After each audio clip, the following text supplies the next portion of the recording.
Friends, welcome to ACE American I.E.L.T.S and TOEFL Training Center. It is ACE American Center. I.E.L.T.S International English as level testing system. TOEFL test on English as foreign language. Both these examinations, I.E.L.T.S conducted by British government, Australian and Cambridge University. TOEFL examination conducted by American government. Both these examinations checks your reading, writing, listening and speaking skills in English. These examinations are conducted all around the world to go for a job or for studies or to get a visa to a country where English is their first language or whose mother tongue is English. For example, America, Australia, Canada, New Zealand, so England, so various countries you can use this score and go. So we have come here to the writing and speaking skill development class. These essays have been taken from Lingua Forum Dream Tech publications. So these essays have been taken from page number 142. Dear friends, when you get a topic like this in your speaking class examination, that is in I.E.L.T.S, in task 2, you have to speak for nearly 2 minutes, and based on this topic there will be a discussion between the examiner and you. And if you get a question like this in your writing examination, that is in task 2, once again you have to write for not less than 250 words. See the topic here. People, interesting topic, listen to music on many different occasions. People listen to music on very different occasions. What are the occasions? For marriage, you listen to music. For functions or celebrations or for national important days, you listen to music. In a country like India, even for the death, you listen to music. So, on various occasions, people listen to music, and for many different reasons. People listen music for very different reasons, isn't it, sir? Why do you think music is important in our lives? Why is music important to our lives? So music is something, using the instruments, people sing, and with the instruments, collaboration or combination of the sounds of the musical instruments and the tone and the voice with the lyrics. So it gives you some sort of a pleasure for your ears, right? So here you have to use specific examples and reasons to explain your opinion. So you have to say why music is so important to us, why people listen music for various occasions. So you have to say the importance, why is it so. So now coming here to the first paragraph, what is it given here? Let us see how the introduction goes on, how the writer writes. Music is important because it can create. Music can create. Music can reinforce. Once again, it can make you to reinforce or dispel means remove an emotional mood. When you are sad, when you are angry, when you are disappointed, certain songs may be able to dispel your mood, and you can come to the jolly mood. Once again, you can come to the normal state of mind. Not only for human beings, it is also in India we find even snakes dance by hearing the sound of music. We can see even the dogs, cows, certain times the mood changes when they hear the music. Music is that important, the ears are there. So when some sort of musics are put on, it may take you to sleep, it make you to get energized, it makes you to dance, it makes you to get inspiration. So music has that important power. So here he says music is important because it can create, it can reinforce, it can dispel means what? Remove your emotional mood. What are the emotions? Angry, sadness, happiness and all those things are called emotional mood. So coming here, a sad person might listen to something cheerful. When a sad person is there, is very sad, disappointed, and he can hear some cheerful, something some music which is cheerful to chase away gloom. Gloom means what? The sad moments, the sad mental frame of mind. An agitated person, a person who is so angry, person might prefer to put a relaxing piece of music on the stereo. Somebody who is agitated, so not able to have the balance, always going here and there, thinking ups and downs of life. So this person, he may try to put a music just in the stereo and to get a sort of relaxing state, to go to a relaxing state. Music is, in short, a mood altering device. So music is a mood altering device. It can alter the mood. Music can alter moods just as effectively as tranquilizing drug. What do you mean by tranquilizing drugs? During the time when you are so, your BP is high, or when you are so agitated, they put an injection to calm you down.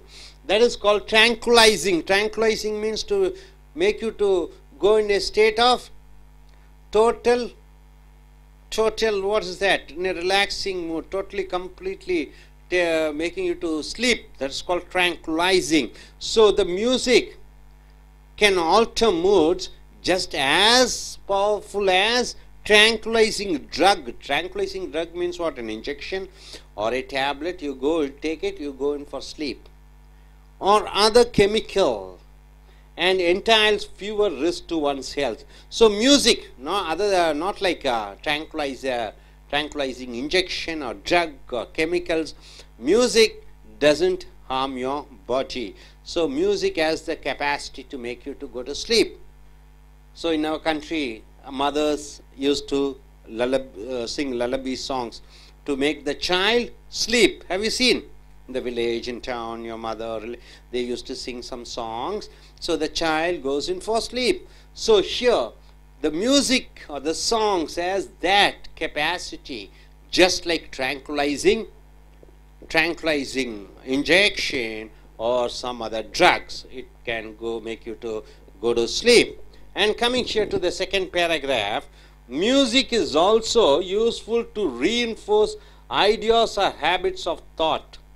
So music is useful to reinforce means what? Make you once again to make strong about certain ideas or habits. This is why so many commercials on radio and television use musical rhymes and other tunes to put across their messages. So music is useful to reinforce certain ideas or habits. That is the reason they put in television. That is the reason they put it in radio, to put across the message to the consumers, or the people who view, or people who watch, or people who hear. For example, can you say any song? TV serial song. In TV they put a certain songs, right? So make you to once again bring you back and think about that product. So booze is the secret of all those type of songs are there. So coming here next, a slogan or text that is unmarkable by itself may become highly memorable when set to music. See, certain words are there. Certain words are there. Those words, when you put into lyric and put as a song and add some music, you can never forget. For example, a song, any song, you can say in Sound of Music you find certain songs. In Titanic movie you find a song. You take the songs of, in Tamil movies also, Hindi movies, certain songs. In Tamil movies, could you say some songs? Lot of songs are there. In Malayalam, lot of songs. When it is put in words and added music to it, you won't be able to forget. It always stays there in your heart. A catchy advertising. Catchy advertising means what? A very advertise. For example, Sarvana stores, Lalita jewelry. So these type of companies, they put certain words to catch the audience. Catchy advertising Jingle. Jingle means what? The sounds of bells. Sounds of bells. Have you heard about jingle, jingle? Like that, you know, sounds of bells. And the product it promotes may remain in one's mind for years after a jingle hearing. Once you hear a jingle added with the words, with the music, the people won't forget at all. So, coming here, able to understand these first two paragraphs, and coming here to the third paragraph. In similar fashion, the writer also says, in similar fashion, many national anthems have undistinguished lyrics. So, many national anthems. India has its own national anthem. America, they have their national anthem. China, they have their national anthem. So, they have certain lyrics, means what? The words put in. But the words seem uplifting. The words makes you to uplift your spirit. Jana Gana Manna Khadina. So when you hear that song, you get uplifted. You get a national spirit. You feel yourself a bit a patriot. Or at least less banal. Banal means importance. When they are sung. So examples include the lyrics to the United States America. United States of America's anthem. What is that? The Star Spangled. Spangled means spread colorfully. The stars are colorfully spread banner. Also, would anyone remember Roger de Lisle's La Marseillaise? Had it not become France's stirring on anthem? So French anthem which stirred. Stirred means made the people to get highly emotional. That is La Marseillaise, very patriotic song. Next, likewise, the fourth movement, or Beethoven is the great singer and lyric and writer. Ninth Symphony incorporates a bad poem, Schiller's Ode. Ode is a song to joy, but has made that poem famous by setting it to impressive music. So in this third paragraph, the writer says the United States, then he goes for France, then he goes for Beethoven's. These songs were able to inspire the people, stir the people, make the people to get to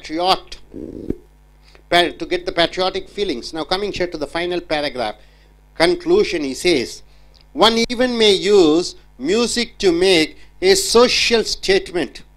Social statement. What is that? Naxalite, communist, you find even capitalist, democratic or parties.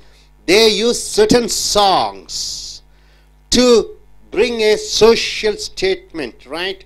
For example, playing batch on one's stereo, for instance, delivers a certain message about one's taste, personality, so and preferences. In movies, almost in all the movies you find songs, right? All the movies, in radios, in television, in cinemas. So these type of songs are put up stating the one person's taste, one person's preference. By contrast, acid rock, see the acid rock, country music, you have the country music, the village music, a folk song, a Byzantine chant delivers quite a different message.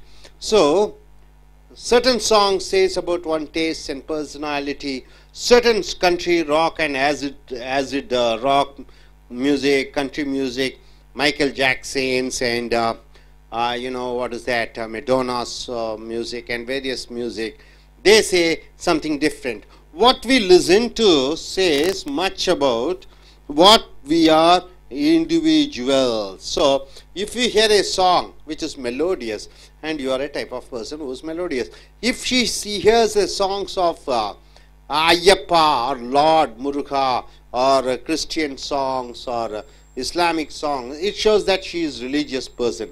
If I hear romantic songs, I am in a mood of romance. If you hear the songs of patriotic songs, and you are highly patriotic. So people have different tastes, and the music, according to the music they hear, it tells what type of person he is or she is. And just as we use music to alter the state of own minds. So we use music to change our moods. We can use music also to sway the minds of others. We can use music to change the thinking of others by inserting messages of one kind or another. See here, Republicans in America, they have a song which makes them people to attract them. Democrats, even in India, you find Congress, they have songs, certain songs. BJP, they have certain songs. In the place where we live, Tamil Nadu, DMK, they have certain songs. ADMK, they have certain songs. See how the songs play an important role. Title songs are there, and the songs inspiring language. Tamil Valtuppa, there are songs. When you start, then for inspiring national movement, Vande Mataram, you have certain songs. Janakanamana, we have certain songs. Each state, each language, they have certain songs to inspire people. There are different songs to make your mood to change. Certain devotional songs are used to make you change your mood to a devotional state. Whether it is Christianity or Hinduism or Islam or Buddhism, there are certain songs. Buddham Saranam Zachami. There's Buddhist songs also which makes you to change your mood towards that song. These songs, romantic songs which makes you to make your mood to go in for romantic state. So various songs are there. So this is what the writer says. People listen to music on many different occasions and for many different reasons. Why do you think music is important in our life? This is the topic. So you are using specific examples and reasons to explain your opinion. Hope you are able to get it. Are you clear? நண்பர்களே, I.E.L.T.S TOEFL Ace American சென்டருக்கு வரவேற்கிறோம். I.E.L.T.S சர்வதேச அளவிலே நடத்தக்கூடிய ஆங்கில பரீட்சை, பேச்சாங்கிலம், எழுத்தாங்கிலம், கேட்கக்கூடிய ஆங்கிலம், வாசிக்கக்கூடிய ஆங்கிலம். I.E.L.T.S என்றால் international English level testing system. TOEFL test on English as foreign language. இது அமெரிக்க அரசாங்கத்தால் நடத்தப்படுகிற பரீட்சை. உங்களுடைய பேச்சு, எழுத்து, கேட்கக்கூடிய, வாசிக்கக்கூடிய ஆங்கிலத்தை பரீட்சித்து அதற்கு மதிப்பெண் அளிக்கிறார்கள். அந்த மதிப்பெண்களை பெற்று ஆங்கிலமை தாய்மொழியாக கொண்டிருக்கக்கூடிய நாடுகளான அமெரிக்கா, இங்கிலாந்து, ஆஸ்திரேலியா, கனடா மற்றும் பிற நாடுகளுக்கு சென்று வேலை பார்க்கலாம், படிக்கலாம். ஸோ இந்த வகுப்புகள் எழுத்துவது மற்றும் பேசுவதற்கான வகுப்புகள் லிங்குவா ஃபாரம் ட்ரீம் டெக் கட்டுரைகளை எடுத்திருக்கிறோம். வீடியோ நம்பர் 142க்கு வந்திருக்கிறோம். தலைப்பு பாருங்கள். இதை போன்று ஒரு தலைப்பு கிடைத்தால் I.E.L.T.S டாஸ்க் 2ல 2 நிமிடங்கள் தொடர்ச்சியாக நீங்கள் பேச வேண்டும். இந்த தலைப்பின் சார்பிலே விவாதங்கள் நடைபெறும். ஸோ இதை போன்று ஒரு தலைப்பு எழுத்து பரீட்சையின் பொழுது கிடைத்தால் 250 வார்த்தைகளுக்கு குறைவில்லாமல் நீங்கள் எழுத வேண்டும். தலைப்பை பாருங்கள். People listen to music on many different occasions. மனிதர்கள், மக்கள் பல சூழ்நிலைகளிலே பல இசையை கேட்கிறார்கள். திருமண விழாவிலே ஒரு இசை, மனிதன் இறக்கும் பொழுது ஒரு இசை, காதல் வயப்படும் போது ஒரு இசை, டிவியை பார்க்கும் பொழுது, விளம்பரம் செய்யும் பொழுது அந்த பொருட்களுக்கான விளம்பர பாடல்கள், தேசிய பாடல்கள், உணர்வுகளை ஊட்டக்கூடிய பாடல்கள், மொழிக்கான பாடல்கள், அன்னைக்கான பாடல்கள், தந்தைக்கான பாடல்கள், குழந்தைகளை உறங்க வைப்பதற்காக பாடல்கள், இசை என்று பல சூழ்நிலைகளிலே பல இசைகள் வருகிறது பல காரணத்தினாலே. Why do you think music is important in our lives? நம்மளுடைய வாழ்க்கையிலே இசை ஏன் முக்கியத்துவம் வாய்ந்ததாக இருக்கிறது? அதற்கு நீங்கள் எழுத வேணும் காரணத்தை. யூஸ் ஸ்பெசிபிக் எக்ஸாம்பிள்ஸ்னா குறிப்பிட்ட உதாரணங்களும் அண்ட் ரீசன்ஸ் காரணங்களும் டு எக்ஸ்பிளைன் யுவர் ஒப்பீனியன். உன்னுடைய கண்ணோட்டத்தை தெளிவுபடுத்துவதற்காக நீ அதை உதாரணங்களுடன் விளக்கத்துடன் விளக்க வேண்டும். ஸோ இங்கே கட்டுரையாளர் என்ன எழுதியிருக்கிறார் என்று பாருங்கள். Music is important because it can create. இசை ரொம்ப முக்கியமானது. ஏனென்றால் அது உன்னை உருவாக்கும். ரீஇன்ஃபோர்ஸ் என்றால் என்ன? வலியுறுத்தும். Or dispel and emotional mood. Emotional என்றால் என்ன? மனரீதியாக குழப்பத்தில் இருக்கும் பொழுது, மனரீதியாக உணர்ச்சி வசப்பட்டு சங்கடமாக, கஷ்டமாக, ஏமாற்றமாக, துன்பம் இருக்கக்கூடிய நிலைப்பாடுகளில் நீ மனதில் இருந்தால் அந்த மனநிலையை மாற்றக்கூடிய சக்தி இசை பெற்றிருக்கிறது. இசையின் மூலமாக, இசை கேட்பதன் மூலமாக அந்த உன்னுடைய உணர்வுகளையும் உணர்ச்சிகளையும் கோபதாபத்திலிருந்து நடுநிலைக்கு கொண்டு வரலாம். A sad person might listen to something cheerful to chase away gloom. ஒரு சோகமான மனிதர் ஏதோ ஒன்று உற்சாகம் அளிக்கக்கூடிய பாடல்களை கேட்கும் பொழுது அவர் தன்னுடைய க்ளூம் என்று சொல்லக்கூடிய மன வருத்தங்களிலிருந்து மீண்டு வரலாம். An agitated என்றால் என்ன, குழப்பமடைந்த மனிதன் might prefer to put a relaxing piece of music on the stereo என்று சொல்லக்கூடிய அந்த இசை கருவியின் மூலமாக ஒருவன் மன குழப்பமடைந்தவன் இசையை கேட்பதன் மூலமாக தன்னுடைய மனநிலையை நடுநிலைக்கு கொண்டு வரலாம். மியூசிக் இஸ், இசை என்பது இன் ஷார்ட் சுருக்கமாக சொல்ல வேண்டும் என்றால் a mood altering device, மனநிலையை மாற்றக்கூடிய ஒரு கருவிதான் இந்த இசை. Music can alter moods just as effectively as a tranquilizing drug. Music, இசை என்பது ஒரு மனநிலையை மாற்றக்கூடியது. எப்படி என்றால், tranquilizing என்றால் என்ன, மன அமைதிப்படுத்துவதற்காக உபயோகப்படுத்தக்கூடிய ட்ரக் என்றால் என்ன, வஸ்துக்கள். tranquilizing என்றால் மன அமைதிக்காக உபயோகப்படுத்தக்கூடிய இன்ஜெக்ஷனை tranquilizer என்று சொல்கிறோம். ட்ரக் என்றால் போதை வஸ்துக்கள். போதை வஸ்துக்கள் எப்படி ஒரு மனிதனை ஒரு மயக்கத்திற்கு கொண்டு போகிறதோ அதை போன்று இசை ஒரு மனிதனை மயக்க ரீதிக்கு கொண்டு போகிறது. or other chemical and entails fewer risk to one's health. போதை வஸ்துக்களை உபயோகப்படுத்தும் பொழுது மயக்கம் வருகிறது, அது உடல் நலத்திற்கு கெடுதல். ஆனால் இசையை கேட்பதன் மூலமாகவும் மயக்கம் வருகிறது, இது உடல் நலத்திற்கு கெடுதல் அல்ல. ஸோ நண்பர்களே, இந்த முதல் பத்தியிலே இந்த கட்டுரையாளர் எழுதியிருக்கிறார் இசையினுடைய முக்கியத்துவம், இசை மனிதனை எப்படி மனநிலையை மாற்றுகிறது, இசை எப்படி ஒரு மயக்கத்தை உண்டு பண்ணுகிறது, அது உடலுக்கு கேடல்ல என்று சொல்கிறார். இரண்டாவது பத்தியிலே music is also useful to reinforce ideas or habits of thought. மனதிலே ஏதோ ஒன்று இருக்கிறது, அதை மறுபடியும் வலியுறுத்துவதற்காக, அந்த பழக்க வழக்கத்தை நாம் மறுபடியும் பின்பற்றுவதற்காக அந்த இசை மறுபடியும் நான் கேட்டுக்கொண்டே இருக்கிறோம்.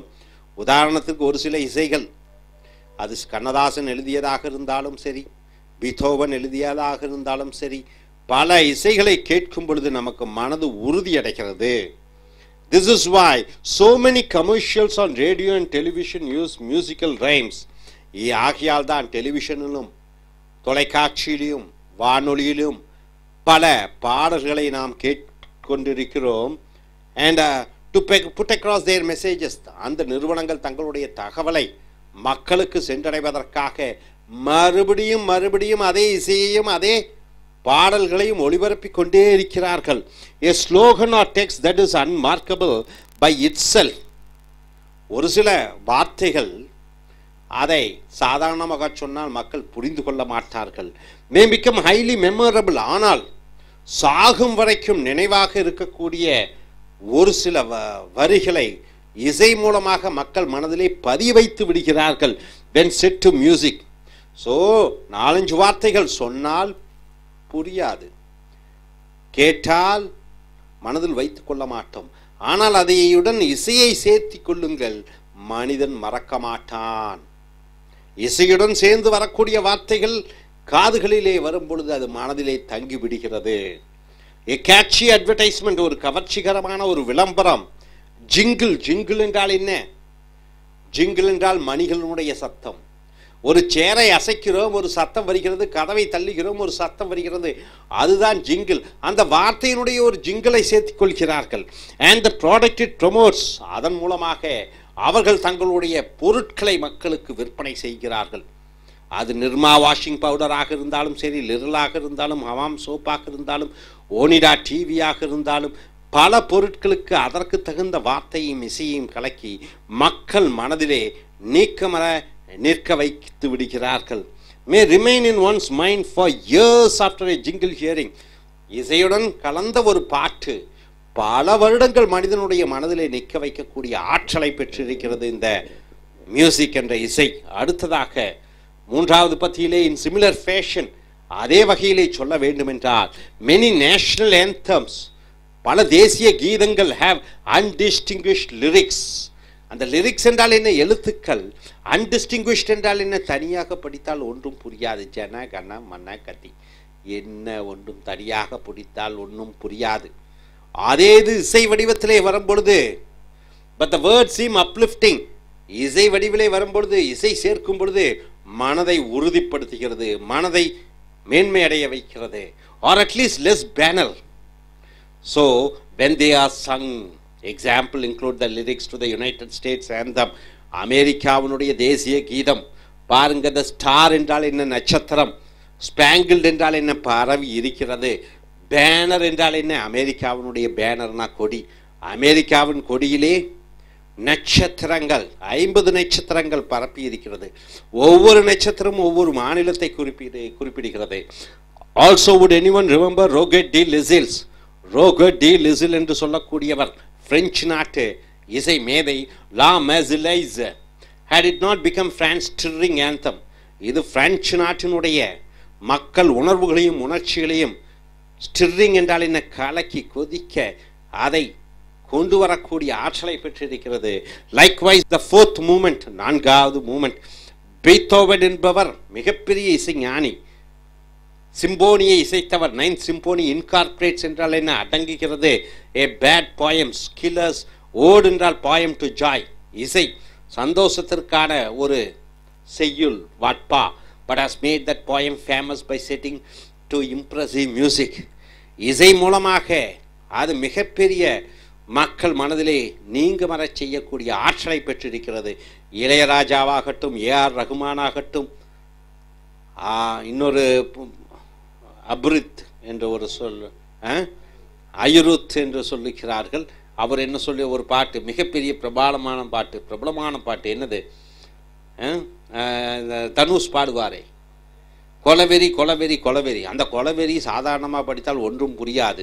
இன்று கோடிக்கணக்கான மக்கள் கொலவெறி கொலவெறி கொலவெறி என்று தமிழ் தெரியாத இந்திக்காரர்களும் ஆங்கிலக்காரர்களும் கூட அந்த கொலவெறி பாட்டை பாடுகிறார்கள். மனதிலே நிற்கிறது. ஏன்? இசை சேர்க்கப்படுகிறது, ராகம் சேர்க்கப்படுகிறது, மக்கள் மனதிலிருந்து என்றுமே நீங்காது. ஸோ இறுதி பத்தியிலே one even may use music to make a social statement.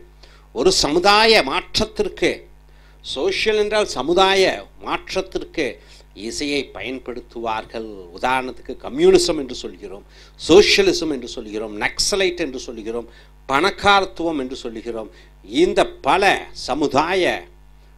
சமுதாயத்தை பற்றி சொல்லக்கூடிய விஷயங்களுக்கு இசையை பயன்படுத்துகிறோம். Playing Bach one on one stereo for instance delivers a certain message about one's taste. எங்கேயோ செல்கிறீர்கள், யாரோ ஒருவர் தனக்கு பிடித்த இசையை கேட்டுக்கொண்டிருக்கிறார். அந்த இசை மூலமாக அவருடைய டேஸ்ட் என்ன என்று கண்டுபிடித்துக் கொள்கிறீர்கள். அவர் எப்பேற்பட்ட மனிதர் என்பதை கண்டுபிடிக்கிறீர்கள். காதல் பாட்டுகளை கேட்டுக்கொண்டிருந்தால் அவள் காதல் லயப்பட்ட ஒரு ஆணோ பெண்ணோ என்று சொல்லலாம். சோகமான பாட்டுகளை கேட்டுக்கொண்டிருந்தால் இவர் ஒரு சோகமான மனிதர் என்று சொல்லி ஊர்ஜிகம் பண்ணி கொள்ளலாம். தேசிய கீதங்களை பற்றி, தேசிய பாடல்களை கேட்டுக்கொண்டிருந்தால் அவர் ஒரு தேசியவாதி என்று அடையாளம் கண்டு கொள்ளலாம். Personality and preferences. By contrast acid rock என்றால் என்ன? இந்த மைக்கேல் ஜாக்சன் பாடக்கூடியது பீட் என்று சொல்லக்கூடிய. கண்ட்ரி மியூசிக் என்றால் என்ன? கிராமத்து இசை. ஃபோக் சாங் என்றால் என்ன? கிராமப்புற பாட்டுகள். Or Byzantine chant delivers quite in a different message. பல தகவல்களை சொல்கிறது. திருமணத்திற்கு ஒரு பாடல், சாவின் பொழுது ஒரு பாடல், பெண் வயதுக்கு வரும் பொழுது ஒரு பாடல், மொட்டையடித்து கொண்டாடும் பொழுது ஒரு பாடல், புது வீட்டுக்கு வரும் பொழுது ஒரு பாடல், குழந்தை தூங்குவதற்கு ஒரு பாடல். ஸோ பல மெட்டுகள், பல ராகங்கள், பல இசைகள். What we listen to says much about what we are individuals. என்ன மாதிரி இசை கேட்கிறாயோ நீ அதற்கு தகுந்த மனிதனாக உனக்கு உன்னுடைய குணாதிசயங்கள் அமைந்து விடுகிறது. And just as we use music to alter the state of our own minds. நம்மளுடைய மனநிலை, நான் சோகத்திலிருந்து சந்தோஷத்திற்கு வர வேண்டும், நான் இசையை போடுகிறேன்.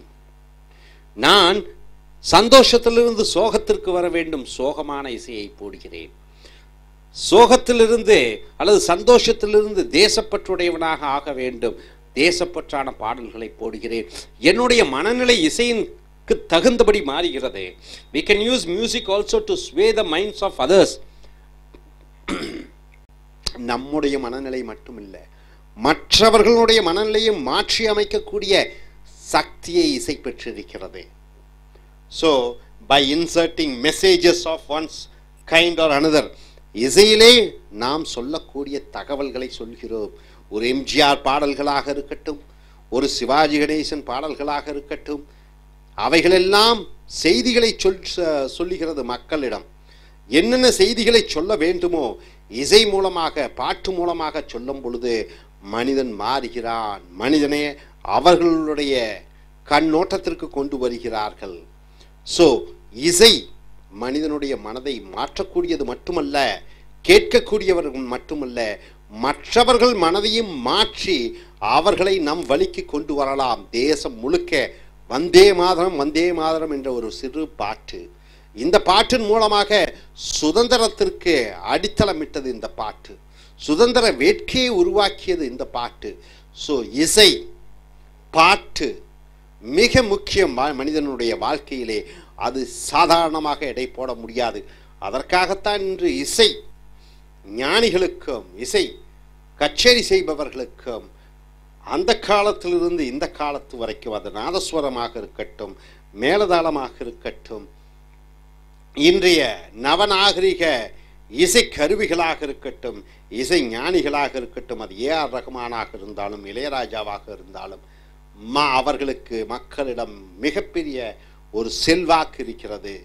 எந்த சினிமாவும் பாடல் இல்லாமல் இசை இல்லாமல் வரவே முடியாது.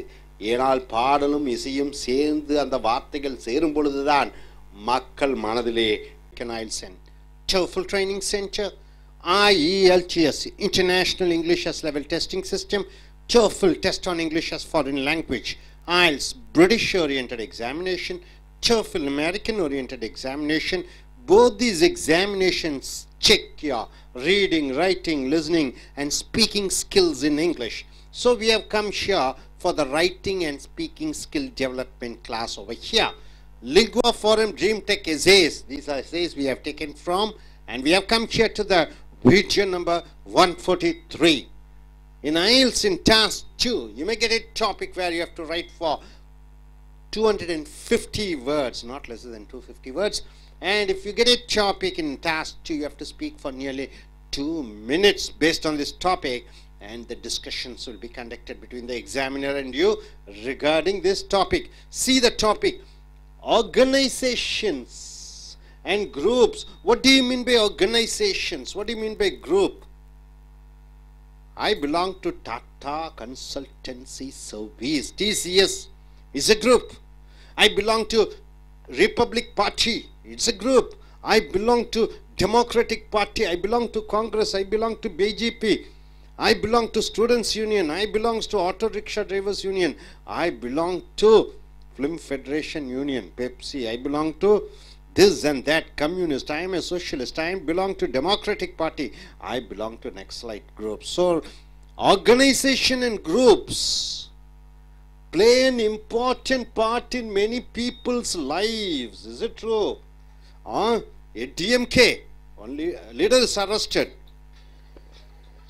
So the groups and organization change the lives of the people. A leader is arrested. Nearly 200 people are ready to die from that organization. There are parties. They join in a party, BJP or Congress. They get elected, they get selected, they become ministers, they become MPs and whatnot. So, joining in an organization change your lives. Whether I belong to Hindu group, RSS, or Muslim groups or Christianity groups, religion-based groups are there, linguistic-based groups are there, caste-based groups are there, professional-based groups are there. So, different groups and different organizations, when you join, it changes your lives. Why do so many people consider groups and organizations important? Why do you think groups Groups and organizations are important. Aam Party in Delhi, you join in a party for some social service. Some organizations you join to make money. Chartered Account Association. You join in some other organization to do some welfare activities. NSS, National Social Service. So, you have to use specific examples and reasons to explain your opinion. Hope you are able to understand. Organization and groups change the lives of people. Why do people consider groups and organizations so important? You have to say. Almost everybody are there. 4 of us, 5 of us are there. I'm sure each one must be belonging to a group. Maybe you belong to a caste group. Maybe you belong to your community group. Maybe you belong to your professional group. Maybe you belong to some other political group. So why the groups and organizations are so important? This is the topic here. Hope you are able to understand. Are you clear about the question? Now, if you get a topic like this, how do you go in for speaking? How do you go in for writing? This is the very important thing here. Coming here, no one goes through life completely alone. Right, sir? You cannot live alone in this world. You need to join with others. Our lives are almost by definition group activities. So our lives are group activities. We are not alone. We have to join in a group to achieve, to do something. Because humans are social animals. What do you mean by social animals? You have to have, you belong to a society. In that society there should be some links. So you get together, you have to live together. You cannot live alone. So man is a social animal. Human beings. Practically everyone has at least a few group associations. If you take me, I belong to a teachers association, I belong to a religious association, I associate myself with the politics, so I associate with myself with various organizations which may confer many benefits on the individual. Because I am joining in an organization or group, it gives me many benefits, right? If I join in BJP, I may get a job, I may get a post, so I may get different. So here coming to this paragraph, what the writer goes in for? What is the, how is it? He says, one advantage of group membership is increased influence, right? If I join in a group, I get an influence, I get a power. I belong to Congress, so one power is there. I belong to Christian Association, one power is there. I belong to TCS group, there is an influence is there, a power is there. So in most cases, a group or organization has more influence on the rest of a society than alone individual has. If I say, I am so and so, Raj, I am individual. No. If I say, I belong to Teachers Association, I am the Secretary of Teachers Association in Tamil Nadu, then I have a power. Because the group can join the talents, energy and other resources of its members into a powerful, well-directed campaign or against something. You have to understand, in a group, 10 members join, 100 join, 1,000 join, 1 lakh join. Aam Aadmi Party, a party in Delhi where lakhs of people joined together, they were able to fight lifting. They were able to walk. So, one other Bhushan joined together. Even for making a movie, you need a different good actor, good director, good producer, good editor, good dance fighter. So when people joined together, they were able to do something and fight something, win certain things. So coming here, An organization of like-minded individuals can thus exert great influence. So when you join in a group, when a lot of people join together, you can make a great influence. This is the first paragraph he goes in for example. Then he comes here, group membership also may provide protection.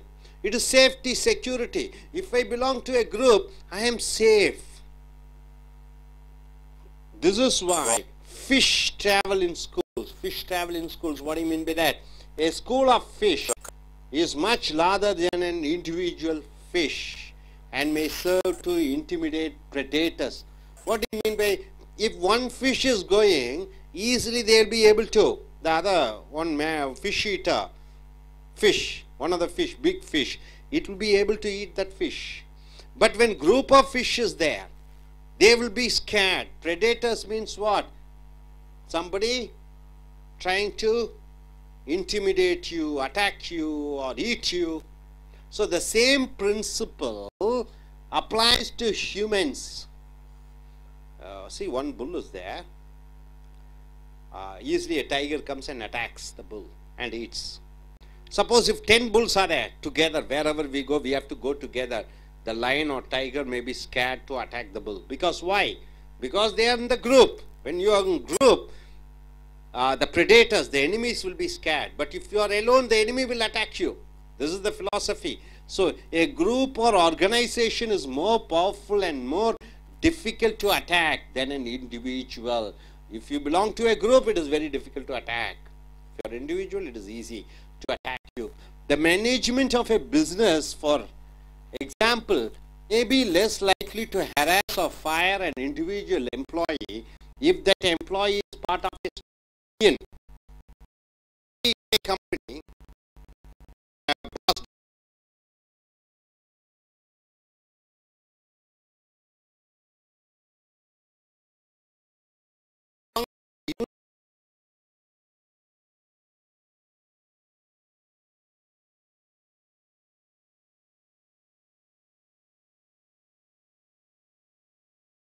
either employees union,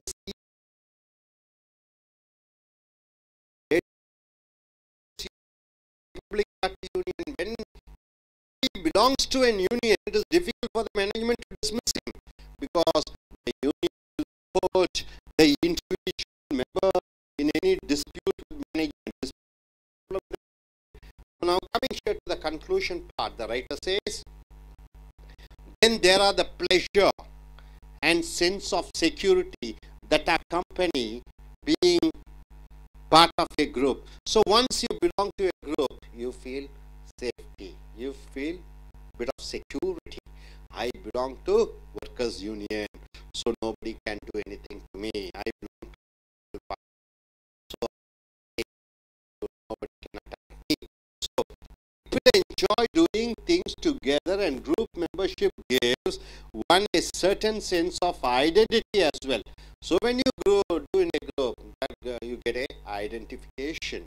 So when someone asks what one does, one can say something like, I am a member of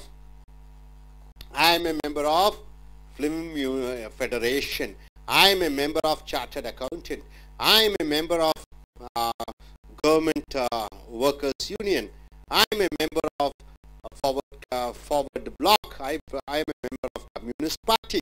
So when he says and name the group or organization, one's tribe. Tribe means what?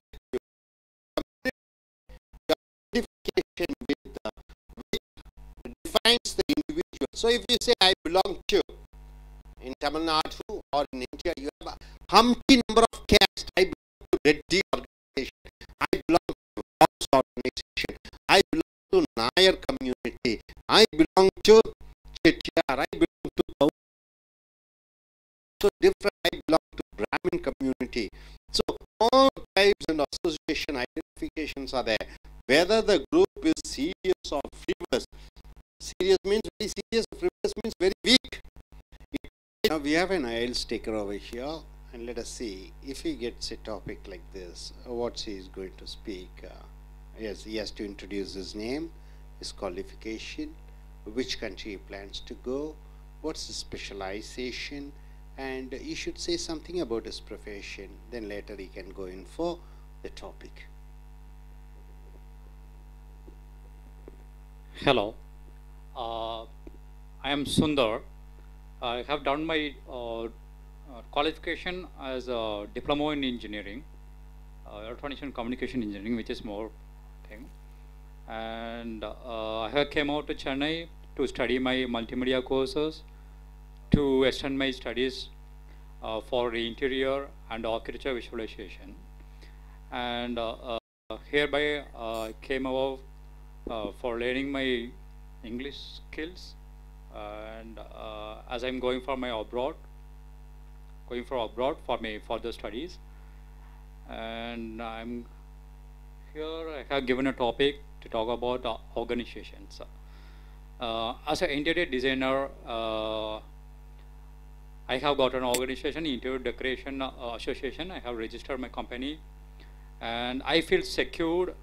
Also, I can make up my own team to give better living space to my people.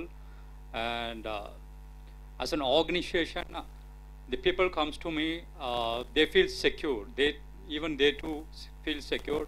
So as I'm running a company with a team.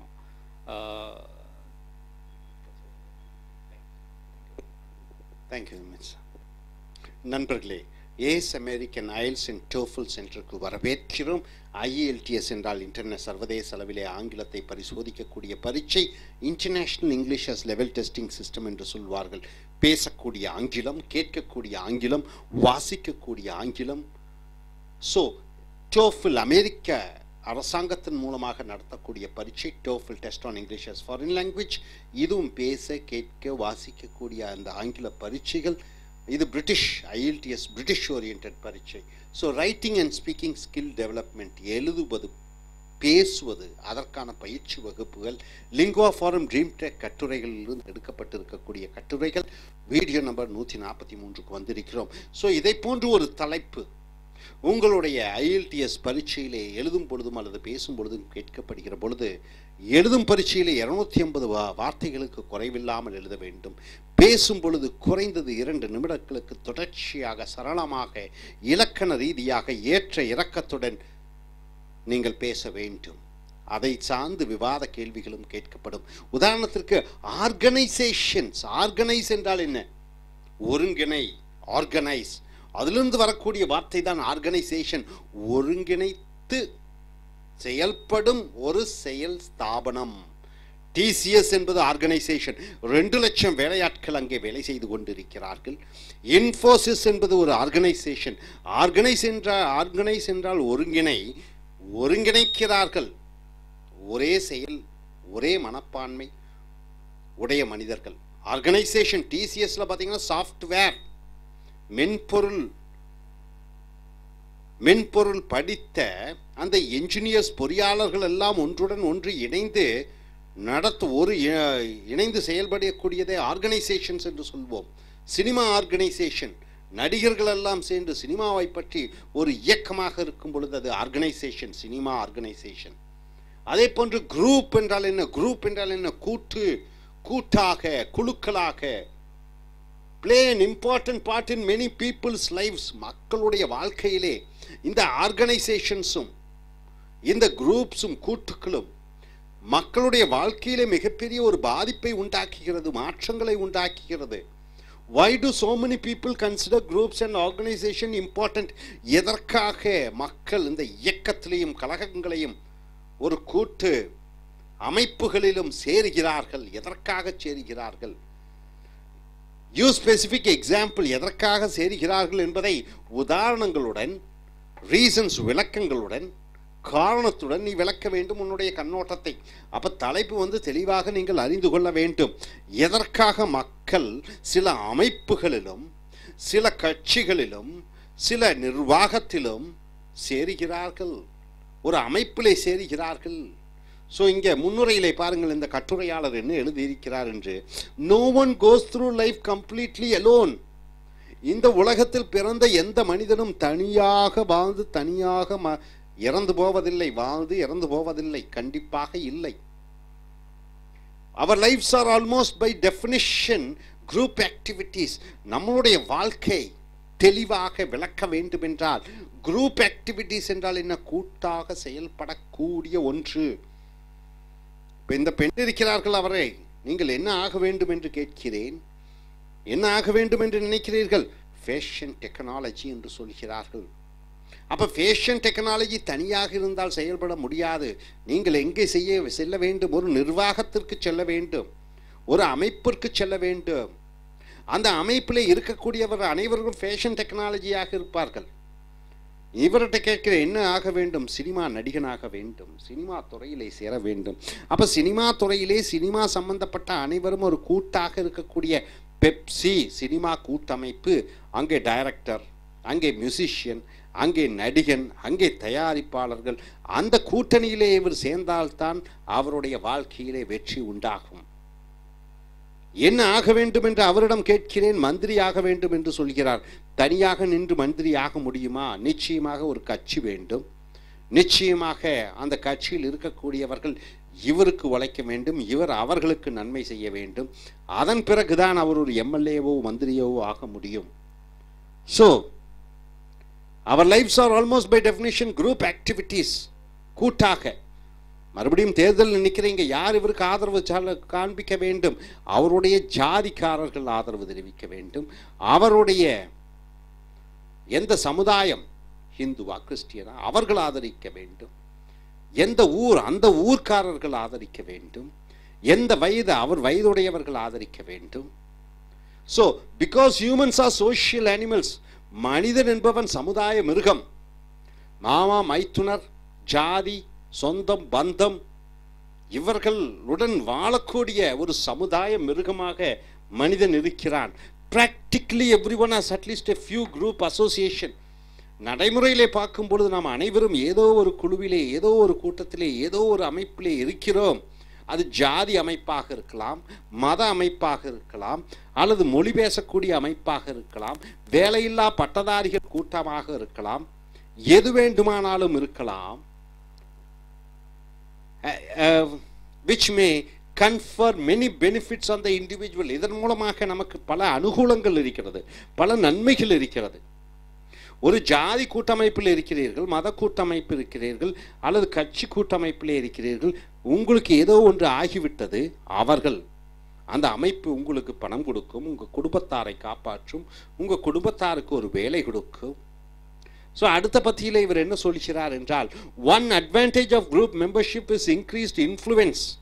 நீ ஒரு கூட்டத்திலே, ஒரு அமைப்பிலே ஒரு உறுப்பினராக இருக்கிற பொழுது உனக்கு இன்ஃப்ளூயன்ஸ் என்றால் என்ன? செல்வாக்கு பெறுகிறாய், செல்வாக்கு பெறுகிறாய், சொல்வாக்கு பெறுகிறாய். ஸோ ஒரு கூட்டத்திலே இருக்கும்போது, ஒரு அமைப்பிலே இருக்கும் பொழுது, இந்த அமைப்பை சார்ந்தவன் என்று சொல்லும் பொழுது உனக்கு ஒரு செல்வாக்கு வந்து விடுகிறது. நான் கம்யூனிஸ்ட் கட்சியை சேர்ந்தவன், நான் ரோட்டாக் கிளப்பில் மெம்பராக இருக்கிறேன், நான் அம் ஆத்மி கட்சியிலே உறுப்பினராக இருக்கிறேன் என்று சொல்லும் பொழுது, காங்கிரஸ் உறுப்பினராக இருக்கிறேன் என்று சொல்லும் பொழுது உனக்கு ஒரு செல்வாக்கு பெறுகிறது. In most cases a group or organization has more influence on the rest of a society than a lone individual has. ஒரு தனிநபராக இருந்து நீ அங்கே சென்று ஒன்றை ஆதிக்கம் செலுத்த வேண்டும், அல்லது உன்னுடைய வலிமையை காண்பிக்க வேண்டும். தனி மனிதராக இருந்து காண்பிப்பது ஒன்றும் பிரயோஜனமற்றதாக இருக்கிறது. ஆனால் ஒரு கூட்டினுடைய உறுப்பினர் என்று சொல்லும் பொழுது அங்கே அவர்கள் மரியாதை கொடுக்கிறார்கள், மதிப்பு கொடுக்கிறார்கள், செல்வாக்கு பெறுகிறாய். Because the group can join the talents. ஏனென்றால் ஒரு குழுவாக இருக்கும் பொழுது பல திறமைகள் உடைய மனிதர்கள் ஒன்றாக சேர்கிறார்கள். எனர்ஜி, பல சக்தி, பல பல பல உற்சாக அளவுகள் எனர்ஜி சேர்கிறது. அண்ட் அதர் ரிசோர்சஸ், பணம், 10 பேர் சேர்ந்து அல்லது 100 பேர் 1000 பேர் சேர்ந்து ஒரு குழுவாக இருக்கும் பொழுது அந்த ஆயிரக்கணக்கான பேருடைய உடல் உழைப்பு, ஆயிரக்கணக்கான பேருடைய திறமை, ஆயிரக்கணக்கான பேருடைய பணம் அனைத்தையும் ஒருங்கிணைக்கிறார்கள். of its members into a powerful, well-directed campaign. அப்போ இவை அனைத்தையும் பயன்படுத்தி சக்தி வாய்ந்த நல்ல ஒரு திசையை நோக்கி செல்லக்கூடிய கேம்பெயின் பிரச்சாரம் for against R against something, ஒன்றுக்காக அல்லது ஒன்றுக்கு எதிராக. காங்கிரஸ் கட்சிக்கு எதிராக பிஜேபி என்ற ஒரு கட்சி அமைந்தது. அதில் ஒரு பல லட்சக்கணக்கான உறுப்பினர்கள் சேர்ந்தார்கள். அவர்களுடைய ஒரே நோக்கு, ஒரே திசை எதை நோக்கி இருந்தது? காங்கிரஸ் அரசை நீக்கி தங்களுடைய ஆட்சியை கொண்டு வர வேண்டும் என்று. அதே போன்று ஏதோ ஒரு சினிமா, அதில் ஒரு குரூப்பாக சேர்ந்து கொண்டு இந்த சினிமா கண்டிப்பாக வெற்றி பெற வேண்டும் என்பது அந்த படத்தினுடைய கதாநாயகன், கதாநாயகி, இயக்குனர், ப்ரொடியூசர், மியூசிஷியன் அனைவரும் சேர்ந்து அவர்கள் செல்லக்கூடிய அந்த திசை வெற்றி அடைய வேண்டும் என்பதற்காக செய்கிறார்கள். An organization of like-minded individuals can thus exert great influences. ஒரே சிந்தனையுடைய மக்கள் லஞ்சத்தை ஒழிக்க வேண்டும் என்று ஆம் ஆத்மி அல்லது அவர் பேர் என்ன, அண்ணா ஹசாரே அவருடைய தலைமையிலே அனைத்து மக்களும் சேர்ந்தார்கள். லஞ்சத்தை ஒழிக்க வேண்டும். அதிலிருந்து வந்த கட்சி தான் ஆம் ஆத்மி கட்சி. ஸோ அவர்கள் மிகப்பெரிய ஒரு செல்வாக்கு பெற்றவர்களாக இருக்கிறார்கள். ஸோ அடுத்ததாக group membership also may provide protection. ஒரு குழுவினுடைய உறுப்பினராக இருக்கும் பொழுது உனக்கு ஒரு பாதுகாப்பு இருக்கிறது. This is why fish travel in schools. அதான் ஃபிஷ், மீனை சொல்லுகிறோம். A school of fish is much larger than an individual fish and may serve to intimidate predators. Intimidate என்றால் என்ன? அச்சப்படுத்துவது. predators என்றால் என்ன? உன்னை கொல்ல வருபவன். ஒரு தனி மீனாக இருக்கும் பொழுதே அந்த மீனை சாப்பிடக்கூடிய பல பெரிய மீன்கள் ஒரு மீனை சுலபமாக பிடித்துவிடும். ஆனால் ஆயிரக்கணக்கான மீன்கள் கூட்டாக இருக்கும் பொழுது அந்த மீனை பிடிப்பது கடினம். அதே போன்று ஒரு எருமையை கொன்று சாப்பிடுவது புலிக்கு சிரமமானது அல்ல. ஆனால் 5 எருமைகள் ஒன்றாக இருக்கும் பொழுது அந்த எருமையை தாக்க புலி அல்லது சிங்கம் கொஞ்சம் அச்சப்படும். இன்டிமிடேட் என்றால் அச்சப்படுத்த, பிரிடேட்டர்ஸ் என்றால் என்ன? உன்னை காயப்படுத்த கொல்ல வரக்கூடிய அந்த ஒரு மிருகம். The same principle, இதே கொள்கைதான் applies to humans. மனிதர்களுக்கும் இதேதான். தனியாக இருக்கும் பொழுது உன்னை எளிதில் தாக்கி விடுவார்கள். நீ ஒரு கூட்டினுடைய உறுப்பினராக இருக்கும் பொழுது உன்னை நெருங்குவதற்கு அவர்கள் அச்சப்படுவார்கள். So a group or organization is more powerful and more difficult to attack than an individual. So ஒரு குழுவினுடைய உறுப்பினராக இருக்கும் பொழுது உன்னை தாக்குவதற்கு அச்சப்படுவார்கள். ஆனால் தனி நபராக இருக்கும் பொழுது எளிதிலே உன்னை காயப்படுத்தி உன்னை அழித்து விடுவார்கள். So the management of a business, for example, may be less likely to harass or fire an individual employee. Harass என்றால் என்ன? கொடுமைப்படுத்த. fire என்றால் என்ன? வேலையை விட்டு நீக்க. ஒரு நிர்வாகம், அந்த நிர்வாகத்திலே 1000 பேர் உறுப்பினர்களாக வேலைக்காரர்கள் இருக்கிறார்கள். அந்த முதலாளிக்கு ஒரு வேலைக்காரனை பிடிக்கவில்லை என்றால் உடனடியாக வேலை நீக்கம் செய்து விடலாம். ஆனால் அந்த உழைப்பாளிகள் அல்லது அந்த வேலை செய்யக்கூடிய அந்த 1000 நபர்களும் ஒரு குழுவாக, ஒரு அமைப்பாக, ஒரு அசோசியேஷனாக, ஒரு ஆர்கனைசேஷனாக, ஒரு குழுவாக இருக்கும் பொழுது அந்த ஒரு நபரை நீக்க அந்த முதலாளியால் கண்டிப்பாக முடியாது. சரியான காரணங்களை காண்பிக்க வேண்டும். If that employee is part of a strong union, ஒரு வலுவான ஒரு தொழிலாளர்கள் கூட்டமைப்பினுடைய உறுப்பினராக இருக்கும் பொழுது அவரை வேலை நீக்கம் செய்வது மிக மிக கடினம். Because the union will support. ஏனென்றால் அந்த கூட்டமைப்பு, தொழிலாளர்கள் கூட்டமைப்பு அந்த வேலை நீக்கம் செய்யப்பட்ட அந்த உழைப்பாளியின் ஆதரவாக அவர்கள் இருப்பார்கள். In any dispute with the management. dispute என்றால் என்ன? மனத்தாங்கல், பிரச்சனைகள். இறுதியாக then there are the pleasure and sense of security that accompany being part of a group. ஒரு கூட்டத்தினுடைய, ஒரு அமைப்பினுடைய உறுப்பினர் அட்டையை பார்க்கும்போது, உறுப்பினர் அட்டையை பார்க்கும் பொழுது ஒரு பாதுகாப்பு. உறுப்பினர் அட்டையை பார்க்கும் பொழுது என்ன கொடுக்கிறது? சந்தோஷம் அளிக்கிறது நமக்கு. People enjoy doing things together and group membership gives one a certain sense of identity as well. So ஒரு குழுவினுடைய உறுப்பினராக இருக்கும் பொழுது, கூட்டாக ஒரு காரியத்தை செய்யும் பொழுது என்ன கிடைக்கிறது? ஐடென்டிட்டி அடையாளம் கிடைக்கிறது. இங்கே தமிழ்நாடு என்று பார்க்கும் பொழுது திமுக, அண்ணா திமுக அரசியல் கட்சிகள், ஜாதி ரீதியாக பார்க்கும் பொழுது பல ஜாதிகள், மத ரீதியாக பார்க்கும் பொழுது பல மதங்கள், மொழிகள் பேசும் பொழுது பார்த்தீங்கன்னா தமிழ் மொழி பேசக்கூடியவர்கள், இந்தி மொழி பேசக்கூடியவர்கள், மொழிகளிலே பல பிரிவு, உழைப்பாளிகள் பார்க்கும் பொழுது ஃபார்மல் ஒர்க்கு, இன்ஃபார்மல் ஒர்க் என்று சொல்வார்கள், ஸ்கில்டு லேபர், அன்ஸ்கில்டு லேபர்ஸ் என்று சொல்வார்கள். ஸோ பல பிரிவுகள். when someone asks what one does, one can say something like, நீ என்ன செய்து கொண்டிருக்கிறாய் என்று ஒருவர் கேட்கும் பொழுது நீ சொல்லலாம், I am a member of Film Federation, I am a member of Congress. அப்போ நான் ஒரு உறுப்பினர், இதனுடைய உறுப்பினர் என்று சொல்லும் பொழுது உனக்கு ஒரு கௌரவம் கிடைக்கிறது. and name the group or an organization. The group is in essence one tribe. நீ இருக்கக்கூடிய அந்த குரூப், அந்த குழு, ஒன் ட்ரைப் என்றால் என்ன?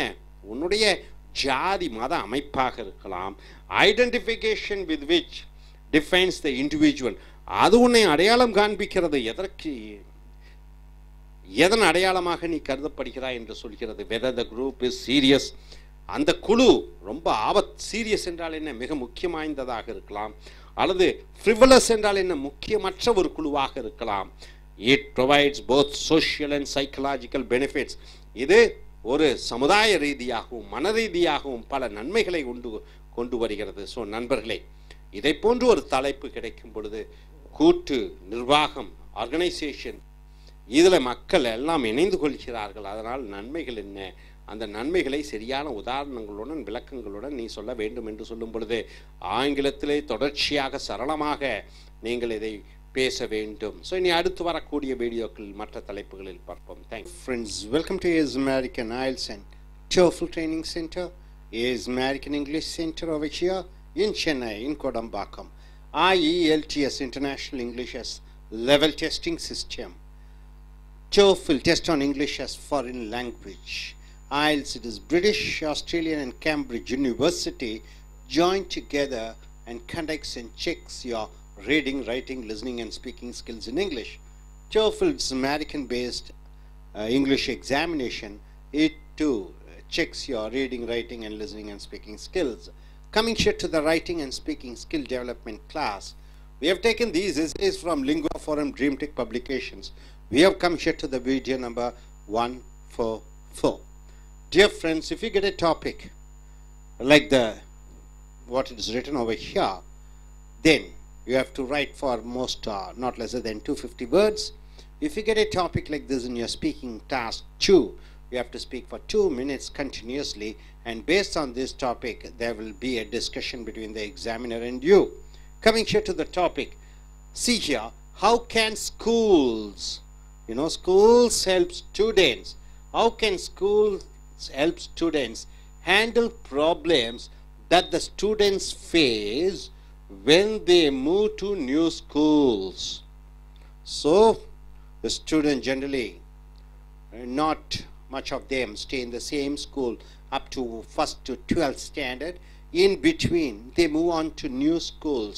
So when a new student comes to a school, how the schools can help the students, this is the topic. So you have to, when you write this essay, when you speak, you have to say with reasons and examples about your opinion.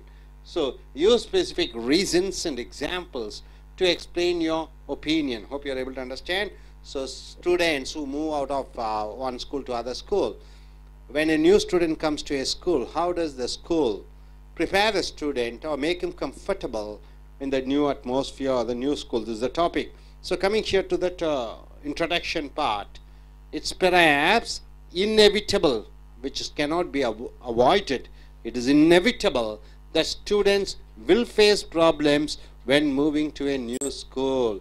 So he says when a student moves to a new school, definitely is going to face problems. After all, they are leaving a familiar environment and entering a new, unfamiliar and possibly hostile place where newcomers are definitely at a disadvantage until they become accustomed to it. So you see these 3 lines, what's given here. They are living a familiar environment. So earlier school, they have the friends, the teachers, the place, everything they are accustomed to. But when they are moving to the new place, new school, a new school will be unfamiliar and they may be hostile place where newcomers are definitely at a disadvantage. So the seniors over there or the classmates over there, so they may give a hostile treatment. There are chances.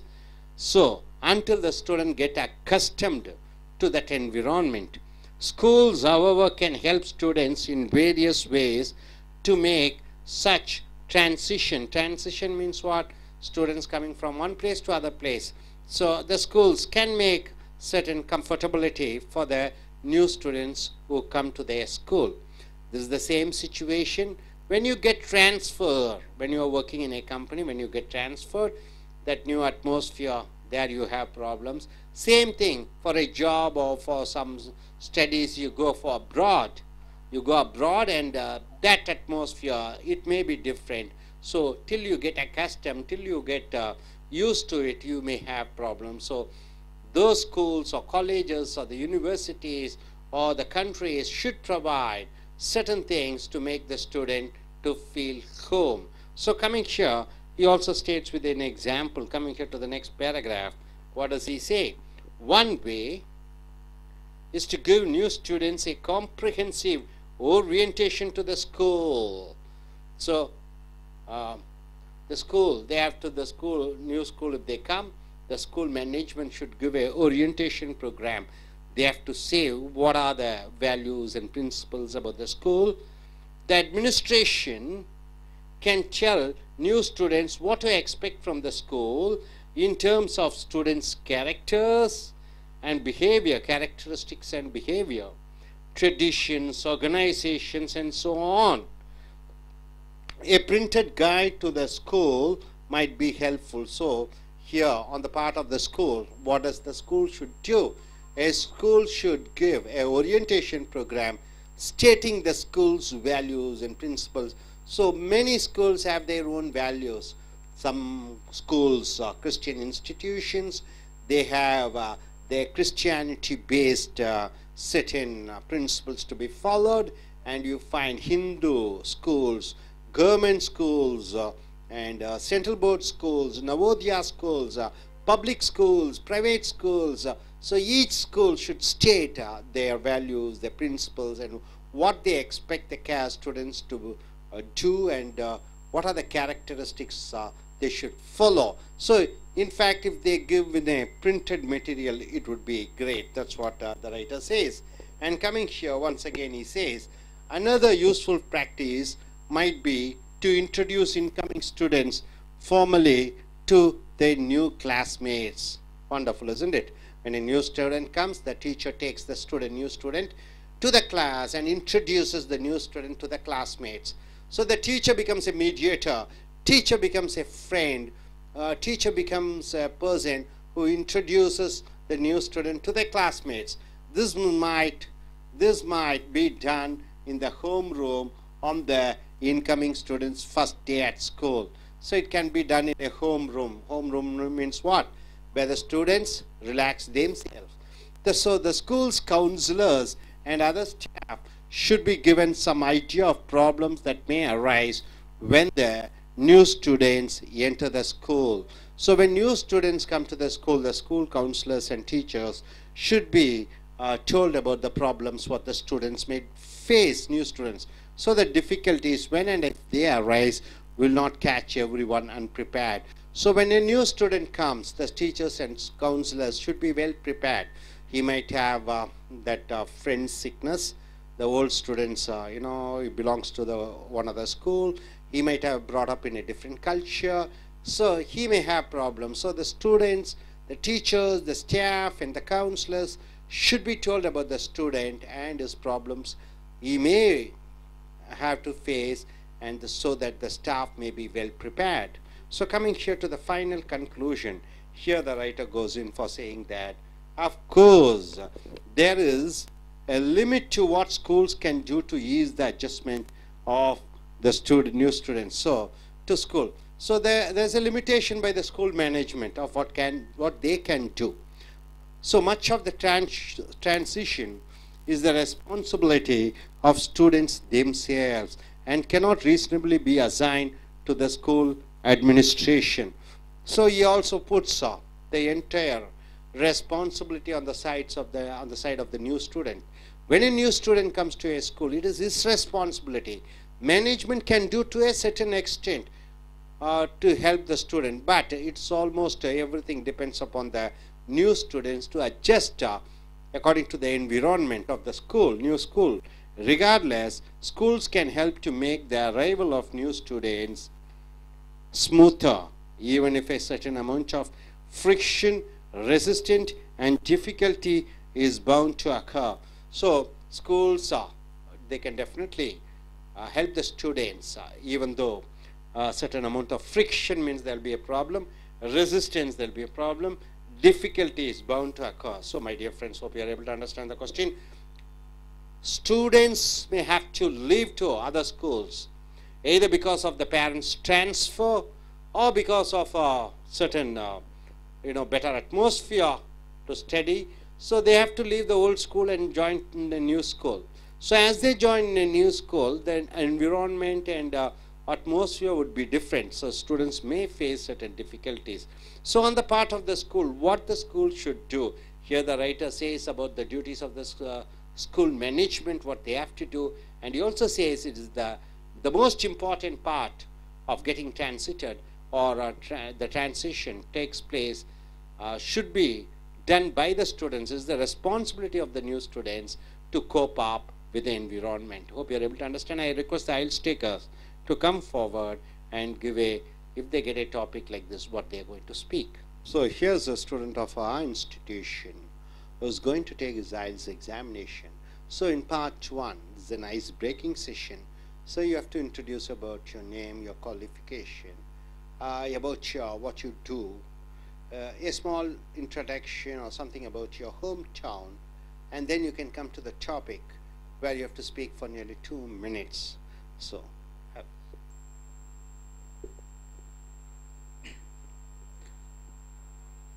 my name is Jay Kumar.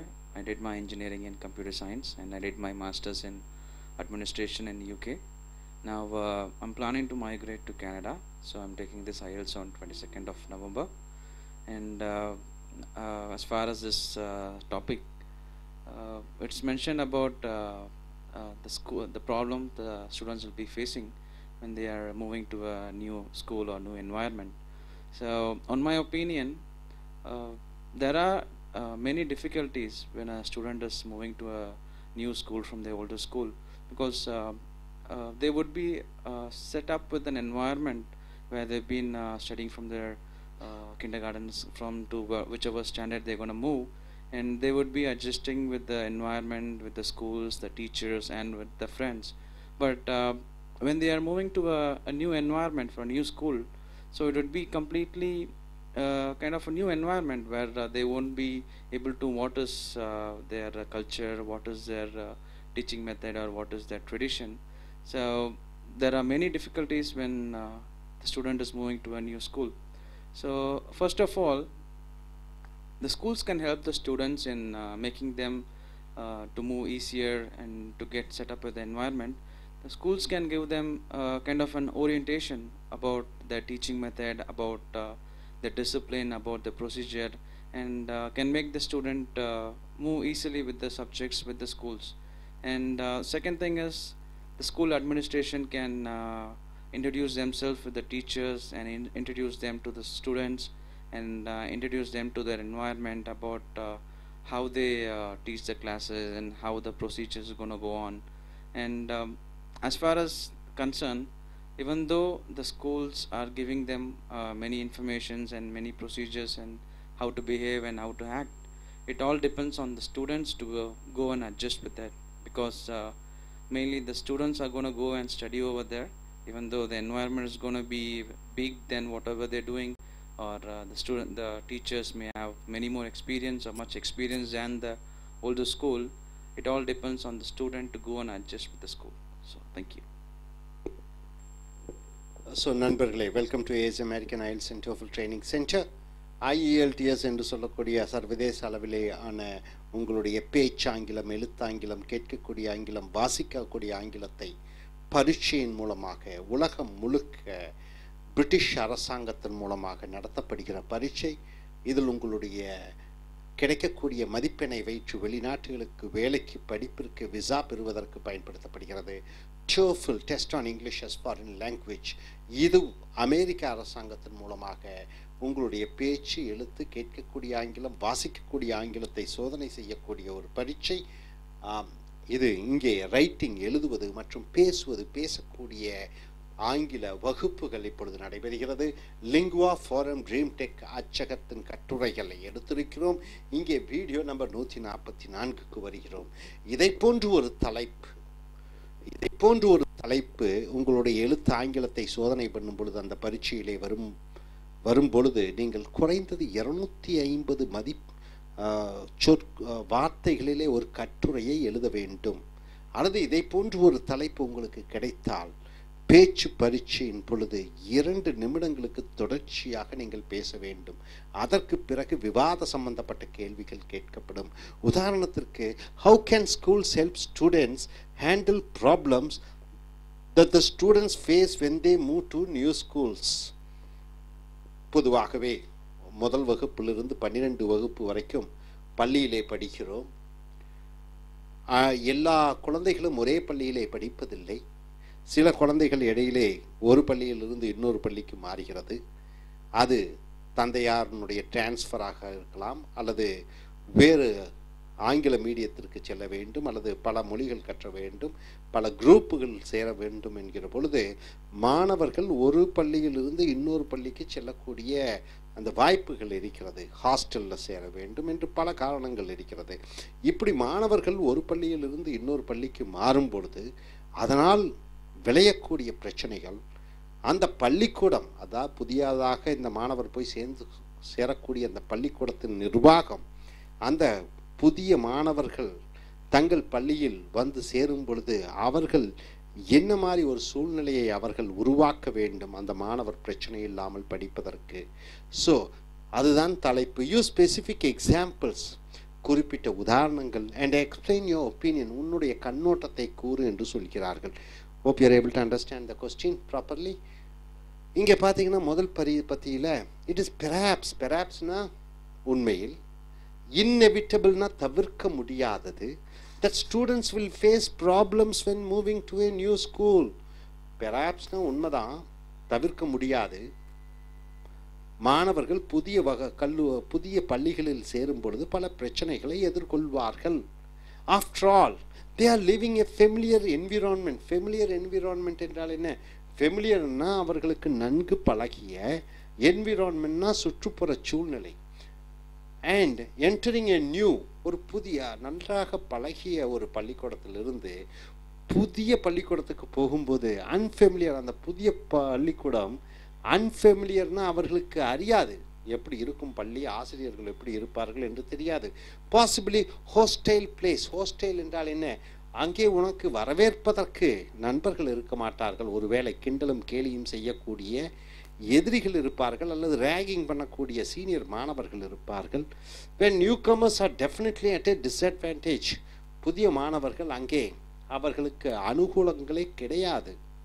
until they become accustomed to it. accustomed என்றால் என்ன? நன்கு பழகுவது. So அந்த புதிய இடத்துல போய் சென்று அந்த பழகும் வரைக்கும் அந்த புதிய இடத்தினுடைய மாணவர்களுடனும் ஆசிரியர்களுடனும் அந்த சுற்றுப்புற சூழ்நிலையுடனும் பழகும் வரைக்கும் அந்த மாணவன் ஒரு கஷ்டத்திலே இருப்பார். So schools however can help students in various ways to make such transition. transition என்றால் என்ன? மாற்றம். அப்போ பள்ளிக்கூடம் நிறைய மாற்றங்களை செய்ய வேண்டும். புதிய பள்ளிக்கூடத்திற்கு வரும் பொழுது அவர்கள் எப்படி அந்த மாணவர்களை மாற்ற வேண்டும் என்ற அந்த மாற்றங்களை உருவாக்க அந்த பள்ளிக்கூடத்தினால் நிச்சயமாக செய்ய முடியும். முதல் பத்தியிலே பாருங்கள், ஒன் வே, எந்த வகையிலே மாணவர்கள் புதிய மாணவர்களை நல்ல சௌரியமாக அந்த புதிய பள்ளிக்கூடத்தில் இருப்பதற்கு புதிய பள்ளிக்கூட நிர்வாகம் என்ன செய்ய வேண்டும்? ஒன்று, one way is to give new students a comprehensive orientation. Comprehensive என்றால் என்ன?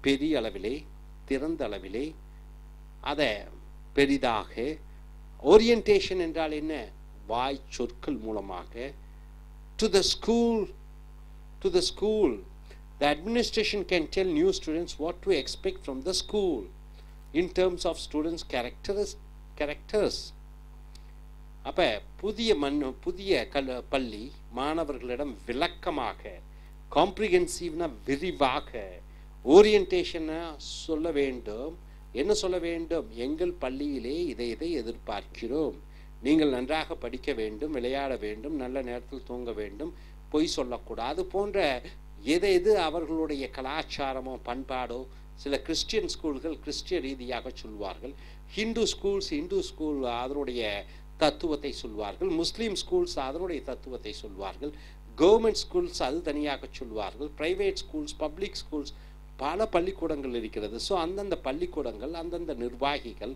தங்களுடைய கொள்கை கோட்பாடுகள் அவைகளை அனைத்தையும் விரிவாக சொல்ல வேண்டும் a printed guide to the school might be helpful அப்போ ஒரு எழுத்துப்பூர்வமாக ஒரு புஸ்தக வடிவிலே அந்த பள்ளிக்கூடத்தை பற்றி அனைத்து விஷயங்களும் ஒரு டைரி மூலமாக கூட மாணவர்களுக்கு கொடுக்கலாம் அடுத்ததாக என்ன சொல்றார் another useful practice might be to introduce incoming students formally to their new classmates புதிதாக ஒரு மாணவன் வருகிறான் அவனை அந்த பள்ளி நிர்வாகம் மற்ற மாணவர்களுக்கு அறிமுகப்படுத்த வேண்டும் ஒரு ஆசிரியரை அறிமுகப்படுத்தலாம் மற்ற மாணவர்களுக்கு பழைய மாணவர்களுக்கு so this might be done in the home room on the incoming students first day at school முதல் வகுப்பிலே புதிய மாணவன் வருகிறான் அவனை பழைய மாணவர்களுக்கு இவர்கள் அறிமுகப்படுத்தலாம் the school's counselors என்றால் என்ன மாணவன் ஏதோ பிரச்சனை என்று வருகிறான் அவன் பிரச்சனையை தீர்க்கக்கூடிய ஒரு ஆசிரியரை கவுன்சிலர் என்று சொல்வோம்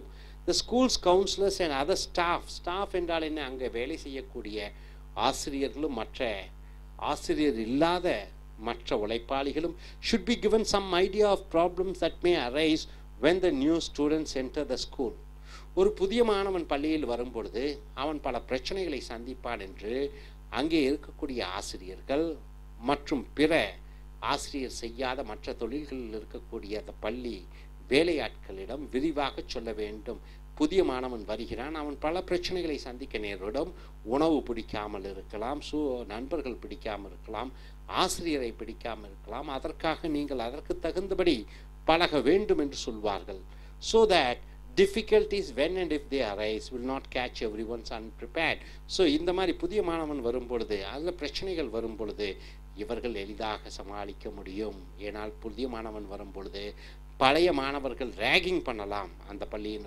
மாணவர்கள் அவனை கிண்டல் கேலி செய்யலாம் மனம் உடையலாம் இந்த பையன் ஸோ அதற்கு தகுந்தபடி அந்த மற்ற ஆசிரியர்களிடம் சொல்லி வைத்து விடுகிறார்கள் இறுதியாக அஃப்கோர்ஸ் உண்மையில் there is a limit to what schools can do to ease the adjustment of the new students to school so புதிய நிர்வாகம் பழைய மாணவர்கள் அதாவது புதிய மாணவன் ஒரு பள்ளிக்கு வரும் பொழுது அந்த பள்ளியின் நிர்வாகம் அந்த புதிய மாணவர்களுக்கு நல்ல ஒரு அன்பையும் பாசத்தையும் ஒரு நல்ல ஒரு தெளிவான ஒரு அனுகூலங்களை சொல்லிக் கொடுக்க முடியும் much of the transition is the responsibility of the students themselves so என்னதான் பள்ளி நிர்வாகம் உதவி செய்தாலும் கூட மாணவனுடைய பொறுப்பு தான் அந்த புதிய பள்ளிக்கூடத்திற்கு தகுந்தபடி மாறக்கூடிய பொறுப்பு அந்த மாணவனிடமே இருக்கிறது and cannot reasonably be assigned to the school administration இது பள்ளி நிர்வாகத்தால் மட்டுமே செய்ய முடியாது மாணவனும் சேர்ந்து அதிலே அவன் ஒத்துழைக்க வேண்டும் regardless schools can help to make the arrival of new students smoother even if a certain amount of friction அப்ப புதிய நிர்வாகம் அதாவது நிர்வாகம் அந்த புதிய பள்ளியினுடைய நிர்வாகம் புதிய மாணவர்கள் வரும்பொழுது அவர்கள் ஃப்ரிக்ஷன் என்றால் என்ன கொஞ்சம் பயம் கலந்த பயம் அச்சம் ரெசிஸ்டன்ஸ் அவர்கள் தவிர்க்க பார்ப்பார்கள் and difficulty is bound to occur இந்த மாதிரி பிரச்சனைகள் எல்லாம் ஆரம்பத்தில் வரும் ஆனால் அந்த புதிய பள்ளிக்கூடம் அந்த புதிய மாணவனுக்கு தகுந்த சூழ்நிலையும் ஆலோசனையையும் அன்பையும் மற்ற நண்பனை போன்று பழகும் பொழுது அந்த புதிய மாணவன் அந்த புதிய பள்ளிக்கூடத்திற்கு சூழ்நிலைக்கு ஏற்ப அவன் மாறிவிடுவான் என்னதான் பள்ளிக்கூடங்கள் இந்த மாதிரி செய்தாலும் கூட இது முழு பொறுப்பு அந்த மாணவன் மாற வேண்டிய அந்த பொறுப்பு அந்த மாணவன் கையிலே தான் இருக்கிறது. ஸோ இந்த கட்டுரை இனிமேல் வரக்கூடிய கட்டுரைகளையும் பார்ப்போம். Thank you very much. American IELTS and TOEFL Training Center, IELTS International English as Level Testing System. It is British, Australian and Cambridge University joined together to conduct and check your reading, writing and listening speaking skills in English. TOEFL test on English as foreign language is American based examination. It also checks your reading, writing, listening and speaking skills in English. And now dear friends, we have come here to the writing and speaking skill development class. These essays have been taken from Lingua Forum Dream Tech publications. We have come here to the video number 145. The topic, just to see the topic. Such a topic you will get in IELTS task 2 in your writing task or in your speaking task. In task 2 once again, where you have to write for nearly 250 words, not less than that, and you have to speak for 2 minutes, and based on this topic you're going for a discussion. So coming here, each new generation of people differs something from earlier generations. Is it so? So your thoughts and your parents' thoughts, your parents' thoughts and their grandfathers, that is your grandfather's thoughts. So each generation has some type of different thoughts. They differ from each other. How does your generation, that is your generation, whatever you are, differ from the previous generation, that is your parents? So in what ways you and your parents are differing in values, principles, ideas, concepts? So your generation and the previous generation, that is your parents' generation, what differs? What do you find the differences between your generation and your parents' generation? In all aspects, whether it is in religion, whether it is in occupation, whether it is in information, whether it is in knowledge, in all aspects. Use specific examples and reasons to explain your opinion. So when you come for generations, is the way of life, isn't it? Way of life, how to live, how to socialize, your dress, eating habits, way of life. This is called, this is what the generation, one particular set of people, they go in for a way of life. The next generation, in the sense, one generation can be equated with 20 years or something, 25 years, okay. One generation is equal to every 25 years you get a new generation. So because your father might have got married at the age of 25 and 26 you might have born, so 25 to 26 years we can take it as one generation. In what way you and your parents' generation differ? This is the point, and you have to use examples and reasons to explain your answer. Hope you are able to understand the question clearly. Yes sir. Now coming here to the introduction part, here the general writer goes in for saying that my parents' generation believed in certain absolutes. So he says my parents' generation believed in certain absolutes. Means what? This is what? There is no changing about it. We have to live like this, absolute, 100%. No deviations from those things. You have to go to church on Sundays, or you have to go on Fridays to temples. These are the celebrations which you have to follow. Marriage should be conducted in such a way, such a systematic way. Your dress should be worn by like this.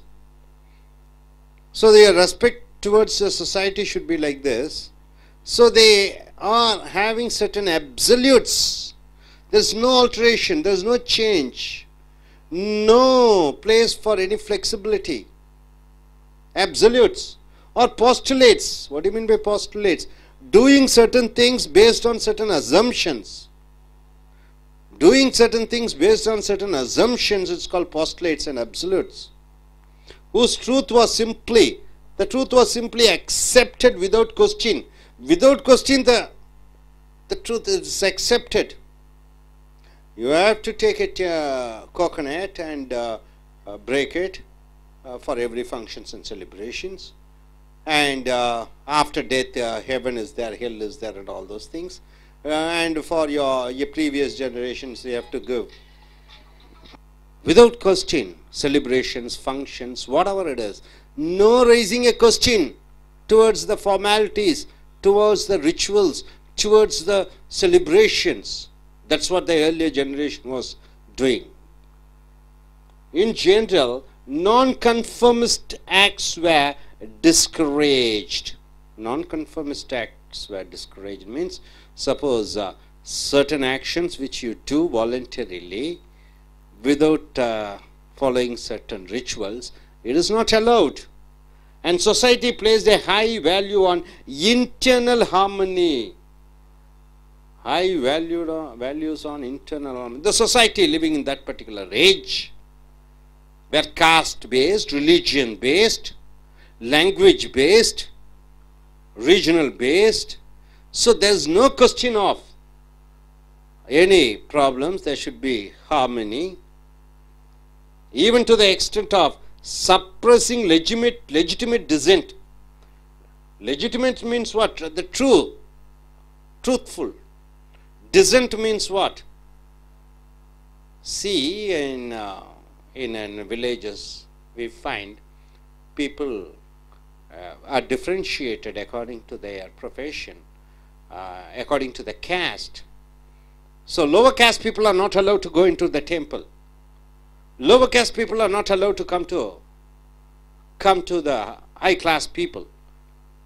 So there is no question about it. Even though the legitimate dissent, the truthful is there, truth is there, they are also a human being. But still, even when the truth is there, they are not ready to accept the truth. Who is not ready to accept the truth? It is the older generation. Second marriage, remarriage, widow marriage, child marriage, abolition, giving dowry is a wrong thing. But they are not ready to accept. So they are conformists. Even if there is a legitimate truth in what they are doing is a wrong thing, they are not ready to change their ways of thinking. In a word, my parents' generation was conformist. Conformist means what? This is how you have to live. There is no changes. There is no other route. So you have to follow certain things like this. Marry a girl or a boy in the same caste. Suppressing women's rights, no property for females. Giving dowry. Women are meant for cooking. Untouchability. They are following certain conform. No dresses. Ladies should not wear those dresses. Men should not wear those dresses. So, they were conformists, old generations, absolute postulates. Even the legitimate truth is that they are not ready to accept. This is what the older generation is all about. And coming here, he says, in my generation, this gentleman says in this age, the situation has changed. The old-fashioned conformist became an object of contempt. Contempt means what? It is something to be. Something which you should show your anger upon. Contempt. So old conformist thoughts ought to be hated. And the non-conformist characterized by eccentricity and even antisocial behavior became the ideal. So when a nonconformist means what? When a Brahmin eats a non-vegetarian, it's a nonconformist according to their family. Traditional Brahmin family, when the next generation boy eats fish and meat and drinks and all those type of things, he goes on, he is considered to be eccentricity and even antisocial behavior. His behavior is considered to be antisocial. Became the ideal. It became the ideal. It became the modern. Bizarre clothing, dresses. Females are supposed to wear dhoti, saris. Now, even from rich, even from educated females, they come for acting, they come for modeling, they come for fashion technology. You find females working which is considered to be a wrongful act according to the old generation. Bizarre clothing became practically the norm for many young people. Many young people, started using and wearing new modern dresses. And kill your parents. Kill your parents' ideas. This is the philosophy. This is the slogan. Kill your parents' ideas. Discotheques, pubs, whatnot. I actually became something of a rallying a cry for college students. Kill your parents. This is the new philosophy amongst the college students. Marry as you wish. No caste, no dowry. Wear the dress as you wish. Anything as you wish. It became a slogan for the college students. We believed there were no longer any absolute. So this generation has started believing there is no absolute. This is what? This is how you have to follow. No. We are world citizens. We don't belong to this caste. We don't belong to this religion. We don't belong to this language. We don't belong to this nation. We are universal, one amongst the universe. We are the world citizens. This is what the philosophy of the younger generation. You find people traveling abroad to US, UK. Nearly 2 lakh students, I believe, yesterday one gentleman was telling us, for higher education, boys and girls. Equal number of boys and equal number of girls are moving abroad to learn the culture, to learn the values, to not to stick to their values and culture. Everything was relative. Now, everything was relative means what? There is no, it is not universal, it is relative.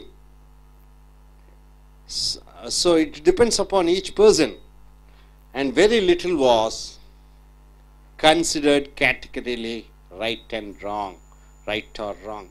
There's nothing right or wrong. As far as you don't harm others, as far as you don't hurt others, as far as you don't steal, as far as you don't lie, everything is right or wrong. That's what the philosophy, the younger generation, they started cultivating.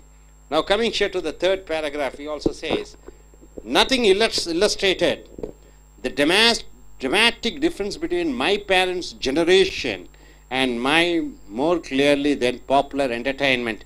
Here comes the entertainment as an industry. So your generation entertainment and your parents' generation entertainment. During those days, it was the movies for parents. Nowadays, internet, Facebook, pub, discotheque, whatnot, malls, water games. So moviegoers in the 1940s and early 1950s enjoyed the whimsy of Bing Crosby and the sentimentality of James Stewart. So during the years of 1940s, during the times of World War II, people enjoyed all the whimsy of Bing Crosby and the sentimentality of James Stewart, celebrating Depression era. It was Depression during the time. 1929 US, it's a Depression era. And wartime I.E.L.T.S. Wartime. Most of the movies are based on World War I and II, 1940s. 1944, the World War ended, 1939 to 1944. Then, after that, 25 years later, so one generation, 25 years is a generation. After that 25 years, Peter Fonda and Dennis Hopper, these are the two stars, maybe to an extent in UK. Roger Moore, Sean Connery, James Bond movies were stars, and the cinema celebrated recreational drugs. Earlier movies, MGR doesn't used to drink. Here now Rajinikanth drinks. It's a new fashion. Here earlier heroes, they don't take sickle and fight. Here the present heroes are taking the sickle and fighting like rowdies. Right, that is the transition. So people started enjoying such as LSD, it's a drug, lysergic acid dethylamide. So the heroes started taking these type of drugs, and this became a fashion. This became a fashion. And coming here to the conclusion part, he says, years afterward, it became clear to my generation, after 25 years, my generation, people started to just recollect and think, what's the difference between my parents' generation thoughts and my generation thoughts? They were just comparing and thinking. So that we were as conformist as our parents had been. So finally, we come to a conclusion. There is no difference between my parents' viewpoints and my viewpoints. My parents' generation thinking and my generation thinking, almost both are same. They are conformist in one way. I am conformist in my way. This generation conformist, how much money you earn, what is the salary package you get, what is the bank balance, what type of car you have. So this also has become a confirmation, right? So the only significant difference between our generation and the only difference between your generation or our generation and our parents' generation was the set of ideals. Ideal means what? Certain philosophies which each generation embraced. So each generation, they have taken certain ideals. This is what life should be. Present generation, a laptop, a cell phone, iPhone, and all car, and a flat, and own flat, and multinational company, a job. So this is the certain ideals of the present generation. Earlier generation, they have a separate ideals. But both are same conformists. Our generation adapted in the name of an illusionary freedom. Illusionary means what? Just thinking some sort of a freedom. Imaginary freedom. That's what our generation are thinking. Okay, whatever father says, you disagree with that. That is called freedom, they think. Whatever they tell no, that is called their freedom. It is an illusionary freedom. A conformist culture, every bit as cruel. So, hypocritical and repressive one before. Our culture is also cruel. Our generation culture is a hypocritical. Our culture, our generation, what we think is repressive, just like one before. We also want to tell our students, study, take this engineering college course, do this and that. So, we too try to force our children. So, not much of difference is there between the older generation and our newer generation. That's what this gentleman, the writer, goes in for saying. Now I request one by one the I.E.L.T.S takers to come forward and tell what do they think about this topic, and they have to speak for 2 minutes continuously. Yes. Our dear friends, he has come here for I.E.L.T.S examination. So it is the speaking task. In task 1, as you know, it is an ice-breaking session. The examiner asks you about your name, your qualification, and what did you do, something about your hometown, and something small things about the functions and celebrations, or tell about your hometown. And in part 2, you get a question where you have to speak for nearly 2 minutes. 1 minute time is given for preparation. Here the topic goes in like this. What is the difference between your generation and your previous generation, that is your parents' generation? The ideals, the goals, the values, the principles, what they follow, and what you do. Is there any difference between your generation and your parents' generation? This is the topic. I request this gentleman, who is an I.E.L.T.S taker, to introduce himself and speak about this topic.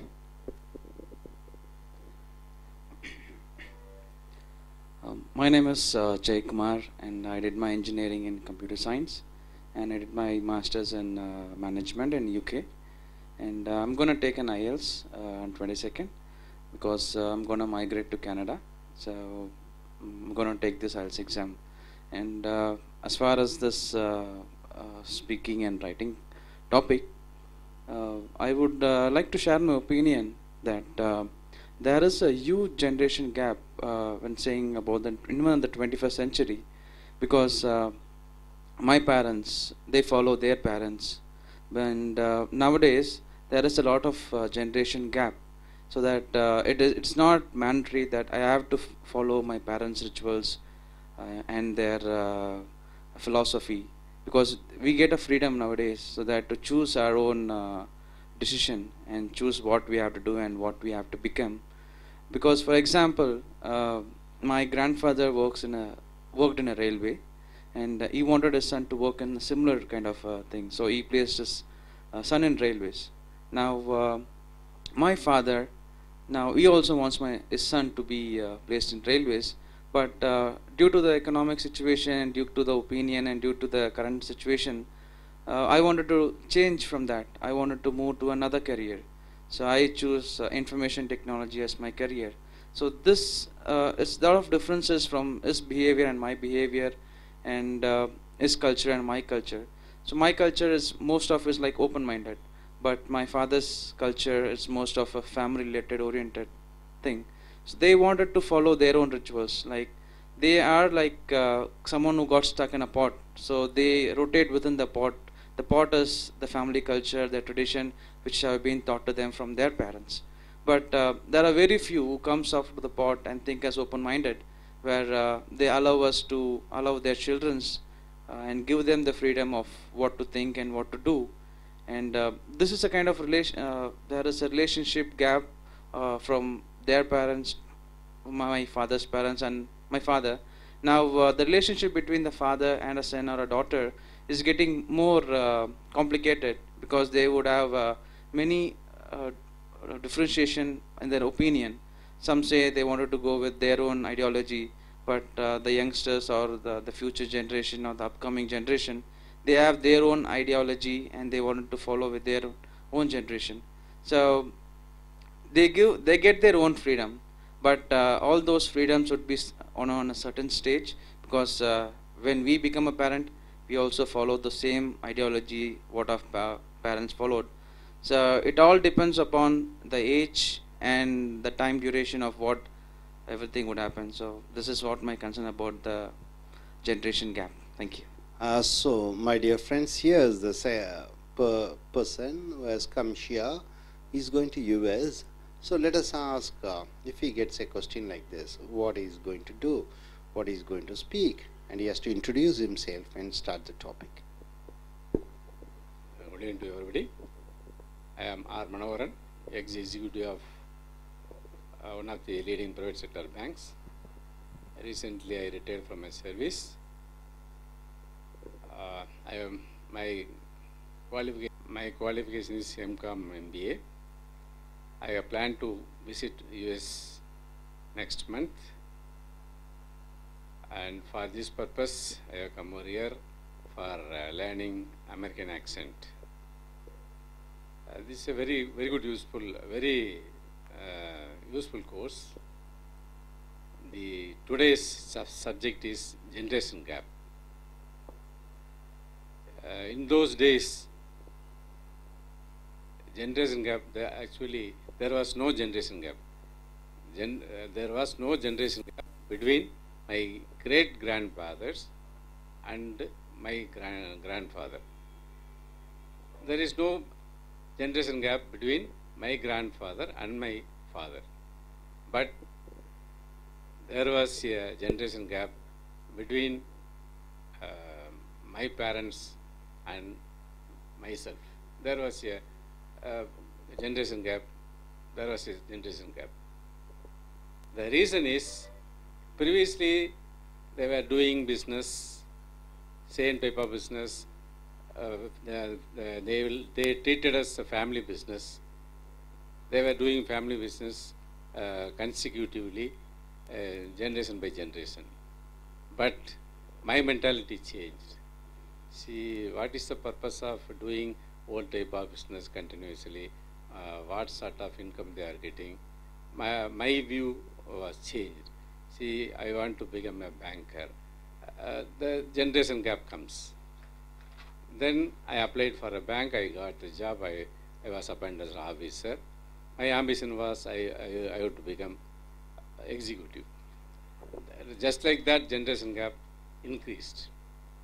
On those days, we are not permitted to go outside for taking food. Nowadays, everybody goes to hotel for taking food continuously, liberally. Parents are allowing their children liberally to go outside and take their foods outside. But at that time, we were not permitted to go outside.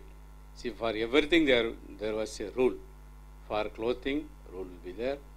for food also, for taking food also, rule will be there. For playing also, they will give some restrictions. Before 6 o'clock, you have to come to the house, like that. That generation gap, now it has widened.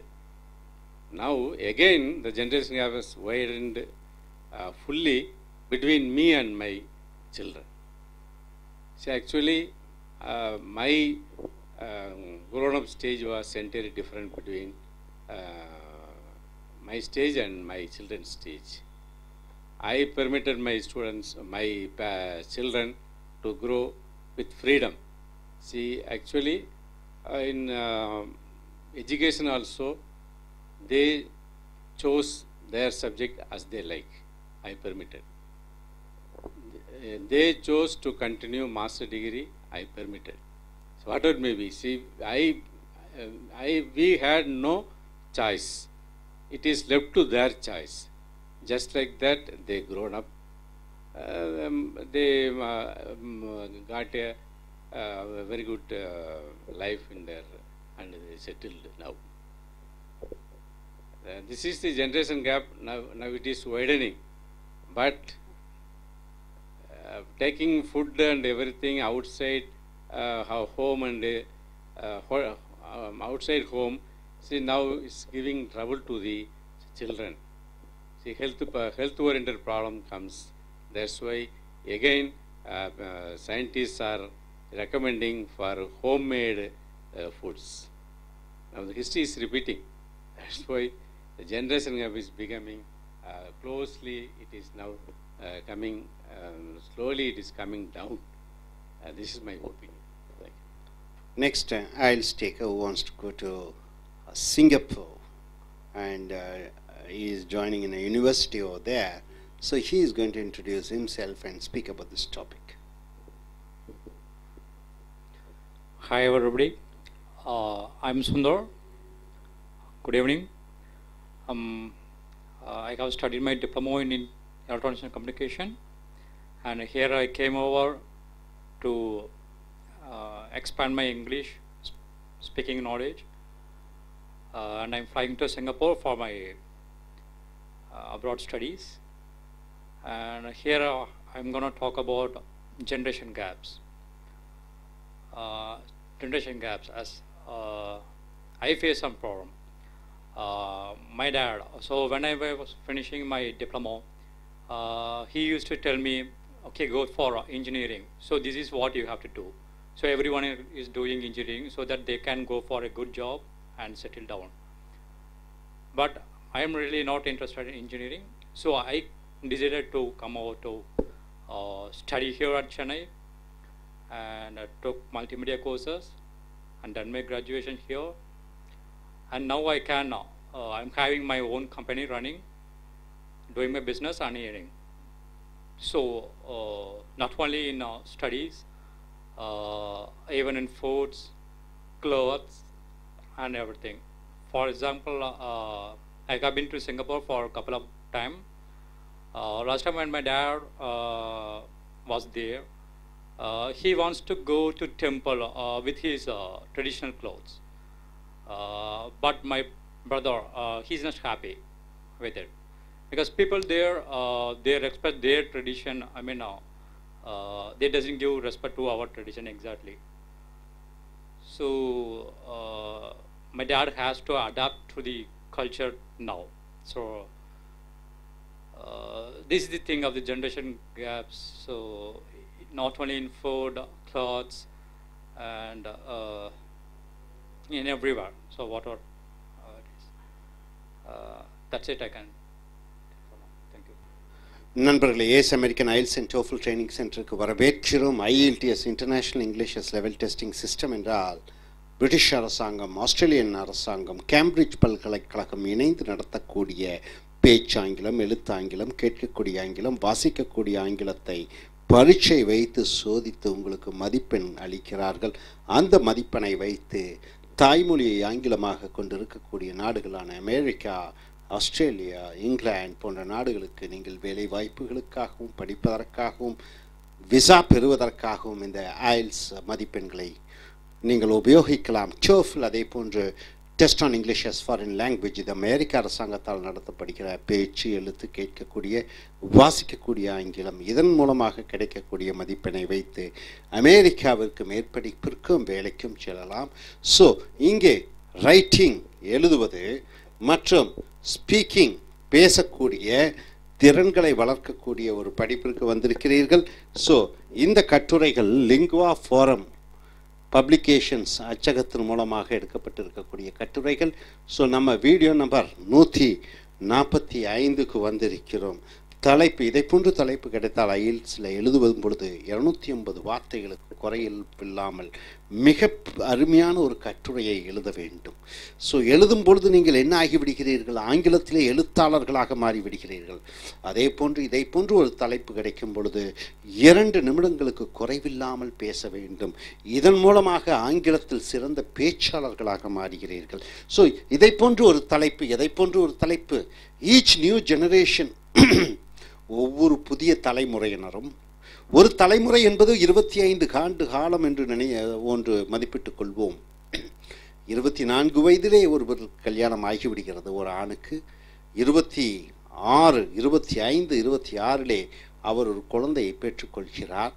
அந்த குழந்தை வளர்வதற்கு 25 ஆண்டு காலம். So 25 ஆண்டு காலத்தை ஒரு தலைமுறை என்று எடுத்துக்கொண்டால், each new generation of people differs somehow from earlier generation.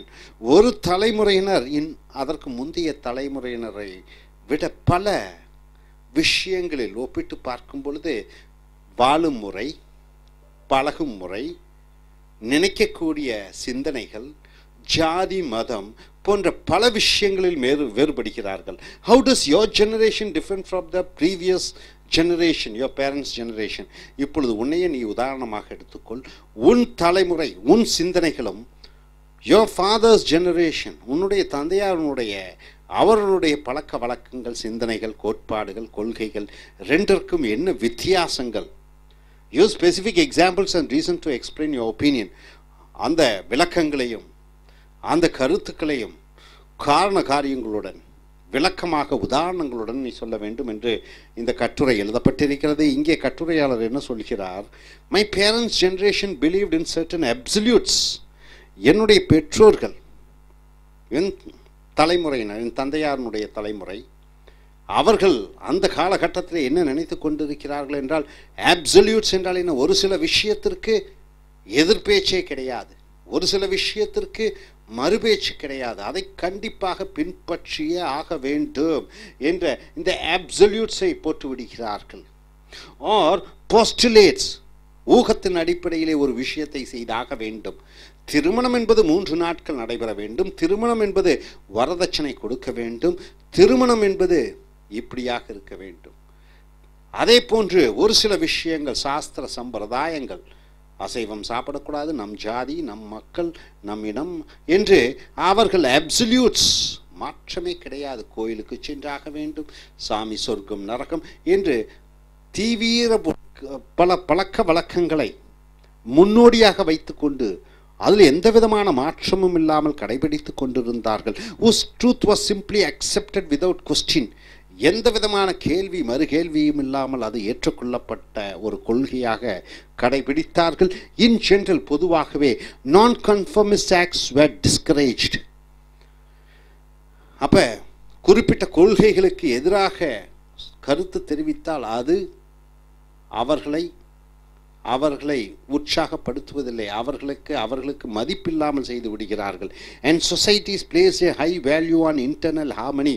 சமுதாயம் எல்லாம் சந்தோஷமாக அமைதியாக இருக்க வேண்டும் என்று, அமைதியாகவும் சந்தோஷமாகவும் எந்த பிரச்சனையெல்லாம் இருக்க வேண்டும் என்பதற்காக ஒரு முக்கியத்துவத்தை கொடுத்தார்கள் போன தலைமுறையினர். even to the extent of suppressing legitimate dissent. legitimate என்றால் என்ன? நியாயமான ஒரு சில விஷயங்களை கூட அடக்கினார்கள்.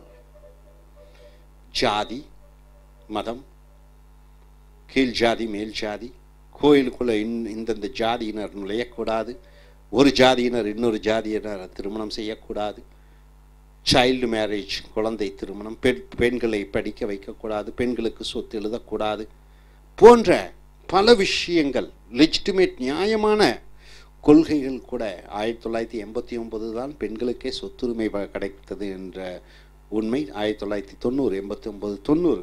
So in a word, my parent generation was conformist. என்னுடைய பெற்றோர்கள் தலைமுறையினர் இப்படித்தான் இருக்க வேண்டும் என்று வாழ்ந்தார்கள். ஸோ அடுத்த பேராகிராஃபில் in my generation that situation changed. என்னுடைய தலைமுறையிலே அந்த சூழ்நிலை மாறியது. The old fashioned conformist became an object of contempt. என்னுடைய பெற்றோர்களுடைய கொள்கை கோட்பாடுகள் அது வெறுக்கத்தகுந்ததாக மாறியது. And non-conformistனா அதை ஏற்றுக்கொள்ளாத, characterized by eccentricity, அது ஏற்றுக்கொள்ளாதவர்களை எக்ஸென்ட்ரிசிட்டி என்றால் என்ன, பைத்தியக்காரன் என்ற பட்டம் கொடுத்தார்கள். And even anti social behaviour, இவன் சமுதாயத்திற்கு லாயக்கற்றவன் என்று முத்திரையிட்டார்கள். became the ideal, இதுதான் கொள்கையாக கடைபிடிக்கப்பட்டது. சமுதாயத்தில் இப்படித்தான் இருக்க வேண்டும், அதில் கொஞ்சம் மாறி சொன்னால் இவன் பைத்தியக்காரன் என்று முத்திரை குத்தப்பட்டு அவன் ஆன்டி சோஷியல், சமுதாயத்திற்கு எதிரானவன் என்று முத்திரை குத்தப்படுகிறான். பிசேர் க்ளோத்திங், பிசேர் என்றால் என்ன, கவர்ச்சிகரமான உடைகள். became practically the norm for many young people. இப்பொழுது தலைமுறையினர் கவர்ச்சிகரமாக அழகாக வேறு விதமான உடைகளை அணிந்து கொள்கிறார்கள். முஸ்லீம் சமூகத்தினர் ஜீன்ஸ் அணியக்கூடாது, பெண்கள் அதற்கு எதிராக ஜீன்ஸ் அணிகிறார்கள். இந்து பெண்கள் சேரி கட்ட வேண்டும், அதற்கு எதிராக அணிகிறார்கள்.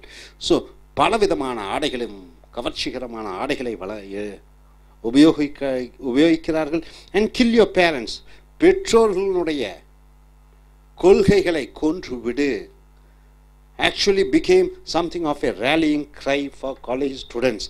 மாணவர்களுக்கு பெற்றோர் சொல்வதை எதிர்த்து நடந்து கொள் என்ற அதுவே ஒரு கோட்பாடாக, அதுவே ஒரு கொள்கையாக மாறியது. we believe there were no longer any absolutes.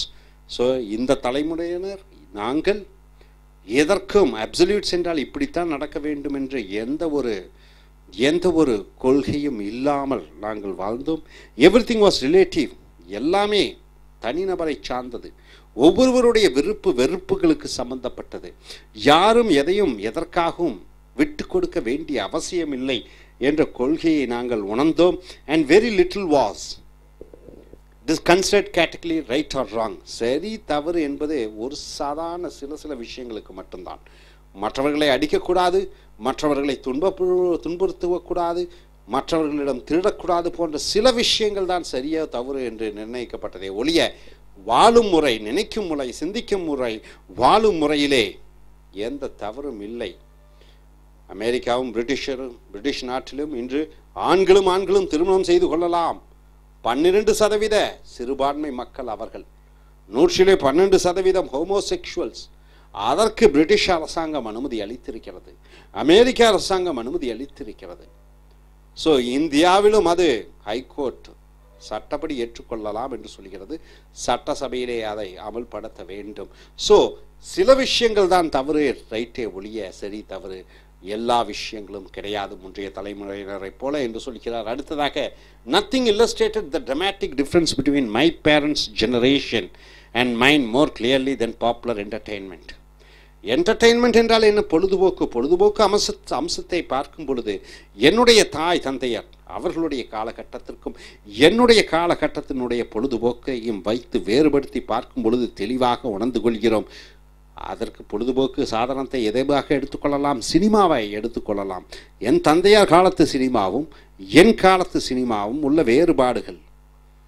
Movie goers in the 1940s and early 1950s enjoyed the whimsy of Bing Crosby. 1940களிலும் 50களிலும் என் தந்தையாருடைய அந்த தலைமுறையினுடைய காலகட்டத்தினர் பார்க்கக்கூடிய சினிமாக்கள் இந்த கிராஸ்பி என்று சொல்லக்கூடிய சென்டிமெண்டாலிட்டி ஆஃப் ஜேம்ஸ் ஸ்டுவார்ட் கூட்டு குடும்ப கதை, சகோதரி சென்டிமெண்ட்ஸ், இதை பற்றி தான் அதிகமாக படங்கள் வந்தது. கூட்டு குடும்ப படங்கள் தமிழ்நாட்டில் பார்த்தீங்கன்னா முந்தைய தலைமுறையினர் 1960 70 50 பார்த்தீங்கன்னா எல்லாம் குடும்ப கதைகளாக, ராஜா கதைகளாக இருந்தது. ஆனால் இப்பொழுது and celebrity depression era and what time ideals. அப்போ 1940 50களிலே போரை பற்றி, உலகப் போரை பற்றி, அதை பற்றியான சினிமாக்களாக வந்தது.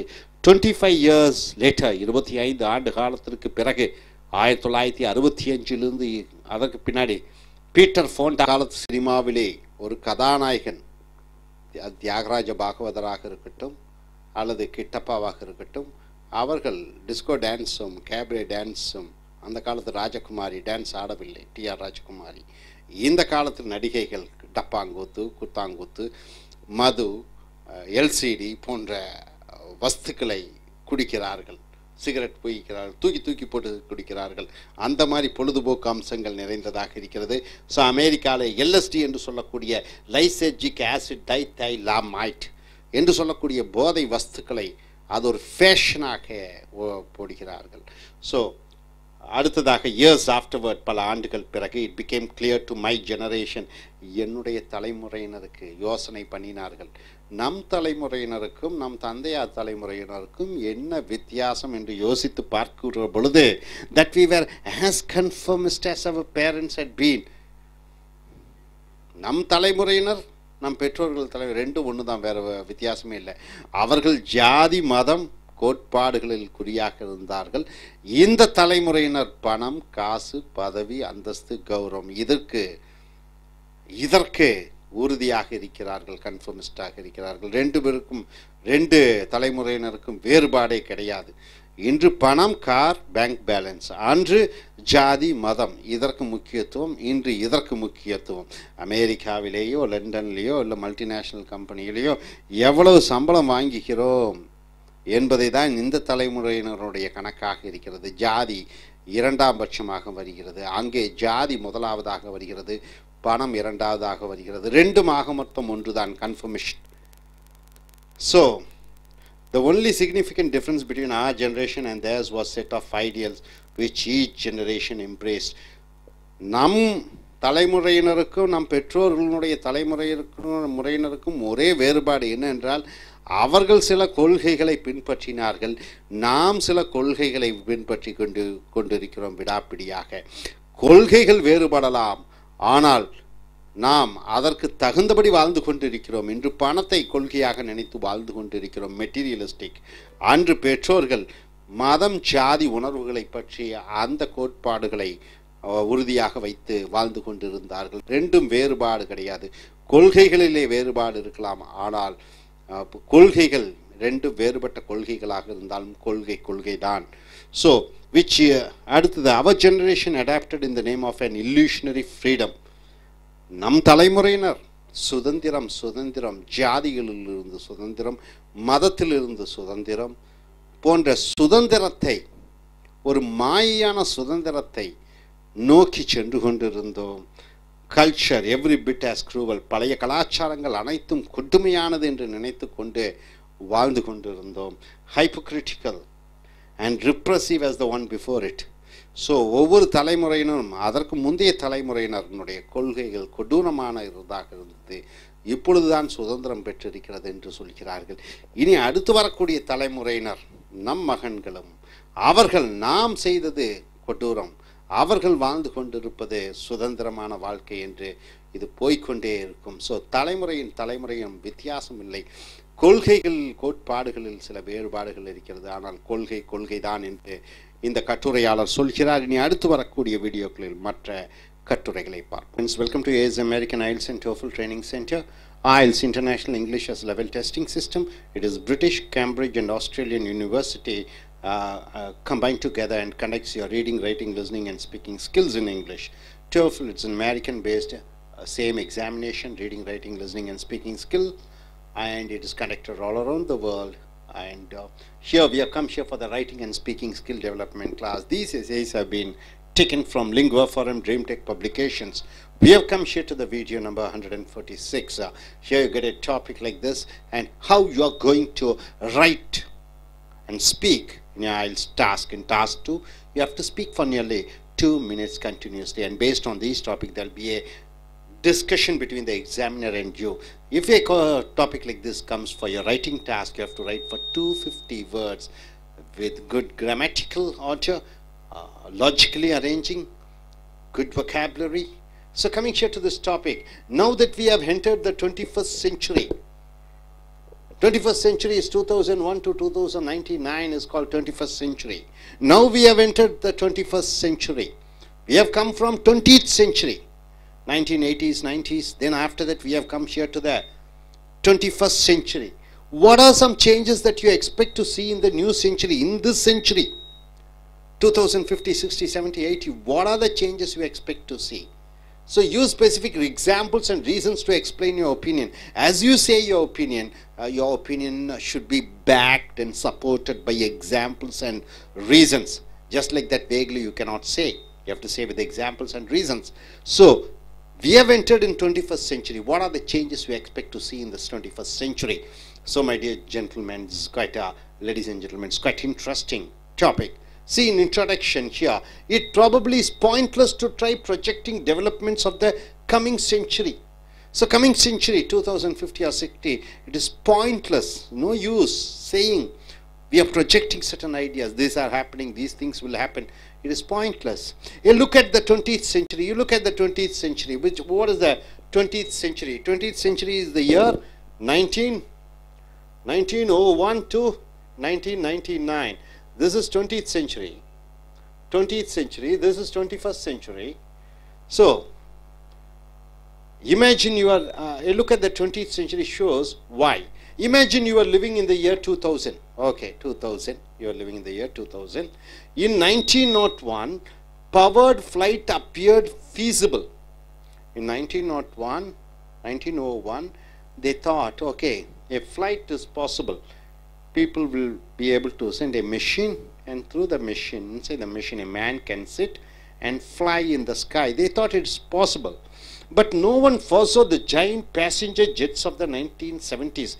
In 1901, nobody imagined such a huge plane with hundreds and hundreds of people sitting in the flight and going. They never imagined. Likewise, the laptop computers, the early 1901, they never imagined laptop computers and pocket calculators were undreamed of in 1901. Never thought, people. In 1970s, 80s, 90s, it has become practical, but became parts of everyday life well before the year 2000. Before the year 2000, everything came possible. Everything was feasible. But in 1901, they would have never thought about it. So what then does the 21st century hold? What's going to happen in this 21st century? We can scarcely even guess. We cannot guess what may happen. We never have thought in 1901 these things will happen. So in 2014, we cannot guess what's going to happen in the forthcoming year, in the middle of 21st century, 2050 or 60, whatever it is. So now, next paragraph he says, nonetheless, still, it seems safe to say that one struggle of the 20th century, in 20th century, this is history, 1901 to 1999, what has happened? Individual liberty. People want to fight. Liberty means freedom. Individual means each and everybody wants their freedom, versus opposite, state power. State power means what? State is controlling. British were controlling Indians. Hitler was controlling the world. Mussolini was controlling his countrymen. Japanese kings in Arab countries, they were controlling their people. So there was an individual liberty. They want freedom versus state power. The state was the power. They were against the state. The state, they don't want the state to control them. Will continue for the indefinite future. So it will continue. The fight will keep on going. Still it's in the Arab countries. Still we find in China. Still we find in Cuba. Still we find in North Korea. Is it so? The 20th century saw the emergence of the modern totalitarian state. 20th century, 1920s, 30s, 40s. Under Stalin, under Lenin. In Russia. The biggest country ever in the world. Which was equally powerful like Americans. A country which was able to send the men to space. So, 20th century saw the emergence of the modern totalitarian state, Maoists in China. So we found the totalitarian system, which tried to control the entire life and even the thoughts of every individual. Even the thoughts are controlled by the authority government. They never allowed the people to have different thoughts. Some based on religion, some based on economy, communism, socialism. So next, coming here, totalitarianism as practiced by Hitler. Hitler practiced total control. Stalin, total control. In fact, Stalin has killed more people than Hitler. Failed because it all failed. Hitler's system failed. Stalin's system failed. Totalitarian system failed.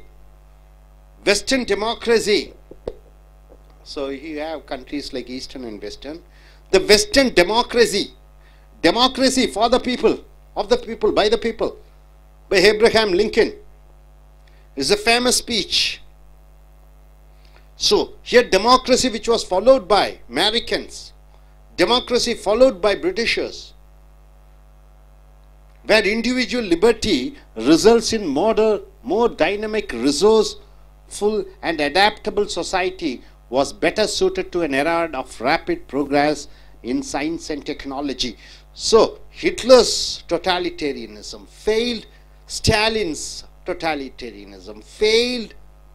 So here the British or the Western democracies were able to prove that human beings are able to live with freedom. Human beings are able to contribute for the scientific development. America was an example where democracy was there and they were able to achieve many achievements in science and technology. So totalitarianism failed and democracies were able to thrive. Now coming here to the next paragraph, he says, the same Western technology that doomed the totalitarianism regimes of the 1919s. So Russia got disintegrated. Russia got separated. Soviet Union got separated because of the influence of Western democracy. However, many contain the seeds of an even more dreadful tyranny. Still dangerous things are there. Modern technology is creating a new set of information processors that could provide a direct interface between machines and the human mind. As the science develops, in the years to the 21st century, what happens? Certain information processors has been developed where each, see here, between machines and the human mind, so that in principle at least, individuals with processors implanted in their brains. In future what happened? They are going to implant certain processors in your brains. Might be redirected and manipulated in almost the same manner as a radio controlled toy. So in future generation, 2050s and 60s, they are going to put some modern processors in brain. So they will be, you all will be controlled by a computer. Your actions, your thoughts, your way of life, everything may be controlled by a computer. You become a robot. So that's what he says. That's what's going to happen in late 21st century. So he says, in such a society, so you're going to live in a society of a robotized people. Robotized people means what? You are controlled by chips. You are controlled by processors, where the many are literally controlled by the government. So these microchips are produced by the government, and this government, they try to put it in your brain. So you are controlled by the government. A prospect for the 21st century, perhaps that unpleasant vision is only a hint what the coming century has in store for us. So this writer says, in 21st century we have attained enough and more scientific achievements. So further achievement will be a mind processor which is put inside the brain. So you and everybody may be controlled by the government. So you become like a robot. This is what the writer is saying. So hope you are able to understand 21st century, what's going to happen. Later 21st century, what's going to happen. We never thought in 1901 we are going to have jet airplanes. We are going to send a man to moon. We never thought we are going to have a laptop. We never thought we are going to have internet. We never thought we are going to have a cell phone. So like that, 2000, late 2000, 21st century, we don't know what may happen.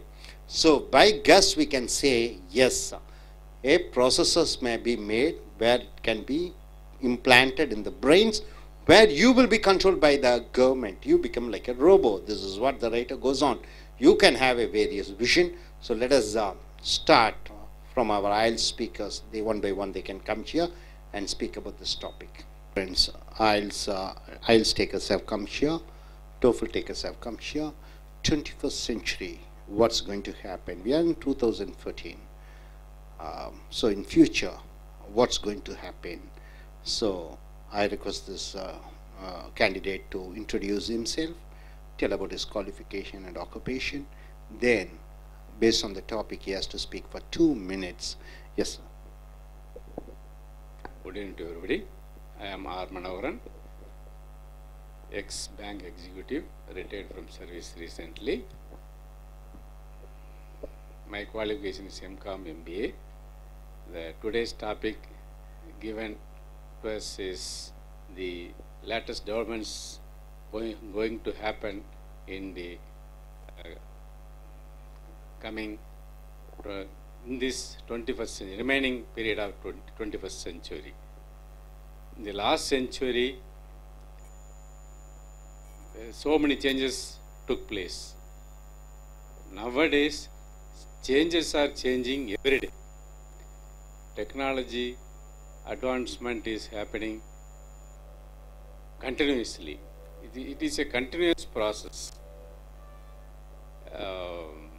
That's why I am saying changes are changing every day. Today one change will come, next day that change will be changed by another factor. That is the continuing process. In this subject, the author denotes that flight was discovered in earlier 19th century, but nobody foresaw the development of Dreamliner. Nowadays, Dreamliner having more than around 700, 800 passengers at a time. Very big size. I have seen the Dreamliner in New York recently, with gigantic size. The takeoff and this one coming down to the earth is fantastic. See, everybody should notice that one. See, nobody dreamt this one, Dreamliner, this one, latest technology, Airbus. Nobody foresaw this development.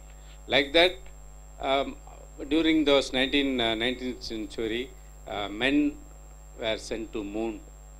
Now, men were sent to Mars also. See, actually, nowadays, so many countries, they are booking tickets for going to Mars and other planets. That is, nobody can foresaw these developments. See, what will happen, nobody knows. But the technology also is changing daily. Actually, operation also, so many operations were undergone by computers. Computers are robo. This is the latest developments. And in schools, they foresee that no books will be issued to the children. They will bring laptop to the schools, and they will have their studies in laptops itself. And no need to carry bundles and bundles of books in future. Some educationists, they predict that will happen in this century, this immediate period. These are the developments, but the old system of our custom, our formalities, our religious, this one formalities also, as far as our country is concerned, it remains the same. I request the next IELTS taker who wants to go to Singapore for his further studies. He's going to take his academic examination. If you get a topic like this, you introduce yourself and tell about this topic, sir. Hello, I am Sundar. I have studied my diploma qualification and I'm going for Singapore for my further studies. I am here to talk about what's going to happen in 21st century. So it's not imaginable. Like you say, anything can happen. Even now we are having iPad, computers, everyone, everyday life, it's a part of iPad, computers, mobile phones. Maybe in future you'll be having time machines. Of course, you can travel by time machines, and God knows, maybe biotechnologies are rapidly growing up. It may end up in creating humans, even in humans, and like we saw in this, it says like a chip can control your mind. Of course, it has tested over in the world. I read in articles like they are creating an artificial intelligence. So where you can enter into a room, so you are not alone. Your computer is with you all the time. It can control all your daily needs, and yes, that's it. So this is kind. She is IELTS taker. I believe she wants to go to London, and you have to introduce yourself and say when are you going to write your IELTS examination, and regarding this topic you have to speak. I am Nirosha. I am going to London. I.E.L.T.S examination. My topic is century 20 compared to 21 century, and 20 say.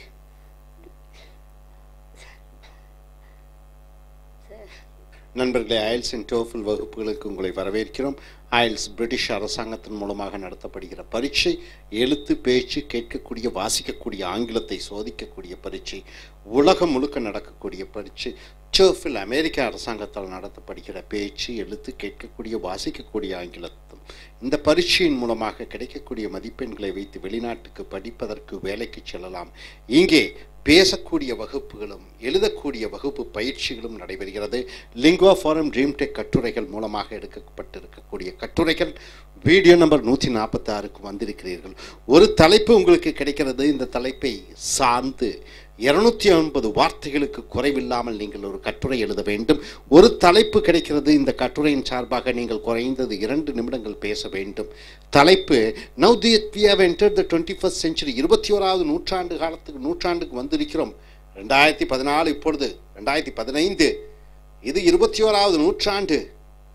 What are some changes that you expect to see in the new century? இந்த நூற்றாண்டிலே, இறுதியிலே அல்லது நடுவிலே என்ன மாற்றங்களை நீ பார்க்க போகிறாய்? So use specific examples and reasons to explain your opinion. உன்னுடைய கண்ணோட்டத்தை சொல்ல வேண்டும் என்றால் அதற்கு சரியான உதாரணங்கள் விளக்கத்துடன் சொல்ல வேண்டும். என்னென்ன நடைபெறப் போகிறது, என்னென்ன புதிய கண்டுபிடிப்புகள் நடக்கப் போகிறது என்பதை தெளிவாக சொல்ல வேண்டும். 21வது நூற்றாண்டு என்று சொல்லும் பொழுது 2001 1999 வரைக்கும். 20வது நூற்றாண்டு என்று சொல்லும் பொழுது 1901 1999 வரைக்கும். ஸோ 21வது நூற்றாண்டிலே என்ன பல மாற்றங்கள் பார்க்க போகிறீர்கள். ஸோ இங்கே கட்டுரையாளர் எழுதுகிறார், ப்ராபப்ளி ஒரு வேளை is pointless to try projecting developments of the coming century.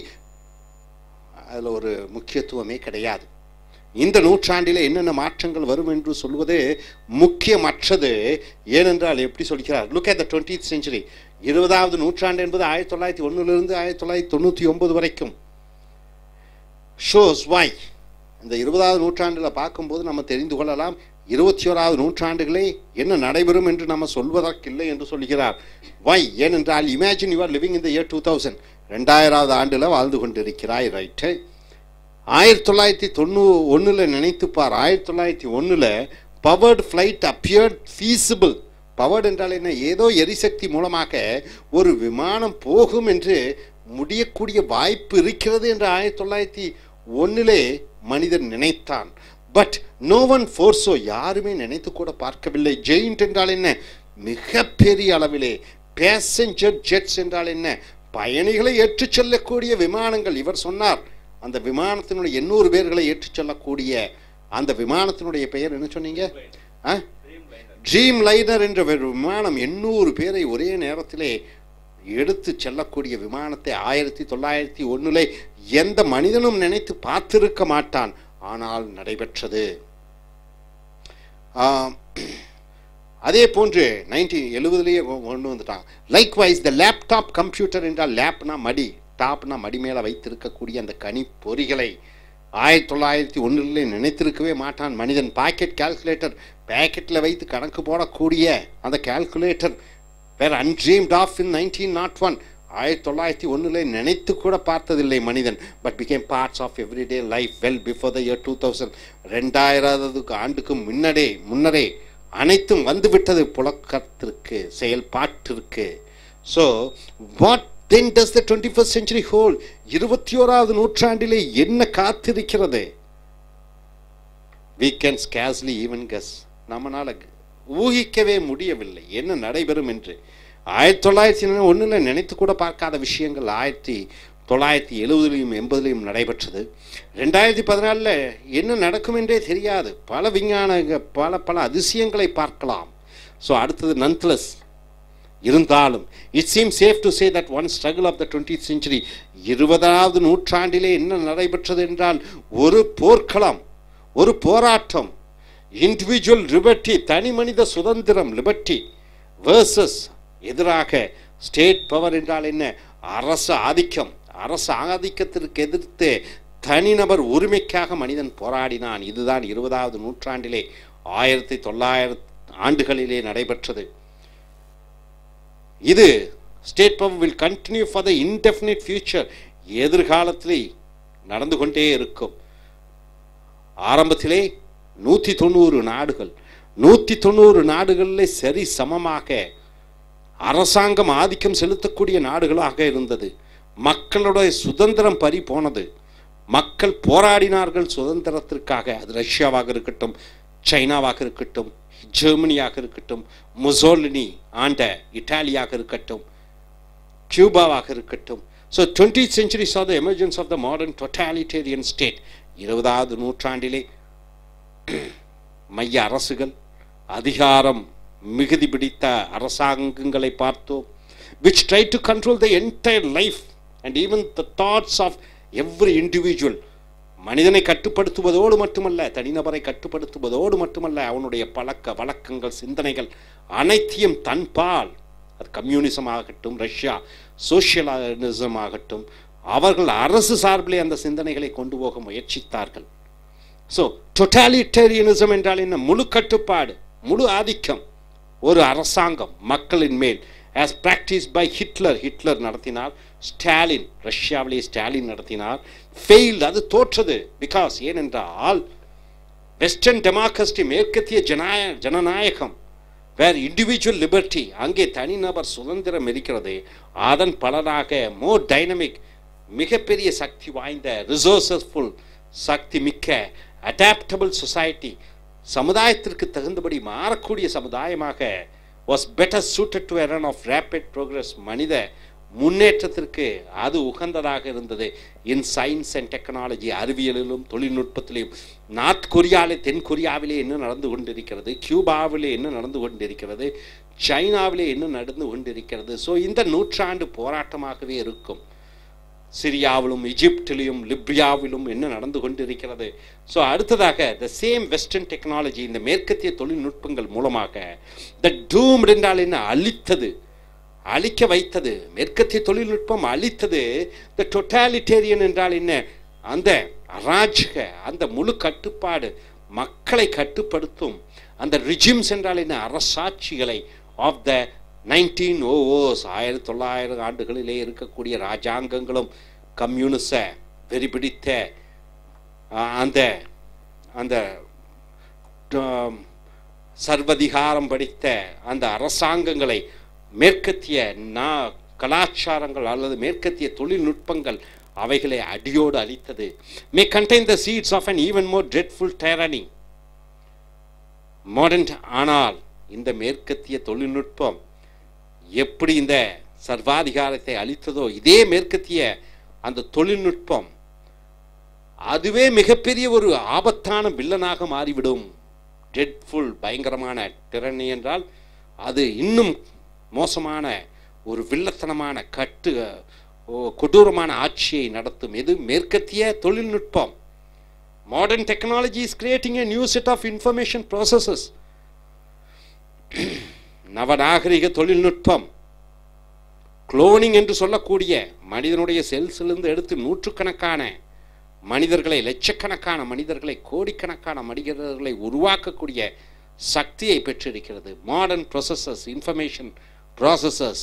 அந்த இன்ஃபர்மேஷன் ப்ராசஸஸ் என்று சொல்லக்கூடிய அந்த சிப்புகளை could provide a direct interface between machines and the human mind. மனிதனுடைய மூளைக்கும் அந்த மெஷின், அந்த சிறு அந்த சிப்பு மூலமாக வைக்கும் பொழுது மனிதனை ஆட்டி படைக்கக்கூடிய அந்த மிஷினாக, ஒரு ரோபோவாக இந்த இன்ஃபர்மேஷன் ப்ராசஸர்னால் செய்ய முடியும். that could provide a direct அடுத்து that in principle at least individuals with processors implanted in their brains. So இனி வரக்கூடிய காலங்களிலே ஒவ்வொரு தனி மனிதனும் அவனுடைய தலையிலே, அவனுடைய மூளையிலே ஒரு இன்ஃபர்மேஷன் ப்ராசஸஸ் என்ற ஒன்றை சொருகி விடுவார்கள். அது அரசாங்கத்தினுடைய இருக்கக்கூடிய அந்த ரோபோ மிஷின் மூலமாக கட்டுப்படுத்தப்படுகிறது. ஸோ ஒவ்வொரு மனிதனும் இந்த 21வது நூற்றாண்டுகளிலே ரோபோவாக, மிஷினாக மாறக்கூடிய வாய்ப்புகள் அதிகமாக இருக்கிறது. Might be directed and manipulated. அவனை எப்படியெல்லாம் செய்யலாம், எப்படியெல்லாம் அவனை மாற்றி அமைக்கலாம். In almost the same manner as a radio control toy. Radio மூலமாக ஒரு பொம்மையை எப்படி ஆட்டி படைக்கிறோமோ அப்படி ஒவ்வொரு தனி நபரும் ஆட்டி படைக்கப்படுவான். இது இந்த நவநாகரீக தொழில்நுட்பம், மேற்கத்திய தொழில்நுட்பத்தினுடைய சாதனையாக விளங்கப்படுகிறது. எப்படி சர்வாதிகாரத்தை அளித்ததோ அதை போன்று மேற்கத்திய அந்த நாகரீகமும் கலாச்சாரமும் தொழில்நுட்பமும் ஒரு தனி மனிதனை, ஒரு நாட்டு மனிதர்களை அனைவரையும் மிஷினாக உருவாக்கக்கூடிய வல்லமையை பெற்றிருக்கிறது. ஸோ இறுதியாக இன் சச் ஏ சொசைட்டி, அந்த மாதிரி ஒரு சமுதாயத்திலே மனிதர்கள் அனைவரும் மிஷினாக வாழ்ந்து கொண்டிருக்கக்கூடிய சமுதாயத்திலே ரோபோட்டைஸ்ட் பீப்புள், அந்த மனிதர்களை என்னவென்று சொல்வீர்கள்?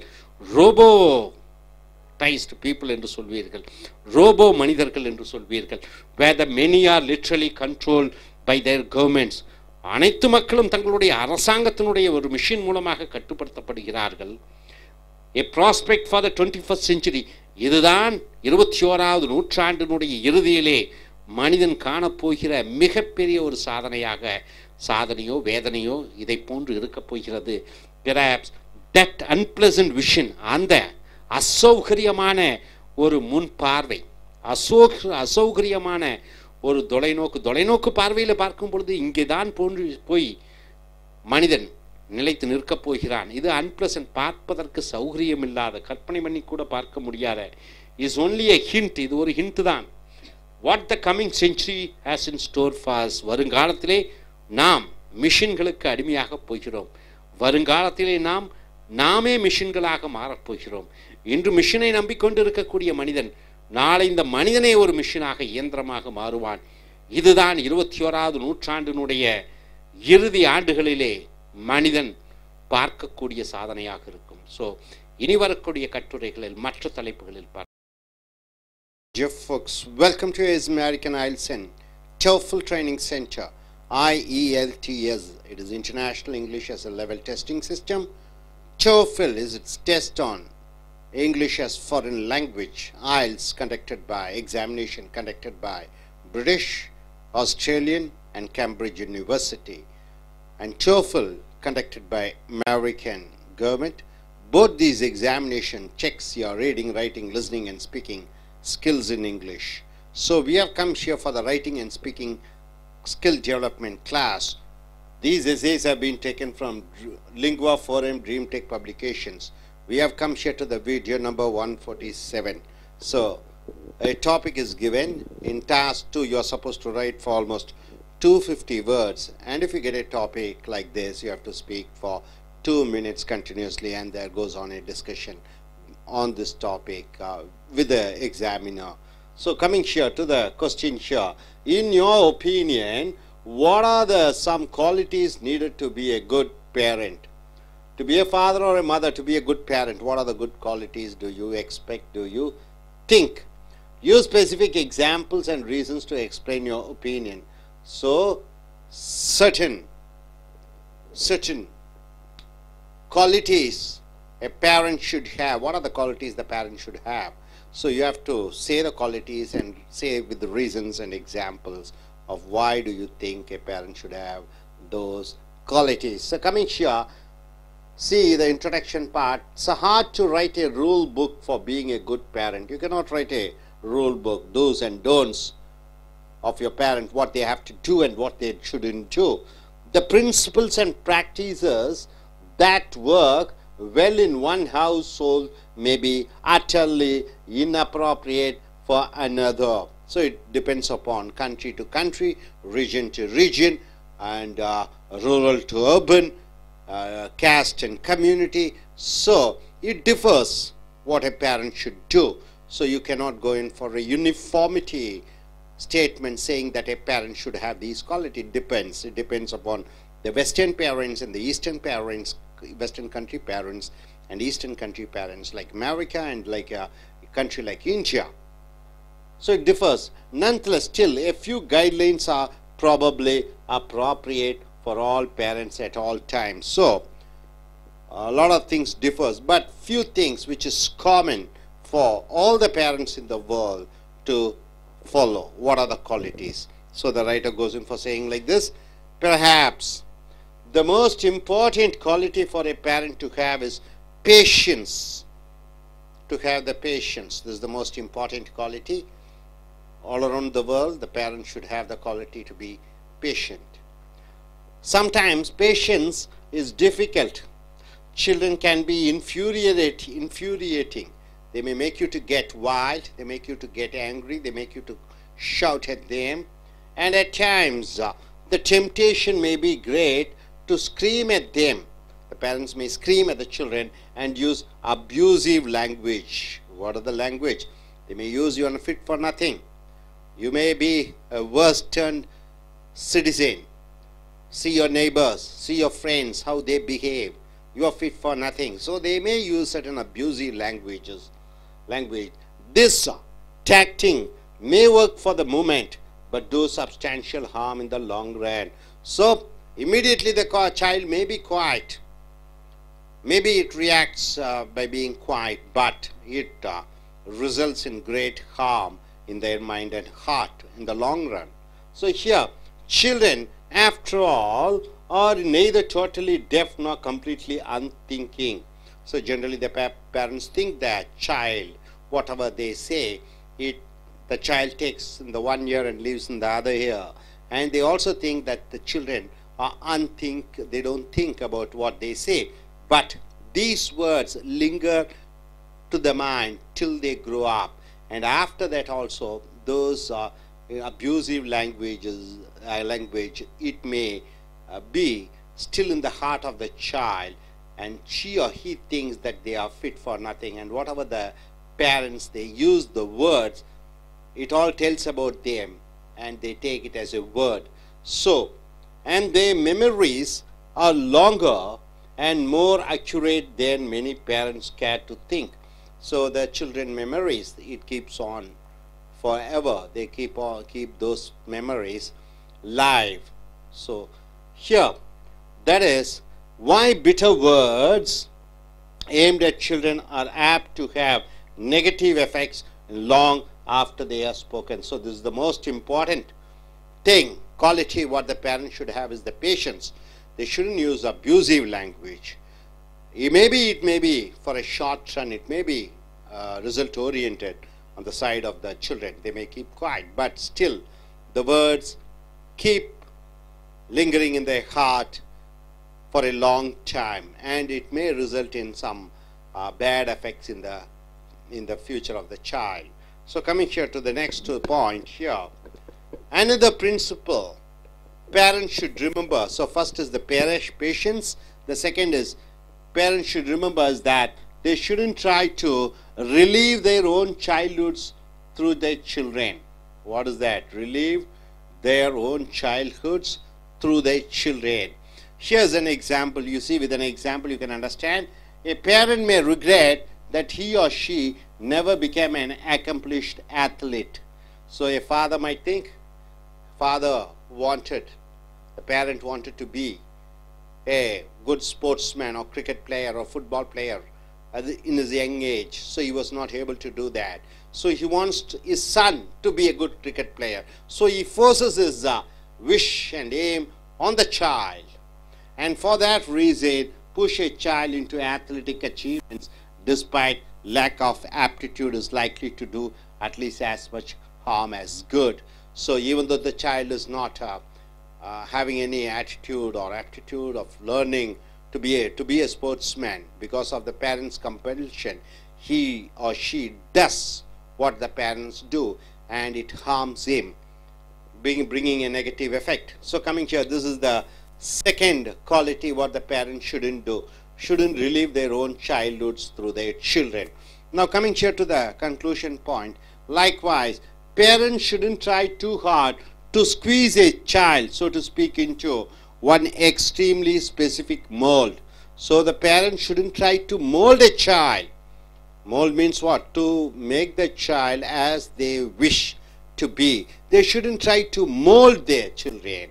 If a boy has the aptitude to become a highly successful aircraft mechanic, so a boy who wanted to be a aircraft engineer, aeroplane engineer, for example, does anyone benefit if his parents try to make him into a ballet dancer instead?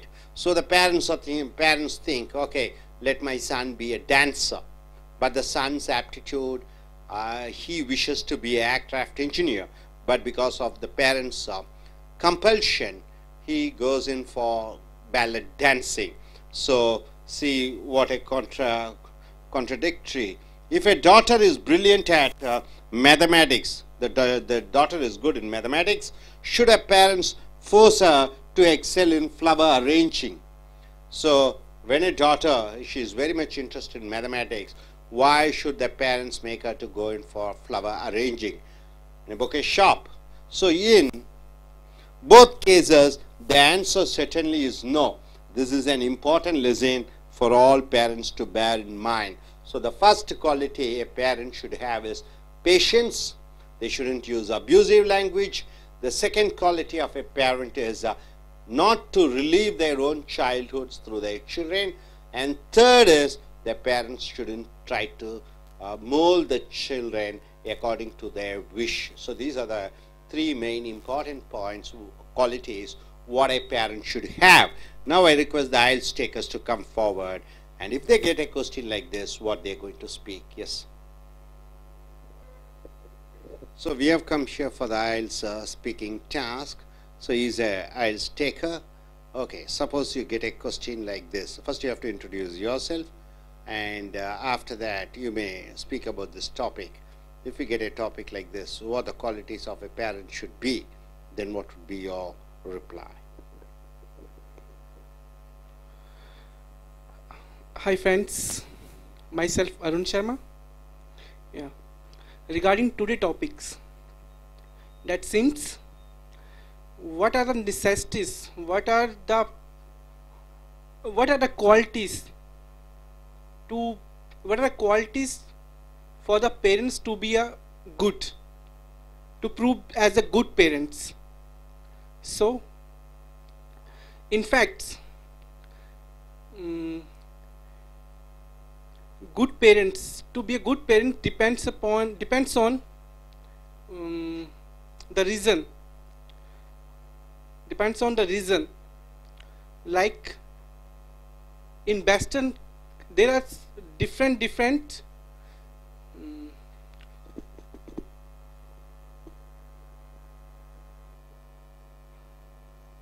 Hi friends, myself Arun Sharma. I want to share my views, my ideas regarding the today's topics. What are the good qualities that a parent has to adopt to prove to be a good guardians for a children? So, as you know, parents are always right. There is a proverb: parents are always right. I'm agree with this, but there are some issues. There are some points that can be improvised by the parents to become a best. And today here, I'm only going to speak about that points. So, in my opinion, first I want to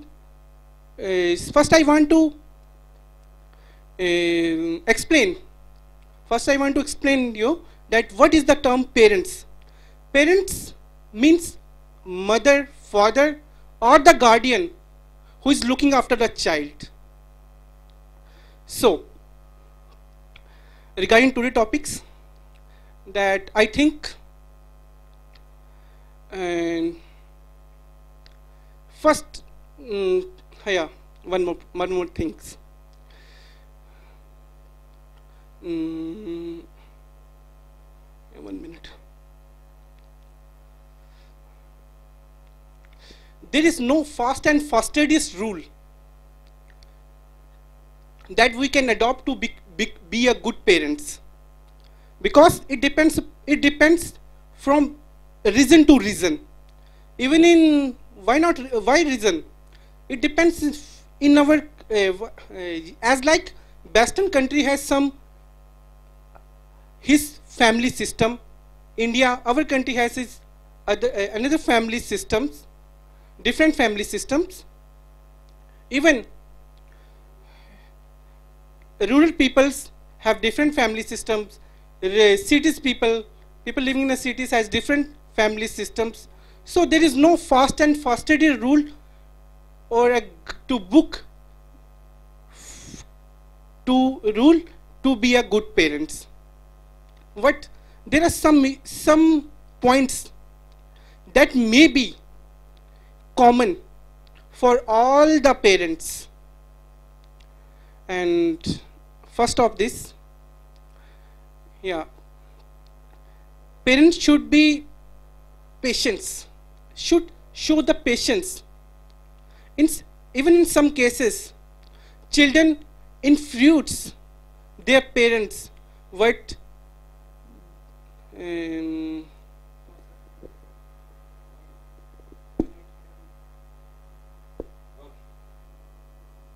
நண்பர்களே, IELTS TOEFL வகுப்புகளுக்கு உங்களை வரவேற்கிறோம். IELTS international English level testing system British அரசாங்கமும் Australian அரசாங்கமும் Cambridge பல்கலைக்கழகமும் இணைந்து நடத்தக்கூடிய பரீட்சை TOEFL test on English as foreign language அமெரிக்க அரசாங்கத்தால் நடத்தப்படுகிற பரீட்சை. உங்களுடைய பேச்சாங்கிலம், எழுத்தாங்கிலம், கேட்கக்கூடிய ஆங்கிலம், வாசிக்கக்கூடிய ஆங்கிலத்தை சோதிக்கக்கூடிய பரீட்சை. இந்த மதிப்பெண்களின் மூலமாக நீங்கள் ஆங்கிலத்தை தாய்மொழியாக கொண்டிருக்கக்கூடிய நாடுகளான அமெரிக்கா, ஆஸ்திரேலியன், கனடா, இங்கிலாந்து போன்ற நாடுகளுக்கு படிப்பிற்கு, வேலைக்கு, விசா பெறுவதற்கு பயன்படுத்தலாம். இப்போ writing and speaking skill developments class, எழுதுவது மற்றும் பேசுவதற்கான பயிற்சி வகுப்புகள், லிங்குவா ஃபாரம் ட்ரீம் டெக் கட்டுரைகள் மூலமாக எடுக்கப்பட்டிருக்கக்கூடிய கட்டுரைகள் வீடியோ நம்பர் 147க்கு வந்திருக்கிறீர்கள். இதை போன்று ஒரு தலைப்பு கிடைத்தால் 2 நிமிடங்களுக்கு தொடர்ச்சியாக பேச வேண்டும்.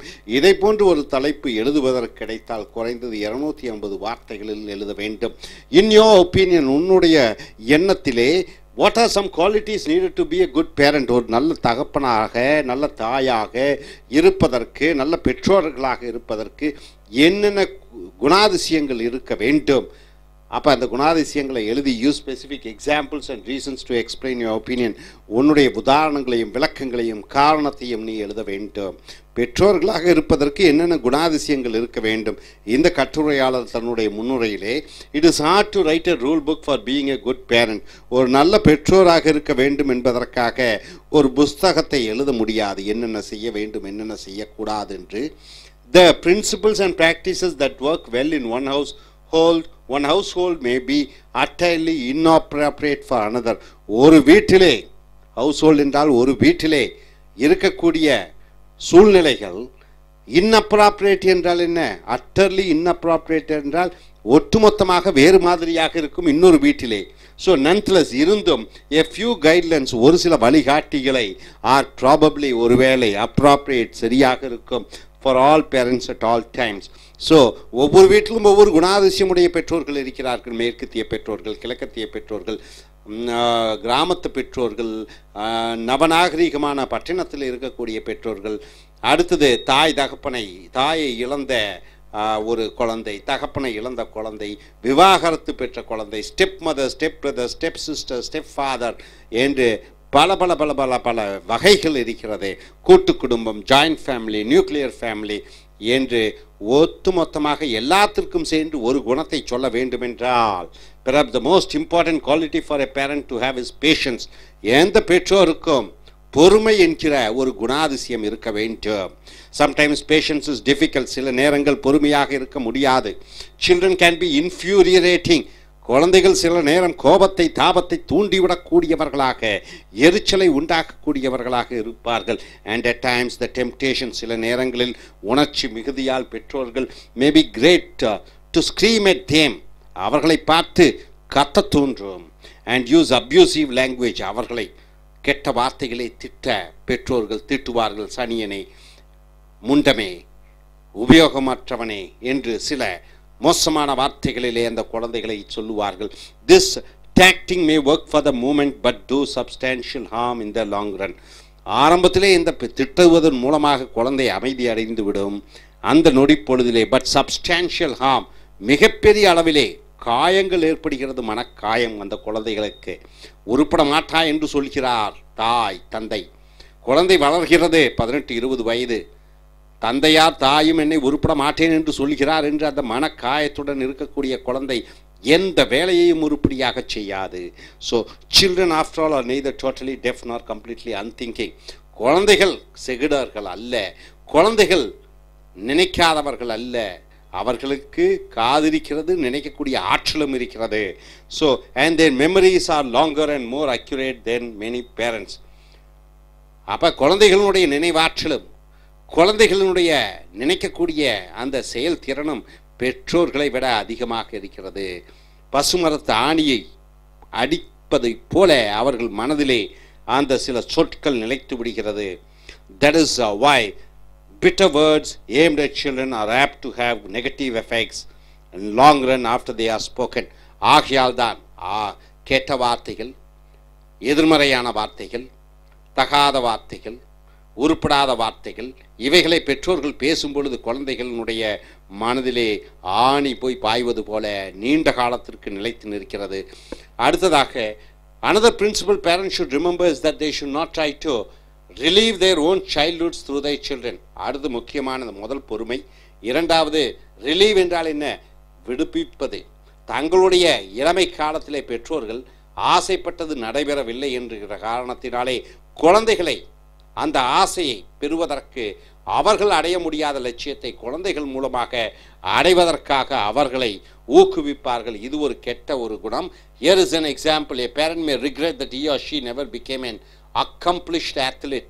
Accomplished என்றால் என்ன? தான் ஒரு சாதிக்கக்கூடிய விளையாட்டு வீரனாக வர முடியவில்லையே என்று பெற்றோர் ஏங்குவார் ஒரு தந்தையார்.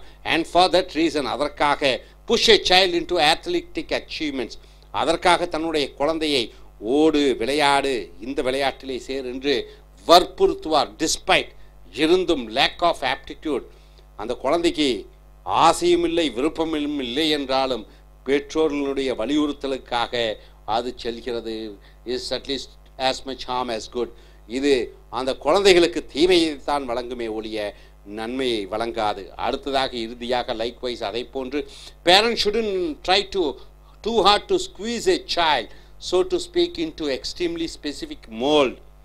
அப்போ இன்னொன்று ரெண்டாவது பெற்றோர்களுடைய ஆசையை, நிறைவேறாத ஆசையை, மகனை வைத்து மகளை வைத்து ஆசையை நிறைவேற்ற முயற்சிக்க கூடாது. மூன்றாவது பத்தியிலே ஒரு குழந்தையை மோல்டு என்றால் என்ன? வடிவமைப்பது. அந்த குழந்தையை இவர்கள் ஆசைப்படி, இவர்கள் இஷ்டப்படி வடிவமைக்க கூடாது. If a boy has the aptitude to become a highly successful aircraft mechanical, ஒரு பையனுக்கு, மகனுக்கு மிகப்பெரிய ஏரோப்ளேன் இன்ஜினியர் ஆக வேண்டும் என்ற ஆசை இருக்கும் பொழுது, for example, does anyone benefit if his parents try to make him into a ballet dancer instead? அவர்களுடைய பெற்றோர்கள் சினிமா நடிகர் நடிகையாக இருக்கலாம்.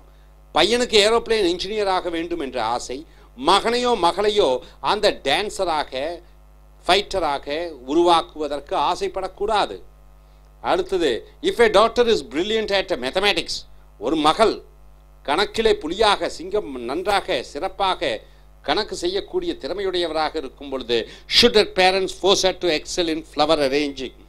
அவருடைய பெற்றோர், அந்த பெண்ணுடைய பெற்றோர் கணக்கினுடைய நல்ல தீவிரமாக சிறந்த கணக்கு பாடத்தை முக்கியமாக நினைத்து கொண்டிருக்கக்கூடிய அந்த குழந்தை, அந்த பெண் குழந்தையை வற்புறுத்தி மலர்கள் விற்கக்கூடிய, மலர்களை அடுக்கி வைக்கக்கூடிய வேலையை செய்ய சொல்லலாமா பெற்றோர்?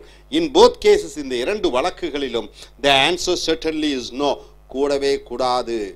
This is an important lesson for all parents to bear in mind. அனைத்து பெற்றோர்களும் மனதில் தக்க வைத்துக் கொள்வதே நம்பர் 1 பொறுமை முக்கியம். நம்பர் 2 தன்னுடைய ஆசை நிறைவேறாத ஆசைகளை குழந்தைகள் மூலமாக நிறைவேற்ற முயற்சி பண்ணக்கூடாது. 3வது, குழந்தைகள் விருப்பப்பட்ட ஒரு விஷயத்துக்கு எதிராக வேறு விஷயத்தை அவர்களை ஈடுபடுத்தக்கூடாது. இதுதான் பெற்றோர்கள் எப்படி இருக்க வேண்டும் என்ற ஒரு பொதுவான 3 குணாதிசயங்களை இந்த எழுத்தாளர் சொல்கிறார். இனி அடுத்து வர வீடியோக்களில் மற்ற கட்டுரைகளை பார்ப்போம். Thank you very much. Folks, welcome to AS American I.E.L.T.S and TOEFL Training Center. I.E.L.T.S, International English as Level Testing System. TOEFL, Test on English as Foreign Language. So both these examinations conducted by I.E.L.T.S British, Australian and Cambridge University. TOEFL examination conducted by British government to check your reading abilities, listening, speaking, writing, your skills in English. So it's conducted all around the world. So with these marks you can go for the countries whose main language is English speaking countries like United States or Australia, Canada, for visa purposes and for getting a job and for further studies. So we have come here for the writing and speaking skill development class. We have taken these essays from Lingua Forum Dream Tech publications and the video number is 148. So the topic here goes like this. If you get a topic like this, you have to write for nearly 250 words in task 2. If you get a topic like this, you have to speak for 2 minutes in task 2 in speaking task, and based on this topic you will be having a discussion between the examiner and you. Coming to topic here, why do you think movies are popular all around the world? Use specific examples and reasons to explain your opinion. Why movies are popular all around the world? Movie is a wonderful media, isn't it? It attracts, it makes people to come to the cinema halls. People learn a lot, enjoy, music is there, fun is there, dance, fight and whatnot, fiction, non-fiction. So different actors, actors, they take part. So movie is something like a glamorous world. Why movie is popular all around the world? Everywhere. You take any nook of the corner, movies are very popular. Why is it popular? You have to use examples and reasons to explain your answers. Quite a nice and wonderful and simple topic, isn't it? Why movies are popular all around the world? You have to say the reasons with examples and explain and tell your opinion why the movies are so popular all around the world. So movies are popular because they provide a selective mirror of reality. Movies tell the reality of what's happening in our life. So they are commentaries on life. So movies are commentaries on life. What do you mean by commentaries? What's happening? So it's the commentaries on life.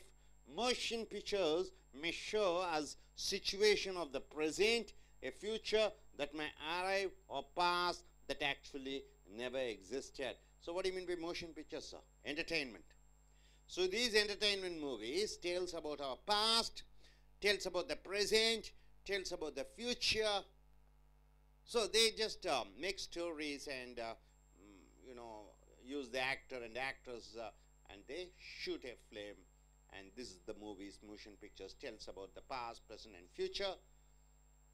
They may be funny, the movies may be funny, movies may be tragic movies, the movies may be thrilling, puzzling or shocking. So different type of movies are there, right? And at family oriented and war oriented and something, you know, all type of movies, puzzling, entertaining, shocking. So all of them, however, tell us something about the world we live in and about ourselves. So the movie says about the where we live in, the world we are living in, the people, the thoughts, the ideas. This is what the movie is all about. Are you clear about it? See the introduction part, how beautifully is given, the writer. Then coming here, he says with example. For example, consider the classic horror movie Jaws. Have you seen the movie Jaws? It's a classic movie. It's very popular during the times of 80s. All around the world, it's a Hollywood movie. Jaws. It's about the shark, how it attacks the human beings and how they kill the shark. On one level, the movie was about a giant shark. Shark means, you know, that big fish attacking swimmers at a beach near a small town. Near a small town, there's a beach. You find tourists, you find people coming there, swim in the beach. A shark comes there and attacks the people who live there, who swim in the ocean. Here, primarily, however, the movie was about the townspeople and how they responded to a threat. So when the sharks started attacking, how the people responded. This is what the story is about. The message of Jaws, what does the message say? Was that every individual responds in a unique way to crisis. What do you mean by that?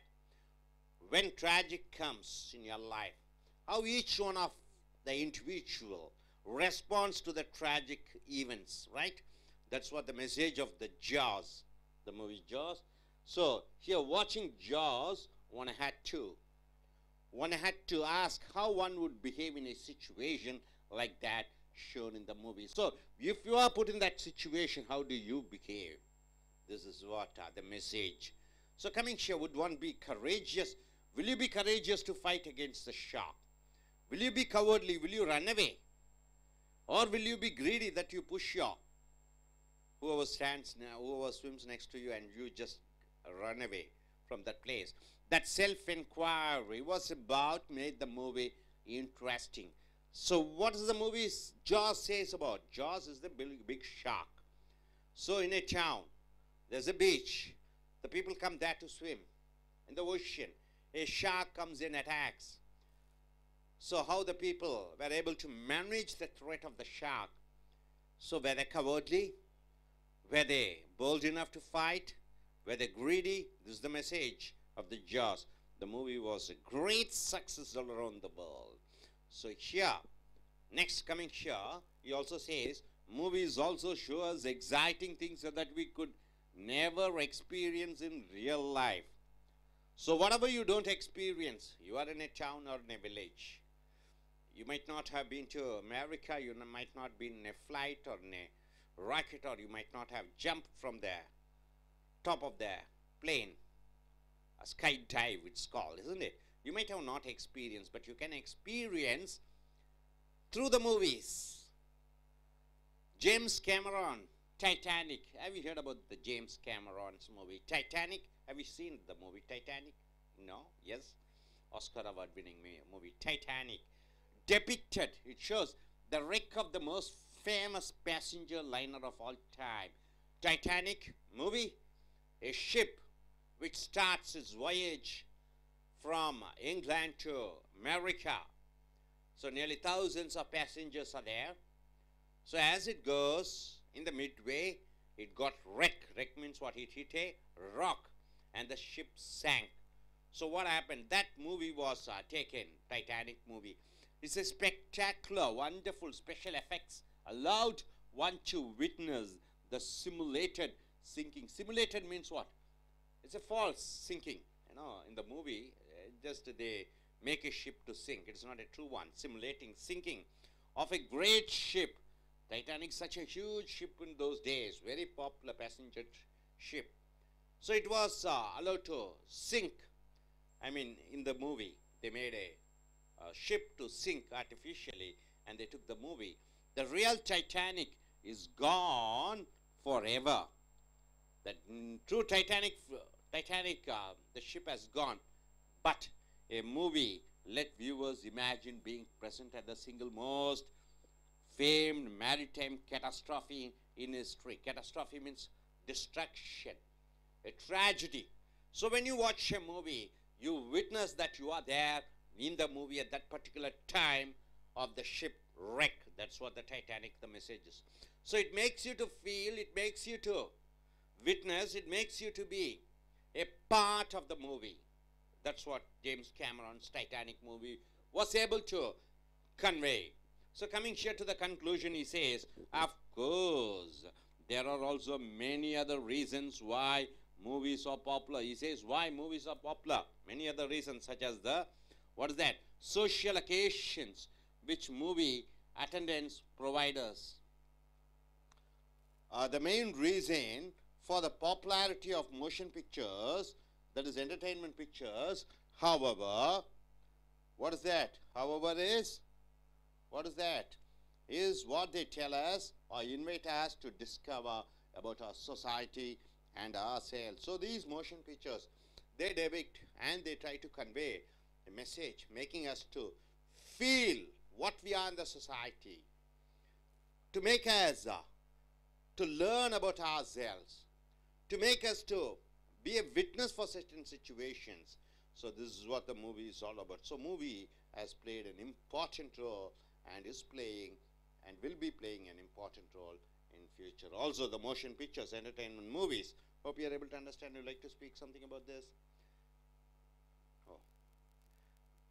TOEFL, I.E.L.T.S என்றால் சர்வதேச அளவிலே ஆங்கிலத்தை, எழுத்தாங்கிலம், பேசக்கூடிய ஆங்கிலம், கேட்கக்கூடிய ஆங்கிலம், வாசிக்கக்கூடிய ஆங்கிலத்தை பரிசோதிக்கக்கூடிய ஒரு பரீட்சை பிரிட்டிஷ் அரசாங்கத்தால், ஆஸ்திரேலியன் அரசாங்கத்தால், கேம்பிரிட்ஜ் பல்கலைக்கழகத்தால் நடத்தக்கூடிய பரீட்சை TOEFL, test on English as foreign language. இது அமெரிக்க அரசாங்கத்தால் நடத்தப்படுகிற அமெரிக்கா இங்கு பேச்சாங்கிலம், எழுத்தாங்கிலம், கேட்கக்கூடிய ஆங்கிலம், வாசிக்கக்கூடிய ஆங்கிலத்தை பரிசோதிக்கக்கூடிய பரீட்சை.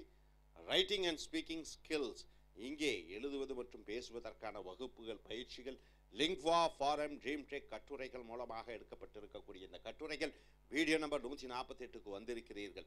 ஸோ உலகம் முழுக்க நடக்கக்கூடிய பரீட்சை, இந்த பரீட்சையின் மதிப்பெண்களை வைத்து நீங்கள் வெளிநாடுகளுக்கு வேலைக்கு, வெளிநாடுகளுக்கு படிப்பதற்கு, விசா பெறுவதற்கு நீங்கள் உபயோகப்படுத்தலாம். இந்த கட்டுரை, ஒரு கட்டுரை வருகிறது, தலைப்பை பாருங்கள். இந்த கட்டுரையின் சார்பாக நீங்கள் 250 வார்த்தைகளுக்கு குறைவில்லாமல் எழுத வேண்டும். மேலும் ஒரு தலைப்பு கிடைத்தால் அந்த தலைப்பின் சார்பாக 2 நிமிடங்கள் நீங்கள் பேச வேண்டும். மேலும் அந்த தலைப்பின் சார்பிலே விவாத கேள்விகள் கேட்கப்படும். ஸோ இங்கே தலைப்பு பாருங்கள். Why do you think movies are popular all around the world? எதற்காக சினிமா உலகம் முழுக்க பிரபலமாக இருக்கிறது? யூஸ் ஸ்பெசிஃபிக் எக்ஸாம்பிள்ஸ், குறிப்பிட்ட உதாரணங்களும், அண்ட் ரீசன்ஸ், காரணங்களும், டு எக்ஸ்பிளைன், விவரிக்க வேண்டும். ஆன் யோர் ஒப்பீனியன், உன்னுடைய எண்ணத்தை நீ விவரிக்க வேண்டும். உலகம் முழுக்க சினிமா ஏன் பிரபலமாக இருக்கிறது, என்ன காரணம், அந்த காரணத்தை நீ குறிப்பிட்ட உதாரணங்களுடன், விளக்கத்துடன் நீ விளக்க வேண்டும். ஸோ தமிழ்நாட்டு போன்று ஒரு ஊரிலே, நாட்டிலே, இங்கே தமிழ்நாட்டிலே சினிமா நடிகர்கள், நடிகைகள், சினிமா கதாசிரியர்கள் 47 ஆண்டு காலம், 50 ஆண்டு காலம் பக்கம் ஆட்சி புரிந்து கொண்டிருக்கிறார்கள் நாட்டை. ஸோ சினிமா அந்த அளவு ஒரு தாக்கத்தை தமிழ்நாட்டிலும் இந்தியாவிலும் உலகம் முழுக்க. ரீகன் ஒரு மிகச்சிறந்த நடிகர், அமெரிக்காவின் ஜனாதிபதி ஆனார். ஸோ சினிமா நடிகர்கள், நடிகைகளுக்கு சமுதாயத்திலே மிகப்பெரிய ஒரு மரியாதை இருக்கிறது. ஸோ இந்த சினிமா என்ன, ஏன், எதற்காக அவ்வளவு பிரபலமாக மக்களுடைய மனதிலே நீக்கமர இருக்கக்கூடிய ஒரு விஷயமாக இருக்கிறது என்று பார்க்கும் பொழுது, மூவிஸ், இந்த விடை பாருங்கள். Movies are popular because they provide a selective mirror of reality. உண்மைகளின் பிம்பமாக, உண்மைகளை கண்ணாடியிலே பார்க்கும் பொழுது உன்னுடைய பிம்பம் தெரிகிறது. அதே போன்று இந்த கண்ணாடி மூலமாக அது உண்மைகளை பிரதிபலிக்கிறது. சமுதாயத்திலே என்ன நடக்கிறது, காதல், கொலை, வன்முறை, ஏமாற்றம், அனைத்து விஷயங்களையும் அந்த கண்ணாடி போல் பிரதிபலிக்கிறது சினிமாக்கள். They are commentaries on life. உன்னுடைய வாழ்க்கையிலே என்னென்ன செய்து கொண்டிருக்கிறாய், என்னென்ன செய்வாய், என்னென்ன செய்தாய் போன்ற விஷயங்களை அது பிரதிபலிக்கிறது. Motion pictures may show the situation of the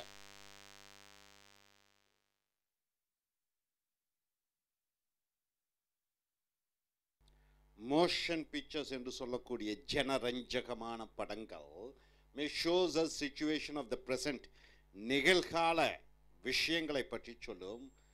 A future that might arrive, எதிர்காலத்தில் என்ன நடக்கும் என்று சொல்லும். Or a past that actually never existed, இறந்த காலத்திலே நடவாத விஷயங்களையும் இந்த ஜனரஞ்சகமான படங்கள் சொல்லும். They may be funny, இந்த ஜனரஞ்சகமான படங்கள் நகைச்சுவை உணர்வுடைய படங்களாக இருக்கும். Tragedy, tragic movies என்று சொல்லக்கூடிய ஆபத்தான படங்களாக இருக்கும். இல்லை சோக முடிவுகள் உருவாக்கக்கூடிய படங்களாக இருக்கும். Thrilling, மெய்சிலிர்க்க வைக்கக்கூடிய படங்களாக இருக்கும். பஸ்லிங், குழப்பக்கூடிய படங்களாக இருக்கும். ஆர் ஷாக்கிங், அதிர்ச்சி அளிக்கக்கூடிய படங்களாக இருக்கும். ஆல் ஆஃப் தெம், இந்த அனைத்து படங்களும் however எப்படி எனினும் tell us something about the world we live in. இந்த படங்கள் நம் உலகத்தில் நாம் எப்படி வாழ்கிறோம் என்பதை சொல்கிறது. and about ourselves, நம்மளுடைய உணர்வுகள், உணர்ச்சிகள், வேதனைகள், சந்தோஷங்கள் அனைத்தையும் அது பிரதிபலிக்கிறது சினிமா, ஜனரஞ்சகமான படங்கள். அடுத்தது இந்த கட்டுரையாளர் எழுதியிருக்கிறார். ஃபார் எக்ஸாம்பிள், உதாரணத்திற்கு, consider the classic horror movie Jaws. Jaws என்ற படங்கள் நீங்கள் பார்த்திருப்பீர்கள் என்று நினைக்கிறேன். 1980 ஜாஸ் என்ற, இது ஒரு மீனை பற்றி, மிகப்பெரிய மீனான திமிங்கலத்தை பற்றிய ஒரு பயங்கரமான ஒரு கிளாசிக் என்றால் என்ன, அருமையான ஒரு படம். இந்த படத்திலே on one level the movie was about a giant shark, மிகப்பெரிய ஒரு திமிங்கலத்தை பற்றிய கதை. அட்டாக்கிங் ஸ்விம்மர்ஸ், நீந்தி கொண்டு இருக்கக்கூடியவர்களை தாக்குகிற மீன் அது. At a beach near a small town, ஒரு சிறு ஊரிலே, அங்கே கரையோரம் கடற்கரையிலே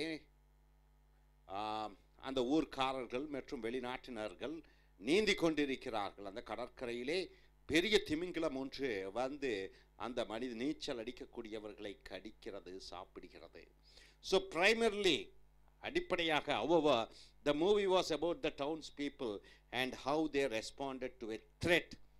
அடிப்படையில் அந்த சினிமா என்பதே, ஜாஸ் என்ற படம், ஒரு திமிங்கலம் மீன் வந்து தாக்குகிற பொழுது அந்த ஊர் மக்கள் அதை எப்படி சமாளித்தார்கள், அந்த த்ரெட், அந்த ஒரு பயத்தை, அந்த ஒரு அதிர்ச்சியை எப்படி சமாளித்தார்கள். The message of Jaws was that every individual responds in a unique way to crisis. இந்த ஜாஸ் படத்தினுடைய மெசேஜ் என்று சொல்லக்கூடிய மக்களுக்கு என்ன சொல்ல விரும்புகிறது என்றால், கிரைசிஸ் என்றால் என்ன, ஒரு ஆபத்து வரும் பொழுது அந்த ஊர்க்காரர்கள் எப்படி சமாளிக்கிறார்கள். ஸோ வாட்சிங் ஜாஸ், ஒன் ஹேட் டு, அந்த ஜாஸ் படத்தை பார்க்கும் பொழுது one had to ask how one would behave in a situation like that shown in the movie. அந்த படத்திலே இப்படியான ஒரு சூழ்நிலை வரும் பொழுது எப்படி ஒரு மனிதன் நடந்து கொள்வான் என்பதை, நடந்து கொள்கிறான் என்பதை அந்த படம் சொல்கிறது.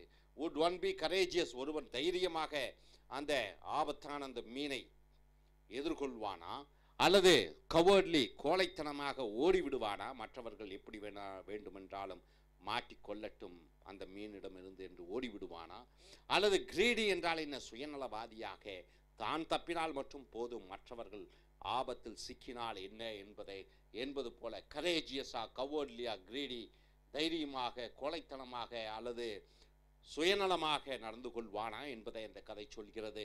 தட் செல்ஃப் என்கொயரி, சுயமாக சுய பரிசோதனை, அதாவது சுயமாக நீ கேட்டுக்கொள்ள வேண்டும்.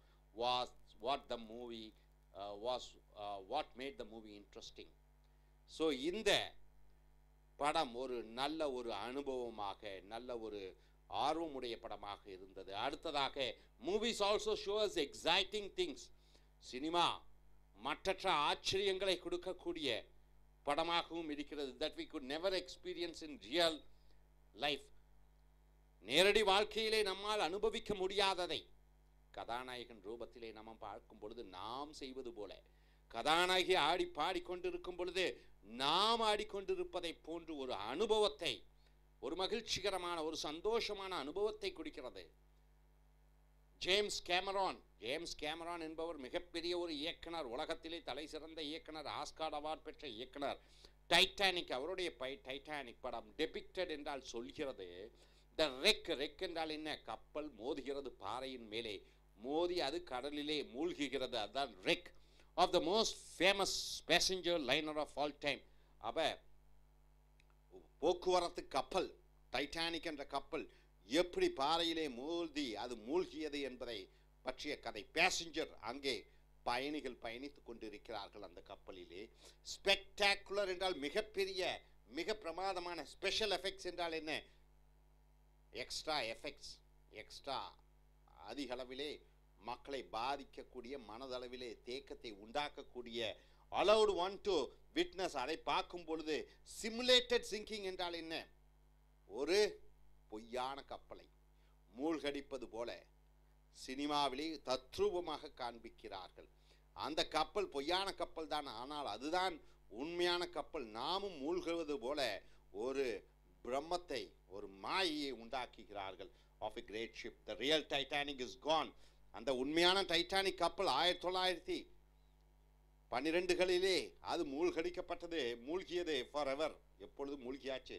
But a movie let viewers, ஆனால் ஒரு சினிமா படம் எடுப்பதன் மூலமாக, அந்த சினிமா கதையை எடுப்பதன் மூலமாக டைட்டானிக் படம், viewers imagine being present at the single most famed maritime catastrophe in history. அப்போ அந்த படம், அந்த கப்பல் மூழ்கி விட்டது. கப்பல் அந்த படத்தை எடுப்பது மூலமாக நாமும் அந்த படகிலே பயணம் செய்வது போல, நாமும் ஆபத்திலே சிக்கிக்கொள்வது போல, நாமும் படகிலிருந்து தண்ணீருக்குள் மூழ்குவது போல ஒரு உணர்வுகளையும் உணர்ச்சிகளையும் பார்ப்பவருடைய மனதிலே அது உண்டாக்குகிறது. மேரிடைம் என்றால் என்ன? தண்ணீர் சம்பந்தப்பட்ட கேட்டஸ்ட்ராஃப் என்றால் என்ன? மிகப்பெரிய பேரழிவு. வரலாற்றிலே ஆயிரக்கணக்கான பயணிகள் மாண்டார்கள். ஸோ அதை நாம் படத்தை பார்க்கும் பொழுது, அது படமாக எடுத்து பார்க்கும் பொழுது, நாமும் அதனுடைய ஒரு உறுப்பினர் போன்று, நாமும் ஒரு சாட்சி போன்று, நாமும் அந்த கப்பலிலே பயணிப்பது போல ஒரு உணர்வை கொடுக்கிறது. ஸோ அஃப்கோர்ஸ் உண்மையில் there are also many other reasons why movies are popular. மேலும் பல விஷயங்களுக்காக சினிமாக்கள் பிரபலமாக இருக்கிறது. such as the social occasions which movie attendance provide us. The main reason for the popularity of motion pictures, எதற்காக இந்த ஜனரஞ்சகமான படங்கள், மக்களுக்கு மகிழ்ச்சி அளிக்கக்கூடிய படங்கள் பிரபலமாக இருக்கிறது. however is what they tell us, அது என்ன சொல்லுகிறது, கதை என்ன சொல்லுகிறது, or invite us to discover, அல்லது நம்மளை அழைக்கிறது புதிய கண்டுபிடிப்புகளை கண்டுபிடிப்பதற்காக. about our society and ourselves, நம்ம சமுதாயத்தை பற்றி, நம்மை பற்றி அந்த சினிமா படம் காண்பிக்கிறது. ஸோ நண்பர்களே, சினிமாக்கள் ஏன் பிரபலமாக இருக்கிறது உலகம் முழுக்க, இதுதான் தலைப்பு. அதற்கான காரணத்தையும் விளக்கங்களையும் உன்னுடைய எண்ணத்தையும் உதாரணங்களுடன் விளக்க வேண்டும். ஸோ கட்டுரையாளர் சொல்கிறார் ஜனரஞ்சகமான படங்களை பற்றி, அதிர்ச்சி அளிக்கக்கூடிய படங்களை பற்றி, பயங்கரமான படங்களை பற்றி ஜாஸை காண்பித்தார். தத்ரூபமான உண்மை சம்பவமான டைட்டானிக் படத்தை உண்மை படம் போன்று காண்பித்து நம்மையும் அங்கே சாட்சியாக, நாமும் அந்த படகிலே கப்பலிலே பயணம் செய்வது போல, மூழ்குவது போல ஒரு தத்ரூபமான ஒரு காட்சிகளை நாமும் ஈடுபது போல காண்பித்தார். ஸோ நீ அடுத்து வரக்கூடிய வீடியோக்கள் மற்ற கட்டுரைகளை பார்ப்போம். Thank you very much. Folks, welcome to American I.E.L.T.S and TOEFL Training Center, I.E.L.T.S, International English as Level Testing System. TOEFL Test of English as Foreign Language. I.E.L.T.S examination conducted by British, Australian and Cambridge University. And TOEFL, the examination is conducted by American government. The examination is conducted all around the world. They check your reading, writing, listening and speaking skills in English. So based on that score, what you get, you can go abroad for your studies or for your job and for various purposes, including getting a visa. So we have come here to the writing and speaking skill development class. So these essays have been taken from Lingua Forum DreamTech Publications, and we have come here to the video number 149. Dear friends, if you get a topic like this, you have to write in task 2, almost not lesser than 250 words. And if you get a topic like this, you have to speak for 2 minutes in your speaking task in I.E.L.T.S. Based on this topic, there will be a discussion between you and the examiner. Coming here to the topic, some people, not every people, some people, read the question properly, some people are very fond of their pets and treat their pets almost as family members. So some people, they have pets, either it may be a dog, it may be a cat, whatever it is. They treat as their own family members. Do you approve or disapprove of this kind of relationship with pets? Are you okay? Are you comfortable? Do you agree that people can have pets, the animals as their pets? And you have to say, if you say yes, you have to say why. If you say no, you have to say why. Whatever it is, whether you're going for affirmation or you're going for against the topic, you have to use specific examples and reasons to explain your answer, your opinion. See the topic here. Some people prefer to have pets as their, pets and treat their pets as their family members. Do you agree or disagree with this topic? So you have to use with examples, reasons. So in writing, in written task, they check your grammatical English, they check your vocabulary power, they check your all the punctuations, your ideas logically, how do you arrange your ideas with the introduction and a good conclusion with examples. So here, the introduction part, some individuals bond very closely with their pets. Bond is a verb. So some individuals, they become very close with their pets, either cat or a dog, so that the animals, in effect, so in result, the animals become members of the family and are treated practically as children. So some individuals treat their pets as their family members, so then the result is they become like one of the family members.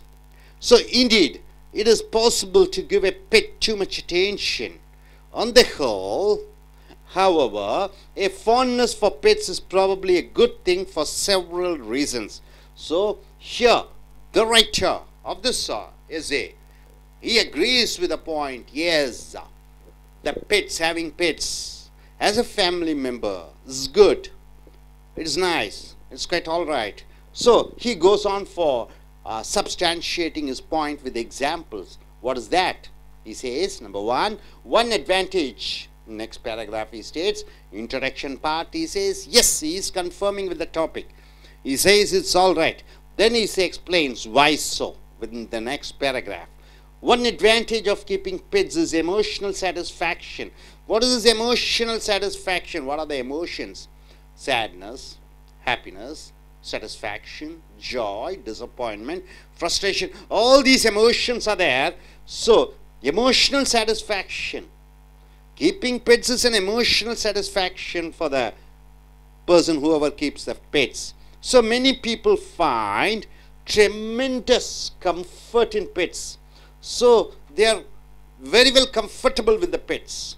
Tremendous satisfaction they get with the pets, which help their owners maintain a healthy emotional equilibrium. So emotions brings a catastrophe in your life. Emotions brings a tremendous goodness for your health and mind. So it has two ways. Certain emotions may pull you down, certain emotions may pull you up. So these pets are able to bring an equilibrium in emotions. So here he says, it may be better to have an affectionate, rewarding relationship with other people. It may be better to have an affectionate, rewarding relationship with other people. So, having pets, and you are able to maintain an equilibrium, emotional equilibrium, with that, the result is you are able to have a better relationship with other people. So, the side effects or the after effects of having a pet is to maintain a good balance, good relationship with other people. That's what the writer says. And he also says, most of us would rather spend evening at home with a devoted dog than with a quarrelsome person. So, here he says an option. Rather than fighting, rather than spending time quarreling with one of the family members, It's great to spend time with a pet dog or pet, whatever the pet animal is. So coming here to the next paragraph, he goes in for, in turn, emotional satisfaction derived from pets is conducive to good health. So the result is having a pet and having an emotional satisfaction with the pets in turn results in the pet owner to have a good health. Having a friendly dog or a cat can make one both happier and healthier. So emotionally he becomes happier and physically he becomes healthier. Having a pet, that's what the result of having a pet dog or a cat. He also says the contentment, the satisfaction a pet provides may diminish stress and relieve stress related illness. So having a dog, it is like a medication also. It removes your all the stress related diseases. That's what he says. Thus a pet may appear to be an extravagance. Extravagance means what? Something more than necessary, something which is something which is costly, which is abundant, something which is more, but actually be important to its owner's well-being. So here in this first paragraph he says about all about the emotional equilibrium, and in the second paragraph he says about the health, what the pet can do to your health, and finally he states in the conclusion parts with an example taking Adolf Hitler. So he comes here. It's worth noting that German dictator Adolf Hitler was fond of dogs. So the person who is the reason for the Second World War, 1939 to 1944, Adolf Hitler from Germany, is fond of dogs, especially his German Shepherd, Blondie. So the dog in German, it's a breed which is called German Shepherd, and the name of the dog is Blondie. Hitler's companions remarked on how close Hitler was to Blondie. So Hitler was very close with Blondie the dog, and how happy he seemed in the dog's presence. So if a dog could induce, so if the dog can make affection, bring affection even to a person like Hitler, the most hated person so far in the earth is Mr. Hitler, who is the cause for the World War, who is the cause for destroying or eliminating most of the Jews.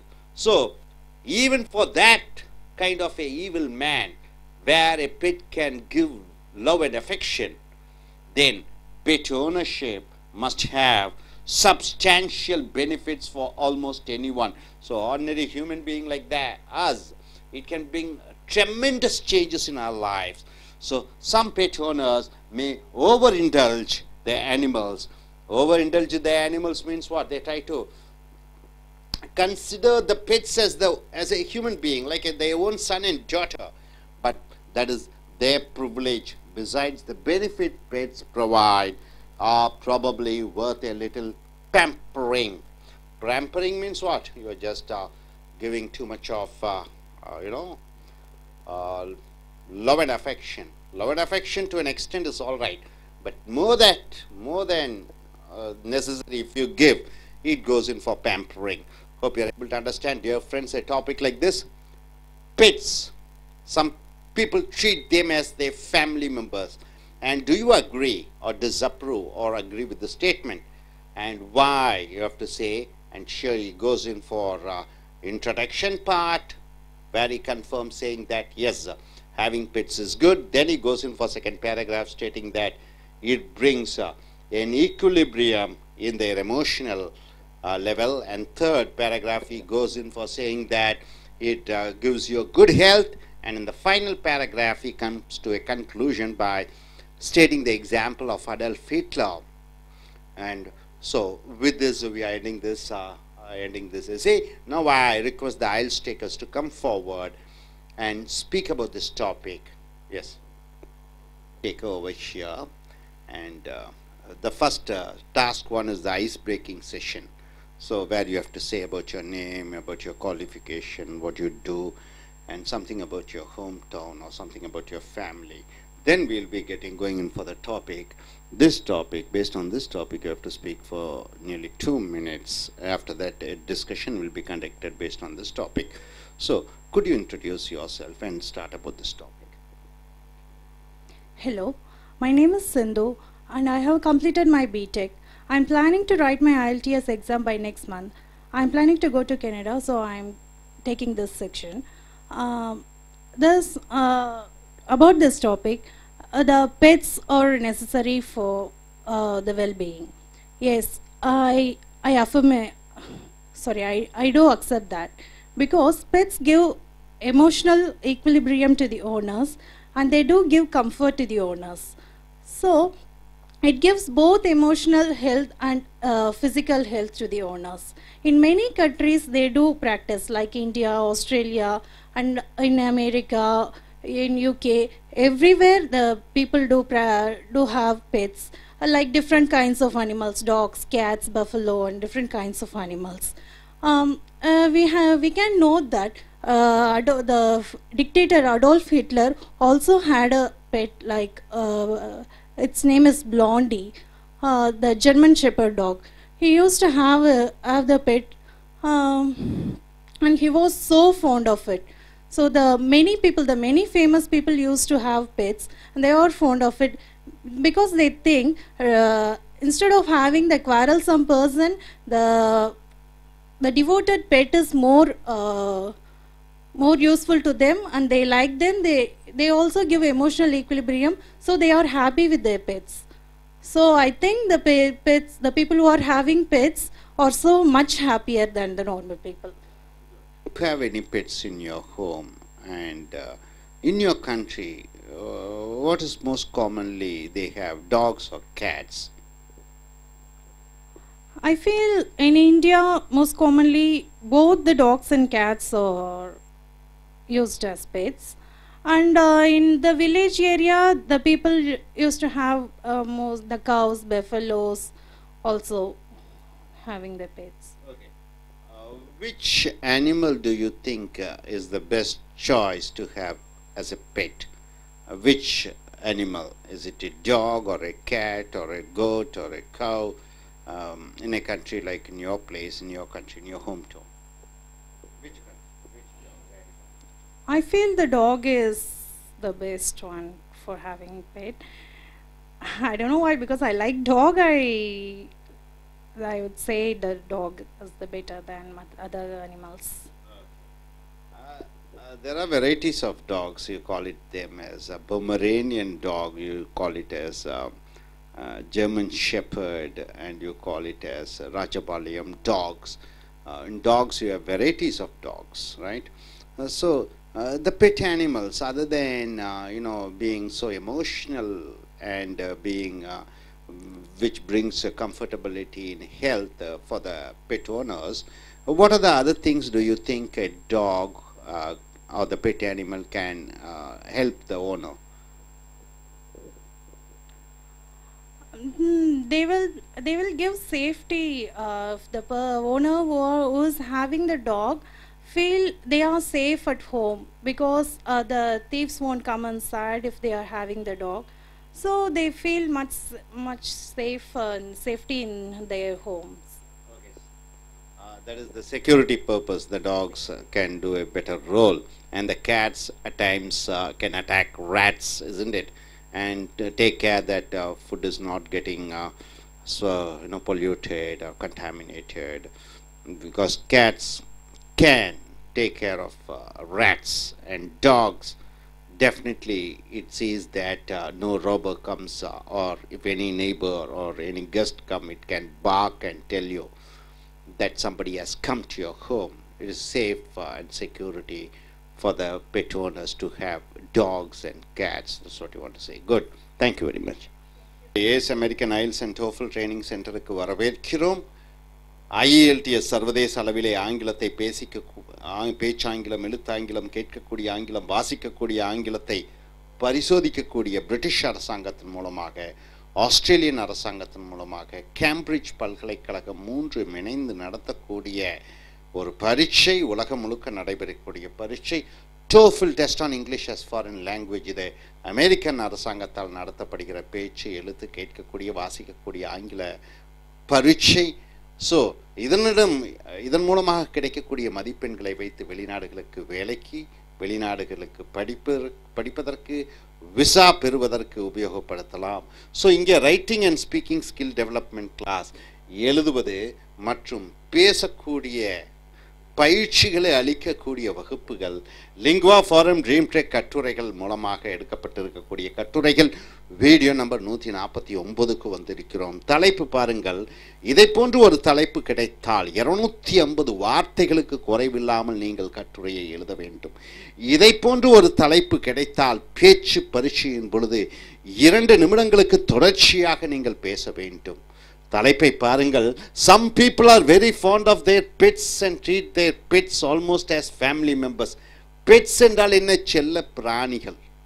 அது நாயாக இருக்கலாம், அது பூனையாக இருக்கலாம், அது ஒரு மாடாக இருக்கலாம், ஒரு கன்று குட்டியாக இருக்கலாம், அல்லது ஒரு ஒரு ஆடாக இருக்கலாம், எதுவாக வேண்டுமானாலும் இருக்கலாம். ராஜஸ்தானிலே ஒட்டகங்களாக இருக்கலாம், கேரளாவிலே சில பேர் யானைகளை வைத்திருக்கிறார்கள் செல்ல பிராணிகளாக, சில பேர் சிங்கங்களையும் வைத்திருக்கிறார்கள். ஸோ மானை வளர்த்துகிறார்கள். So some people are very fond of their pets. சில மனிதர்கள் தங்களுடைய செல்ல பிராணிகள் மேல் ரொம்ப பாசமும் அக்கறையும் அன்பையும் வைத்திருக்கிறார்கள். And treat their pets as the family members. அவர்கள் தங்களுடைய அந்த செல்ல பிராணிகளை தங்களுடைய சொந்த குடும்பத்து உறுப்பினர்கள் போன்று அவர்கள் கருதுகிறார்கள். Do you approve or disapprove of this kind of relationship with pets? இந்த செல்ல பிராணிகளிடம் வைத்திருக்கக்கூடிய அந்த அன்பை நீ ஏற்றுக்கொள்கிறாயா, ஏற்றுக்கொள்ள மாட்டாயா? சில ஊர்களிலே, மதுரைக்கு பக்கத்திலே பார்த்தீர்கள் என்றால் காளை மாடுகளை செல்ல பிராணிகளாக வைத்திருக்கிறார்கள். சில பேர் சேவல்களை செல்ல பிராணிகளாக வளர்த்துகிறார்கள். ஸோ மிருகங்களை செல்ல பிராணிகளாக வளர்த்தி அவர்களுடைய குடும்பத்து உறுப்பினர்கள் போன்று வளர்த்துவதை நீ ஏற்றுக்கொள்கிறாயா, ஏற்றுக்கொள்ள மாட்டாயா? வை ஏற்றுக்கொள்கிறாய் என்றால் ஏன் ஏற்றுக்கொள்கிறாய் என்று சொல்ல வேண்டும். ஏற்றுக்கொள்ளவில்லை என்றால் ஏன் நீ ஏற்றுக்கொள்ள மாட்டாய் என்று எழுத வேண்டும் அல்லது சொல்ல வேண்டும். எழுதும் போதும் சொல்லும் பொழுதும் யூஸ் ஸ்பெசிஃபிக் எக்ஸாம்பிள்ஸ், குறிப்பிட்ட உதாரணங்களையும் ரீசன்ஸ் காரணங்களையும் டு எக்ஸ்பிளைன் யுவர் ஆன்சர், உன்னுடைய விடையை சொல்வதற்கு காரணத்தையும் உதாரணங்களையும் விளக்கத்துடன் நீ சொல்ல வேண்டும். ஸோ இந்த முன்னுரையிலே பாருங்கள். சம் இண்டிவிஜுவல்ஸ், சில தனி நபர்கள் bond very closely with their pets, தங்களுடைய செல்ல பிராணிகளுடன் மிக நெருக்கமாக பழகுகிறார்கள். So that the animals in effect, ஆகையால் அந்த மிருகங்கள் அதன் விளைவாக become members of the family, அந்த குடும்பத்தினுடைய உறுப்பினர்களாகவே அந்த செல்ல பிராணிகள் ஆகிவிடுகிறார்கள். And are treated practically as children, அந்த செல்ல பிராணிகள் குழந்தைகளைப் போல் கருதப்படுகிறார்கள். Indeed, உண்மையில் it is possible to give a pet too much attention. செல்ல பிராணிகளுக்கு ரொம்ப கவனம், நேர காலம், அன்பு, பாசம். நாயை, அந்த செல்ல பிராணியை எடுத்து மருத்துவர்களிடம் சென்று மருத்துவ பரிசோதனை, குளிப்பாட்டி விடுவது, உணவு உட்கொள்ள வைப்பது, ஊற்றி விடுவது. ஸோ ஆன் த ஹோல், ஒட்டுமொத்தமாக, however, எப்படி எனினும், a fondness for pets, செல்ல பிராணிகள் மேல் இருக்கக்கூடிய ஒரு அன்பு is probably a good thing, அது ஒரு நல்ல விஷயம்தான் என்று கட்டுரையாளர் சொல்கிறார். ஃபார் செவரல் ரீசன், பல காரணத்திற்காக. One advantage of keeping pets is emotional satisfaction. செல்ல பிராணிகள் வைத்திருப்பது மன ரீதியாக, உணர்வு ரீதியாக ஒரு திருப்தியை அளிக்கிறது.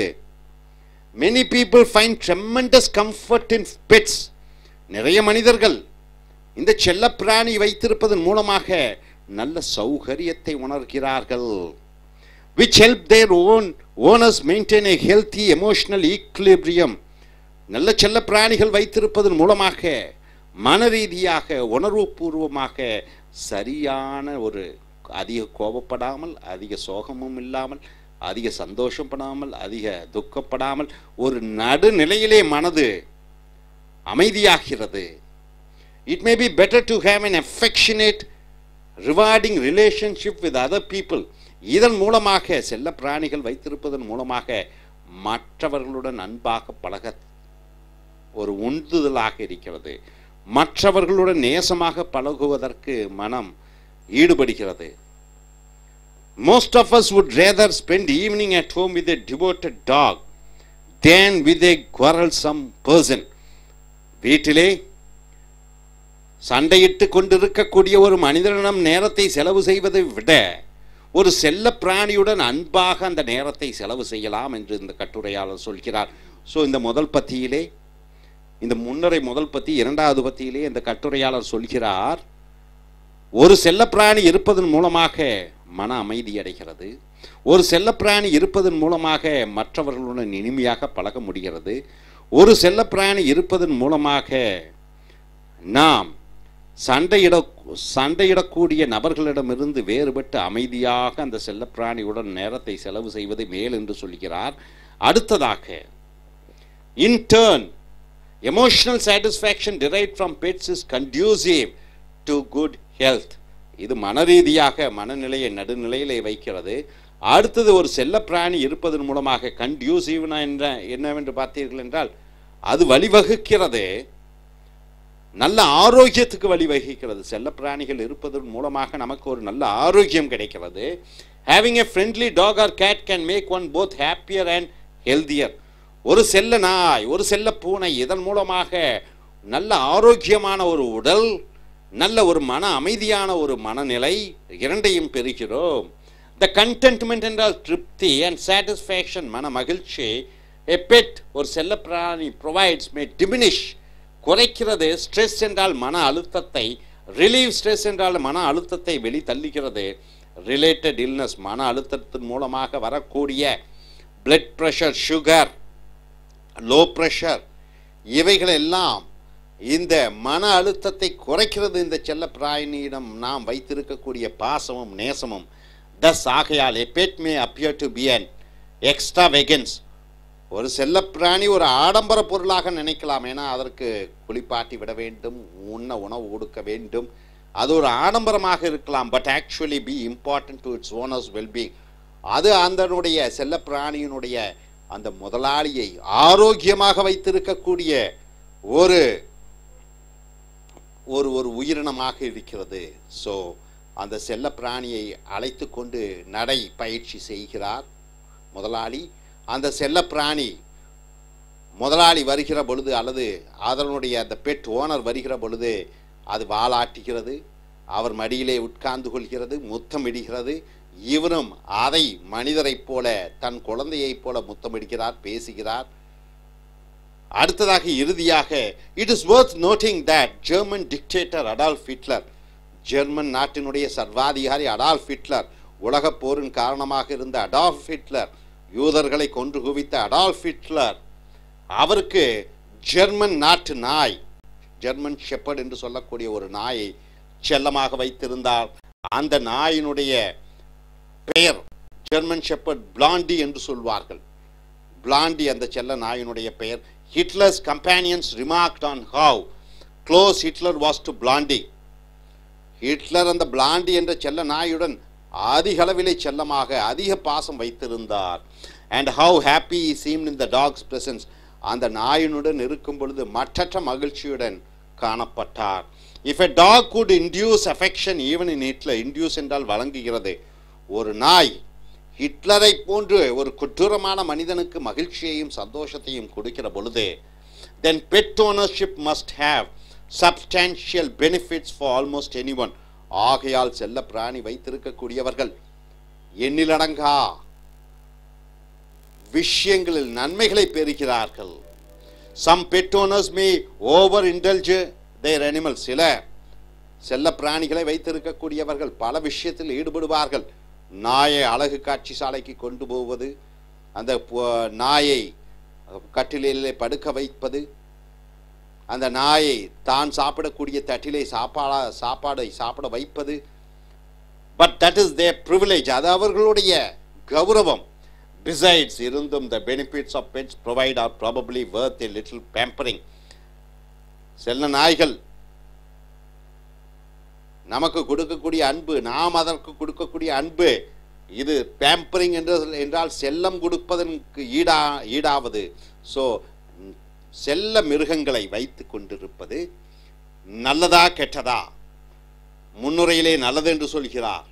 அடுத்த பத்தியிலே அவர் சொல்லக்கூடியது மன ரீதியாக மன அமைதியை கொடுக்கிறது என்று சொல்கிறார். மூன்றாவது பத்தியிலே உடல் ஆரோக்கியத்தை செல்ல பிராணிகள் கொடுக்கிறது என்று சொல்கிறார். நாலாவது அடால்ஃப் ஹிட்லரை உதாரணம் காண்பித்து அவ்வளவு கொடூரமான மனிதனுக்கு கூட அமைதியை கொடுக்கும் பொழுது ஏன் உங்களுக்கு சந்தோஷத்தையும் மகிழ்ச்சியும் செல்ல பிராணிகள் கொடுக்காது என்று சொல்லி இந்த கட்டுரையை முடிக்கிறார். இனி அடுத்து வரக்கூடிய வீடியோக்களில் மற்றவை.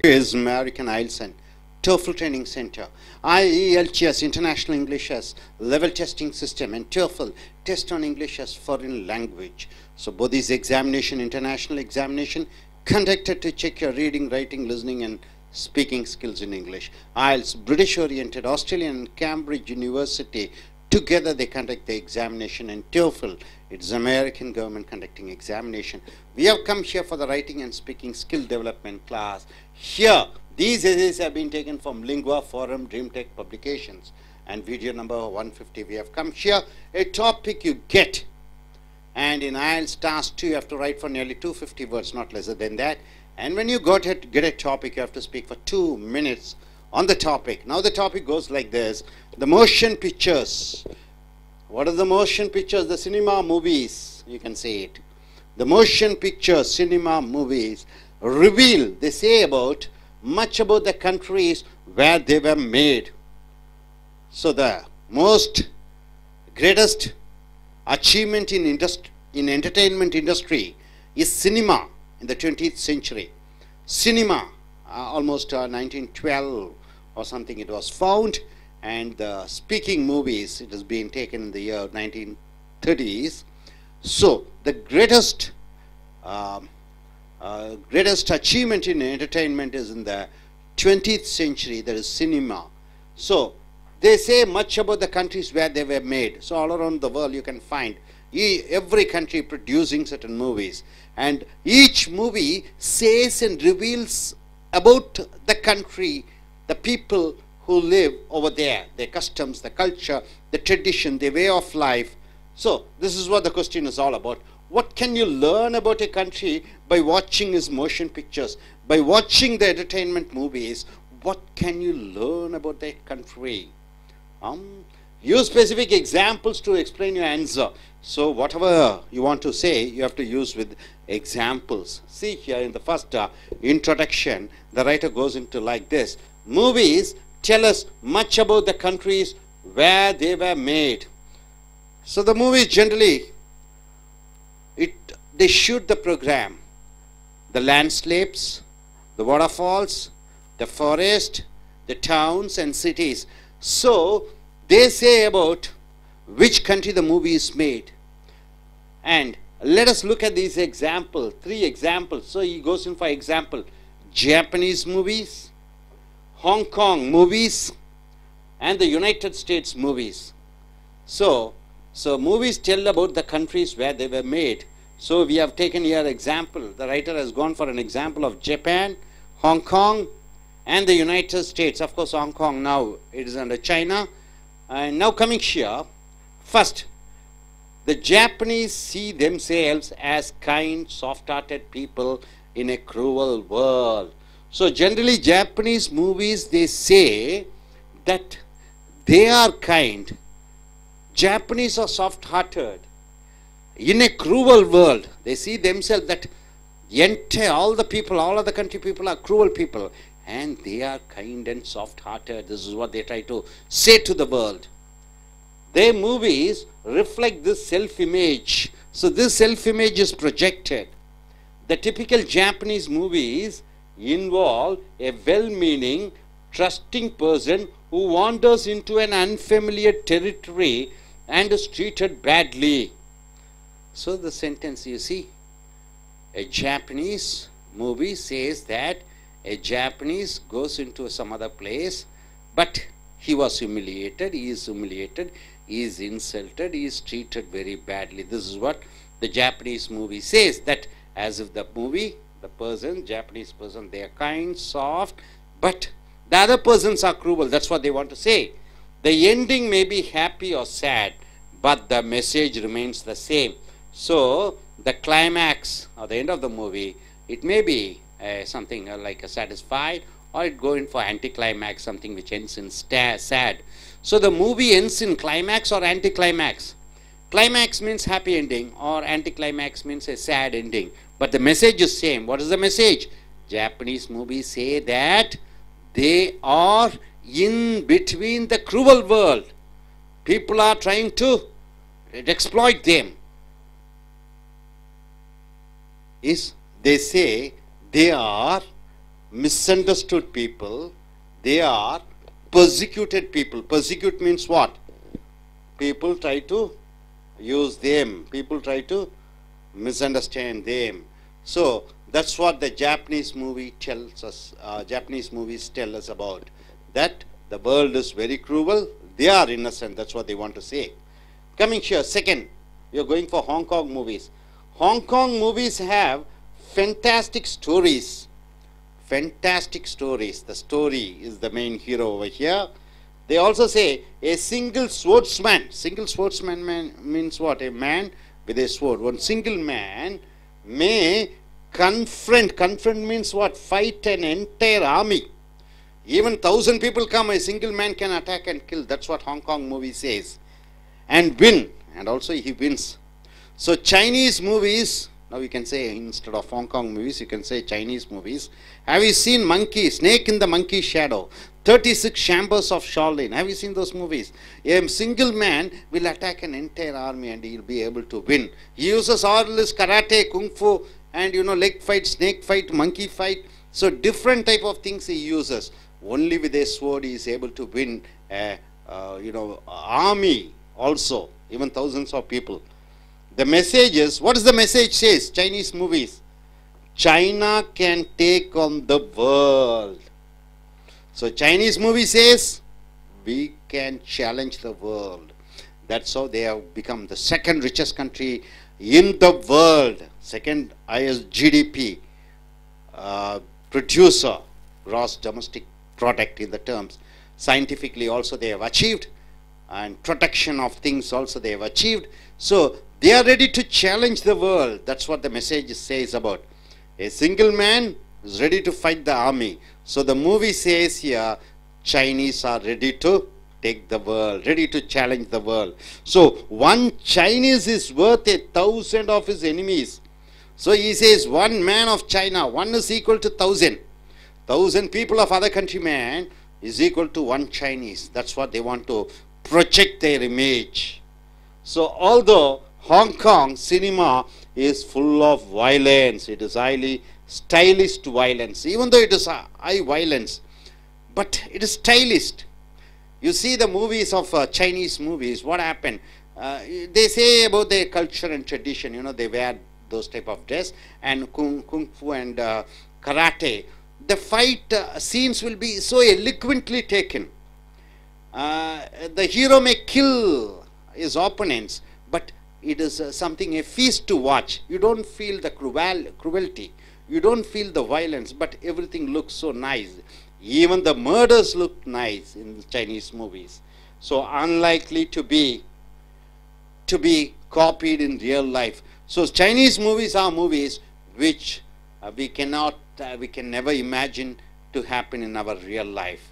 So also Hong Kong movies have a strong moral element. What is the moral element? A noble hero versus an evil villain. A noble hero versus an evil villain. This is what the morale of Chinese movies. So coming here, next, third, violence in the US movies. Now you are going for US movies. So what does US movies say? So United States of America movies is different. What is the storyline? It is both crude and cruel. It is crude and cruel. Crude means what? It's all mixed up, not properly finished. Crude. Cruelty is there, and could indeed be copied in real life. So both crude and cruel US movies indeed be copied in real life. In real life also you can find in America, a student takes a gun and kills his classmates, and you find a lot of problems are there. So US movies also may have no hero and villain. There is no hero and villain in English movie, in US movies. Why so? See here. But instead, two equally vicious enemies. So both are two enemies are fighting. You don't find a hero and a villain, but you find a villain and a villain fighting. This is what US movies. You don't find a hero and villain in United States of America movies. You find a villain and villain fighting. So what does it say? The hero is whoever kills the other first. So two villains are fighting. Which villain kills the other villain, he becomes the hero. So there is no a nice man and a bad man in American movies. Both are bad men, and whoever kills the other bad man first, he becomes the hero. That's what US movies are about. So brutality, cruelty, and immorality. Brutality means what? Brutal attacks. Cruelty, very cruel. Immorality, no morality. In American films, some would say it reflects the character of American society. So these tell about the American society. This is what says about American society. So coming here to the final conclusion, he goes in for say, in conclusion, one could extend this list. You can add up. What is the next? You can go for French movies. French and Italian movies are full of romance.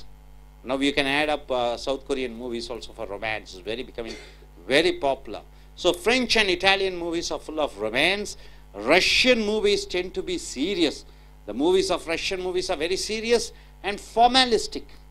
Highly formality they follow, Russians, because being a communist country, it was a communist country, socialist country, and now they are in the new form of life. So the formalities are more in the Russian movies. In almost every case, however, movies are characteristic of the countries. So all the movies all around the world, by seeing a movie you can find out which country the movie is taken, what are the characters of a movie, of the country, people, where they are made. A Russian could not have made Star Wars. Only Americans can make Star Wars. Russians, they don't make the movie Star Wars. Nor could a French director have made Kurosawa's Rashomon. Is a movie. To a large extent, nationality shapes cinema. Nationality shapes cinema. Is it true? Yes, now each country produces a movie. So the movies which are produced in that country says about their culture, their way of life, their society. So we are here, the author has gone for 3 examples. One is Chinese movies, next is American movies, then he has come to Japanese movies also. So generally, so we are in India, in terms, you know, we have, maybe a country is same, but we have 28 states, 29 states in fact. Each state, people speak different language. Tamil Nadu, we have a Tamil-oriented movies, family-oriented. Kerala, you find natural-oriented. Telugu, Karnataka, Manipuri movies, Oriya, Bengali, and Satyajit Ray's, all those movies. Then you find in Bollywood and Hollywood, whatever it is. So each movie says about the region, about their way of life. Now I request the I.E.L.T.S takers to come forward, and if they get a question like this, what they are going to speak in their speaking task. So he is an I.E.L.T.S taker. I request the gentleman to tell about his name, his qualification, and something about his, this topic. If you get a topic like this, 2 minutes you are supposed to speak. Yes, sir. Hi, my name is Jay Kumar. I did my engineering in computer science and I did my master's in management in UK, and I'm taking my I.E.L.T.S on this month. I'm gonna planning to migrate to Canada. So about this topic, movies will definitely tell about the character or the operation about the country. So definitely I want to talk about the Indian movies, and I want to differentiate how we can easily identify the type of movies. From the type of movies you can understand like how each and every place will reflect the language and their tradition and their culture. So I want to talk about the first Malayalam movies. Malayalam movies are mostly like it happens in real life. So most of his movies will be realistic, where you don't see most of the mass kind of movies or most of violence movies. Most of it will be like in a dramatic way, where you don't find you are actually watching a movie. You will be finding it like watching the incidents or happening in a real life. Now, talking about the Tamil movies, this is a mixed culture of movies where you can find every kind of aspects like an action and violence and even sci-fi movies and most of scientific movies. Everything happens in Tamil movies. So they are in the process, or they tend to copy most of the movies from the foreign subjects. Like any war kind of movies, they would definitely take it from American movies, or any kind of a dramatic kind of a movie, they take it from British kind of an subject. So you can find every kind of actions going on in Tamil movies. Say a hero, he would be a dominant player, where the entire movie would be focusing only on that hero, where others will get very less opportunities to show their talent, or they would come up on the screen. But in Malayalam movies, they would be giving an equal opportunity for both the actress and the actor, as well as the supporting actors. And there are even many other movies, because we have like many different languages. Say Bollywood movies. Bollywood movies are mostly full of hi-fi subjects, where hero is the majority of the movie, where the entire movie will be depending on the hero. So the hero will tell everything happening within that movie, even though it's a high budget film or if it's a low budget film. Hero is the main subject, and there are many upcoming films based on the heroines and focus on their lifestyles and how this is happening. Say Fashion is a movie where it shows completely upon the fashion industry. So this is mostly happening in Paris, kind of France kind of movies, where they mostly focus on the stylish subjects and most of the lovable movies. So Bollywood, they tend to copy all the movies from that. So when seeing a movie, we can easily understand what is the type of that movie and what is the language of the movie, where it will be easier. So definitely the movies will impact and saying where they come from and what kind of directors are they going to take it up. So it is very easy to easily understand, and it would normally say about the subject. Thank you. Thank you, Jaikma. Now we have come to the next science taker. You have to say about your name and qualification, where you come from, and something about if you get a topic like this, what you're going to speak. Yes. Yeah, good evening. This is Tanuja, coming from Valasaravakkam, and I have completed my BSc Information System Management. I'm just going to talk about the movies and the qualities and from where they are made from. First thing, we can just say movies are one thing. It's like taking a different kind of, from the movies we can identify the culture, society, and the type of movie and the language which is undergone. One thing we can just talk about the Sri Lankan movies. Mostly Sri Lankan movies are taken in Sinhala. So we can see that most of the thing, they don't waste anything. Example, we can say properties. If you're just here, if you come to Indian movies, they used to waste money, even the properties, the cars, everything, vehicles, they will be wasting out. But they are just, the movie go in a calm way. Only they will be having some, if it is a romantic movie, just they go in a calm way, in a romantic way. But if you come to the fight or anything, they don't waste anything, money or nothing. They just go like in a smooth way. So Sinhalese movies, like they'll be only that they'll be not seeing anything. They don't go commercially. They just normally go in a smooth way, and romantic no action films. Only the normal films will be taken.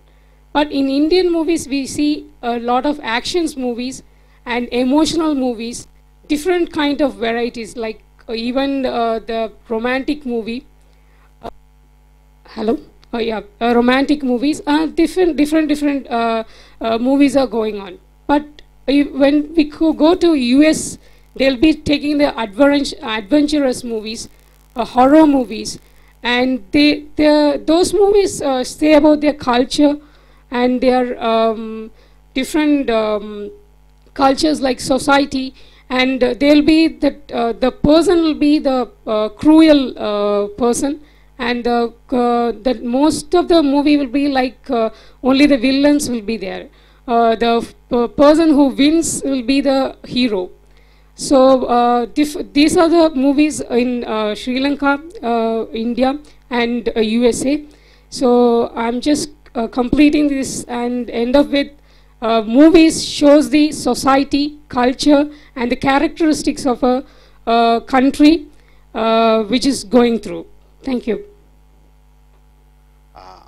Now we have one of the gentlemen who goes to US next month. So I request him, if he gets a topic like this, movies depicts the society, movies tells about this country where they have been taken. So I request the gentleman to introduce himself and tell about, if he gets a topic like this, what is he going to speak? Good afternoon, everybody. I am R. Manoharan, a retired bank employee, bank executive from a leading private sector bank. My qualification is MCOM MBA. I have planned to go to visit, USA next month, and therefore I have come over here to learn American accent from this institution.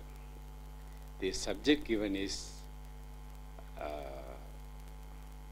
any movie that depicts the reality or nature of a country's culture and everything.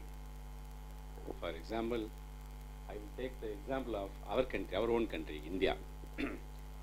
India predominantly a vast country, consists of so many religions, caste, creed, cultures, and everything. The movies are pictured from various languages and various areas, segment-wise. In respect of, initially we will take the Tamil movie. See, I will quote the movies pertaining to taken during late 2000, that is during 1990 to 2000. These movies reveal the actual culture, quality, etc. of our economy. In respect of Tamil movie, so normally it was being a family oriented and soft spoken heroes will be there. Even adventurous heroes were also there. But it will be a worthy movie by family members altogether. It was before 2000.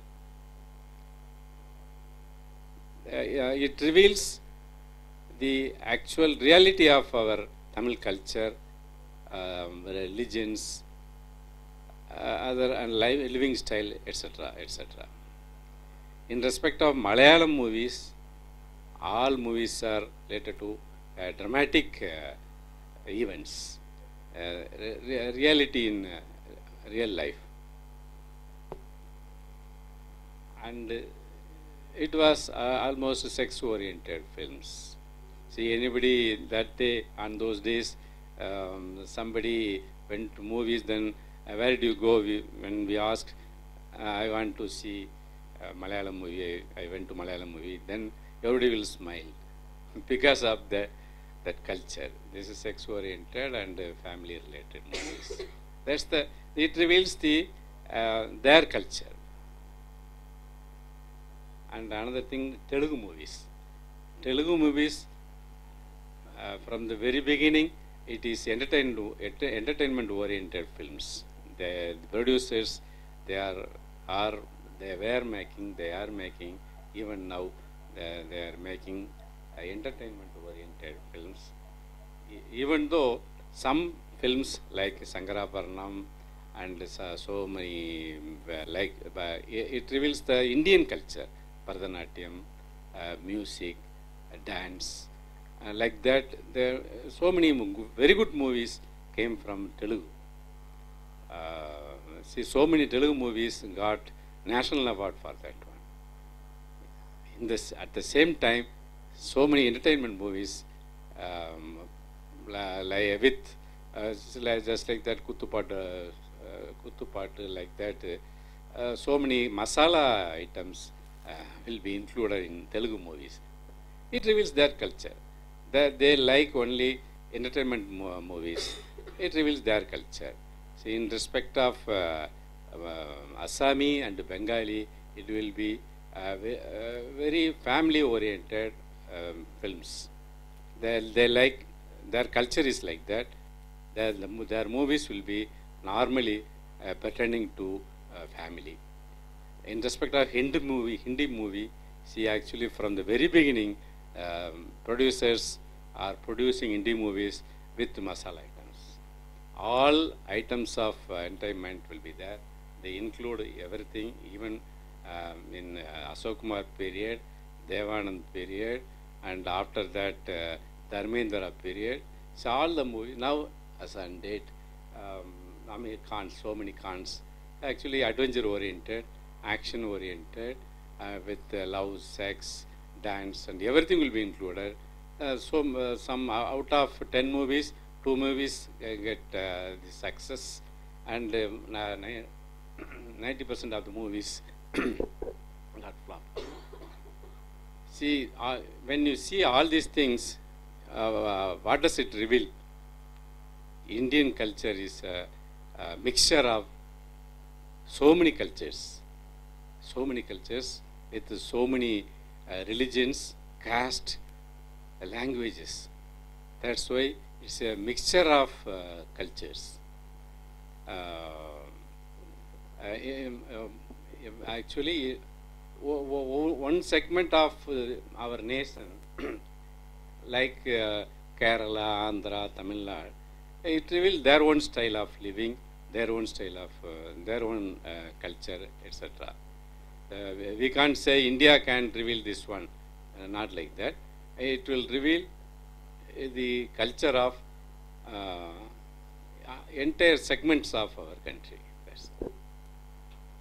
நண்பர்களே, இன்றைய I.E.L.T.S TOEFL Ace American IELTS and TOEFL வகுப்புகளுக்கு வந்திருக்கிறீர்கள். I.E.L.T.S சர்வதேச அளவிலே உங்களுடைய பேச்சாங்கிலம், எழுத்து, கேட்கக்கூடிய, வாசிக்கக்கூடிய ஆங்கிலத்தை பரிசோதிக்கக்கூடிய ஒரு பரீட்சை.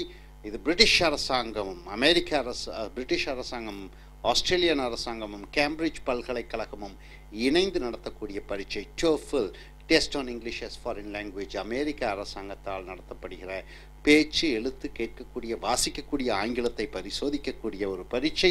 Writing and speaking skill development class, எழுதுவது மற்றும் பேசுவதற்கான வகுப்புகள், லிங்குவா ஃபோரம், ட்ரீம் டெக் கட்டுரைகள், இவைகள் அவைகளிலிருந்து எடுக்கப்பட்டவை. இங்கே வீடியோ நம்பர் 150க்கு வந்திருக்கிறீர்கள். தலைப்பு, இதை போன்று ஒரு தலைப்பு கிடைக்கும் பொழுது 250 வார்த்தைகளுக்கு குறைவில்லாமல் நீங்கள் ஒரு கட்டுரையை எழுத வேண்டும்.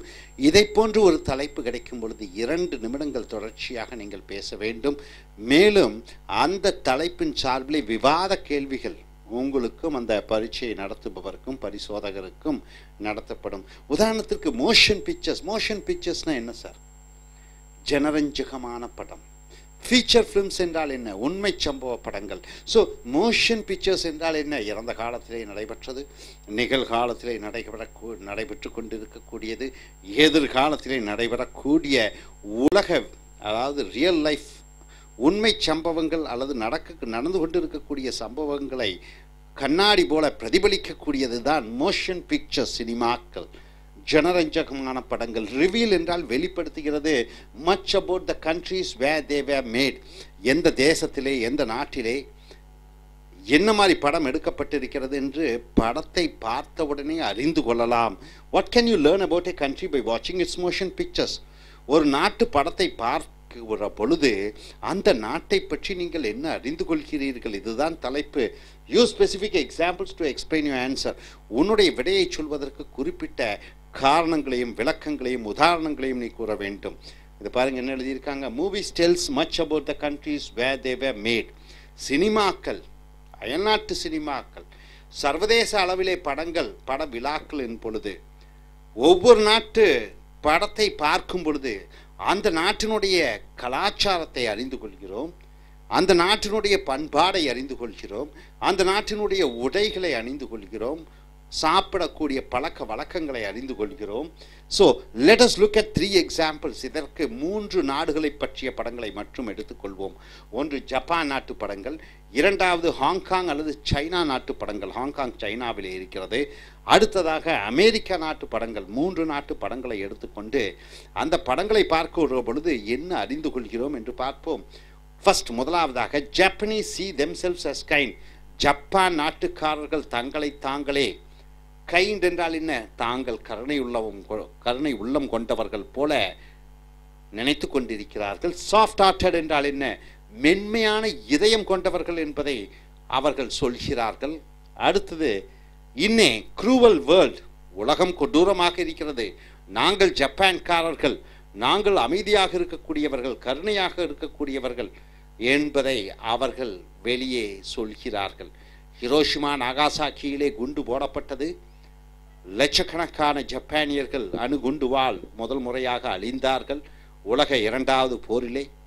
ஸோ இவர்கள் எடுக்கக்கூடிய படங்கள் எதை காண்பிக்கிறது என்றால், தாங்கள் கருணை உள்ளம் கொண்டவர்கள், உலகம் கொடூரமானது, தங்களை பற்றி கவலைப்படாமல் தங்களை அழித்தார்கள் என்பதை அவர்கள் வெளி உலகத்திற்கு காண்பித்துக் கொண்டிருக்கிறார்கள். Their movies reflect this self image. இந்த படங்கள், ஜப்பான் நாட்டு படங்கள் அவர்களுடைய சுய வெளிப்பாடை காண்பிக்கிறது. The typical Japanese movies involves a well-meaning, trusting person who wanders into unfamiliar history and is treated badly. So Japan movie படங்கள் எதை காண்பிக்கிறது என்றால், ஒரு தனிநபர் வெளிநாடுகளுக்கு செல்கிறார், வெளியூர்களுக்கு செல்கிறார், முன்பின் அறியாத ஊர்களுக்கு செல்கிறார், அங்கே அவர் மோசமாக நடத்தப்படுகிறார், அங்கே உலகம் அவரை கொடுமைப்படுத்துகிறது என்ற தத்துவத்து ரீதியாக அந்த படங்கள் எடுக்கப்படுகிறது. The ending may be happy or sad. படத்தினுடைய ஜப்பான் நாட்டு படங்கள் பொதுவாகவே அந்த முடிவுறக்கூடிய படங்கள், கிளைமேக்ஸ் என்றால் சந்தோஷமாக முடியக்கூடிய, ஆன்டி கிளைமேக்ஸ் சோகமாக முடியக்கூடிய படங்களாக அவைகள் இருக்கும். But the message remains the same. ஆனால் அந்த படத்தினுடைய அந்த படம் சொல்லக்கூடிய கருத்து ஒன்றுதான். என்னது? தாங்கள் கருணையுள்ளம் கொண்டவர்கள் ஜப்பான்காரர்கள், உலகம் மோசமானது என்பதை அவர்கள் சொல்கிறார்கள். we are a misunderstood persecuted people. நாங்கள், எங்களை பற்றி உலகம் புரிந்து கொள்ளவில்லை, உலகம் எங்களை கொல்கிறது, எங்களை தண்டிக்கிறது, எங்களை வஞ்சகம் செய்கிறது என்பதை ஜப்பான் நாட்டு படங்கள் சொல்கின்றன. அடுத்ததாக ஹாங்காங் சைனா படங்கள். Second, Hong Kong movies have fantastic stories. Hong Kong படங்களிலே கதைகள் பிரமாதமாக இருக்கும். 36 சேம்பர் ஆஃப் ஷாவ்லின் என்று சொல்வார்கள், ஸ்னேக் இந்த மங்கி ஷேடோ என்று சொல்வார்கள், குங்ஃபு உங்ஃபு என்று சொல்வார்கள். பல சைனீஸ் படங்கள் கதைகள் அருமையாக இருக்கும். A single swordsman may confront an entire army. ஒரு சாதாரண மனிதன் ஒரு குச்சியை வைத்துக்கொண்டு நிற்பார். ஒரு பட்டாளம், ஒரு இராணுவ பட்டாளமே இருக்கும், ஆயிரக்கணக்கான பேர். அந்த ஆயிரக்கணக்கான பேரை ஒரே நபர் கொன்று குவிக்கக்கூடிய படங்களாக அந்த படங்கள் இருக்கும். ஸோ அண்ட் வின், அவர் ஜெயித்து விடுவார் அந்த ஒரு தனிநபர். த மெசேஜஸ், இந்த தகவல் என்ன சொல்கிறது என்றால், China can take on the world. China இன்று உலகத்தை கைப்பற்ற முடிய வல்லமை பெற்றதாக இருக்கிறது. சைனா ஒரு நாடு, 193 நாடுகள் மற்ற நாடுகளை தங்களால் கைப்பற்ற முடியும், தங்களால் வெல்ல முடியும் என்ற தத்துவத்தை சைனா படங்கள் சொல்கிறது. One Chinese is worth 1,000 of his enemies. China படங்கள் மேலும் சொல்கிறது, நான் ஒரு சைனாக்காரன், ஆனால் மற்றவர்கள் 1000 பேர், 1000 பேர்த்துக்கு நான் ஒருத்தன் சமம் என்பதை சைனா படங்கள் காண்பிக்கிறது. Although Hong Kong cinema is full of violence, China படங்கள் எப்பொழுதுமே தீவிரத்தன்மை கொண்ட படங்களாக இருக்கிறது. இஸ் ஹைலி ஸ்டைலைஸ்ட் வயலன்ஸ், ஆனால் அங்கே நடக்கக்கூடிய தீவிரவாதம் கூட அழகாக இருக்கும். ஸோ அன்லைக்லி டு பி காப்பீடு இன் ரியல் லைஃப். உண்மை வாழ்க்கைக்கு அது பொருந்தாது, உண்மை வாழ்க்கைக்கு அதை ஏற்றுக்கொள்ள முடியாது. கதாநாயகர் அங்கிருந்து 500 அடிக்கு குதிப்பார், செவிற்றிலே தாண்ட ஓடிக்கொண்டே இருப்பார். ஸோ இவைகளெல்லாம் உண்மை சம்பவத்திற்கு ஒத்து வராது. So also Hong Kong movies, China movies have a strong moral element. ஒரு தத்துவம் இருக்கிறது சைனா படங்களுக்கு. A noble hero versus an evil villain. China படங்கள் பொதுவாகவே நல்ல ஒரு கதாநாயகன் ஒரு மோசமான எதிரியை, மோசமான வில்லனை எதிர்கொள்ளக்கூடிய கதைகளாக அமெரிக்கா இந்த சைனா கதைகள் இருக்கிறது. அடுத்ததாக அமெரிக்கா கதைகளை பற்றி, அமெரிக்கா சினிமா படங்களை பற்றி மூன்றாவதாக வருகிறோம். Violence in US movies is different. அமெரிக்காவிலே தீவிரவாத படங்கள், கொடூரமான படங்கள் எல்லாம் வித்தியாசமாக இருக்கும். எப்படி என்று பார்க்கும் பொழுது இட் இஸ் போத் க்ரூட் என்றால் என்ன, எல்லாம் கலவையாக இருக்கும், எல்லாம் கலவையாக இருக்கும். நகைச்சுவை என்று இருக்கும், சண்டை இருக்கும், கொலை இருக்கும், கொள்ளை இருக்கும், கொடூரம் இருக்கும், அனைத்தும் இருக்கும். க்ரூடாக இருக்கும், ஒரு வெந்த வேக்காடு மாதிரி இருக்கும், க்ரூவல் கொடூரமாக இருக்கும். and could indeed be copied in real life. உண்மை வாழ்க்கையிலேயே அவர்கள் அதை போன்று நடந்து கொள்வார்கள். US movies, அமெரிக்கா படங்கள் also may have no hero and no villain. America படத்திலே கதாநாயகனும் இல்லை, வில்லனும் இல்லை. ஆனால் instead two equally vicious enemies, 2 எதிரிகள் இருப்பார்கள். அமெரிக்க படத்திலே ஒரு கதாநாயகனோ வில்லனும் இருக்க மாட்டார்கள், ஆனால் 2 எதிரிகள் இருப்பார்கள். The hero is whoever kills the other first. இந்த 2 எதிரிகள், எந்த எதிரி இன்னொரு எதிரியை கொள்கிறானோ அவன்தான் கதாநாயகன் அந்த படத்திற்கு. புரூட்டாலிட்டி, கொடூரத்தன்மை, க்ரூவல்ட்டி, புரூட்டாலிட்டினா மிருகத்தன்மை, க்ரூவல்ட்டினா கொடூரத்தன்மை, அண்ட் அமாரலிட்டி என்றால் ஒழுக்கம் இல்லாமை. இன் அமெரிக்கன் ஃபிலிம்ஸ், அமெரிக்கா படங்களிலே பார்ப்போம். Some would say reflect the character of American society. அமெரிக்காவினுடைய கலாச்சாரத்தை அது சொல்கிறது. உதாரணத்துக்கு புரூட்டாலிட்டி மிருகத்தனம், க்ரூவல்ட்டி கொடூரத்தன்மை, அமாரலிட்டி ஒழுக்கம் இல்லாத தன்மை. இது அமெரிக்கா கலாச்சாரத்தை பிம்பமாக பிரதிபலிக்கிறது. இறுதியாக இன் கன்க்ளூஷன், முடிவுரையாக, one could extend this list. இந்த 3 நாடுகளும் இல்லாமல் மற்ற நாடுகளையும் சொல்லலாம். French and Italian movies are full of romance. French நாடு எதற்கு புகழ் பெற்றது? காதலுக்கு புகழ் பெற்றது. பிரான்ஸ் நாடு எதற்கு புகழ் பெற்றது? உறவாடுதலுக்கு, ஆடும் பெண்ணும் உறவாடுதலுக்கு புகழ் பெற்ற நாடு. அதே போன்று இட்டாலியன் படங்கள் என்பது ரோம் நாட்டு படங்கள். ரோம் என்றாலே ரோமியோலிருந்து வந்தது வார்த்தை, ரோம்லேருந்து ரோமியோ வந்தது. ஸோ அது ஃபுல்லாக காதல் சம்பந்தப்பட்டது. ரஷ்யன் படங்கள் to be serious and formalities. Russia communist நாடு, ஆகையால் அங்கே முறைப்படி சம்பிரதாயப்படி நடக்கக்கூடிய படங்கள் தான் அதிகமாக வருகிறது. In almost every case however movies are characteristics of the countries where they are. அநேகமாக படங்கள் எல்லாம் அந்த நாட்டினுடைய பிம்பங்களாக பிரதிபலிக்கக்கூடிய விஷயங்களாக இருக்கிறது. A Russian couldn't have made Star Wars. ரஷ்யர்கள் ஸ்டார் வார்ஸ் என்று சொல்லக்கூடிய அந்த போன்ற படங்களை அவர்கள் உருவாக்கியதே கிடையாது, அமெரிக்கர்கள் தான் உருவாக்கி இருக்கிறார்கள். Nor could a French director have made Kurosawa's Rashomon to a large extent nationality shaped cinema. தேசம் தான் சினிமாவை பிரதிபலிக்கிறது. அந்த தேசத்தினுடைய கலாச்சாரம் பண்பாடுகள் சினிமா மூலமாக பிரதிபலிக்கிறது. ஸோ இப்படித்தான் இந்த எழுத்தாளர் எழுதியிருக்கிறார். இனி அடுத்து வரக்கூடிய வீடியோக்களில் மற்ற தலைப்புகளில் பார்ப்போம். Thank you very much. IELTS International English as Level Testing System, TOEFL test on English as foreign language. So both these examinations conducted all around the world to check your reading, writing, listening and speaking skills in English. So here we have come here to the writing and speaking skills in English. Lingua Forum, DreamTech publication, we have taken these essays from. We have come here to the video number 151. The topic, if you get a topic like this, you have to write for 250 words. If you get a topic in speaking task, you have to speak for 2 minutes, and based on this topic, you have a discussion between the examiner and you for nearly 8 minutes to 10 minutes. So coming here to the topic, there is a saying, or proverb or whatever it is. There's a saying, not all knowledge is found in books. Not all knowledge is found in books.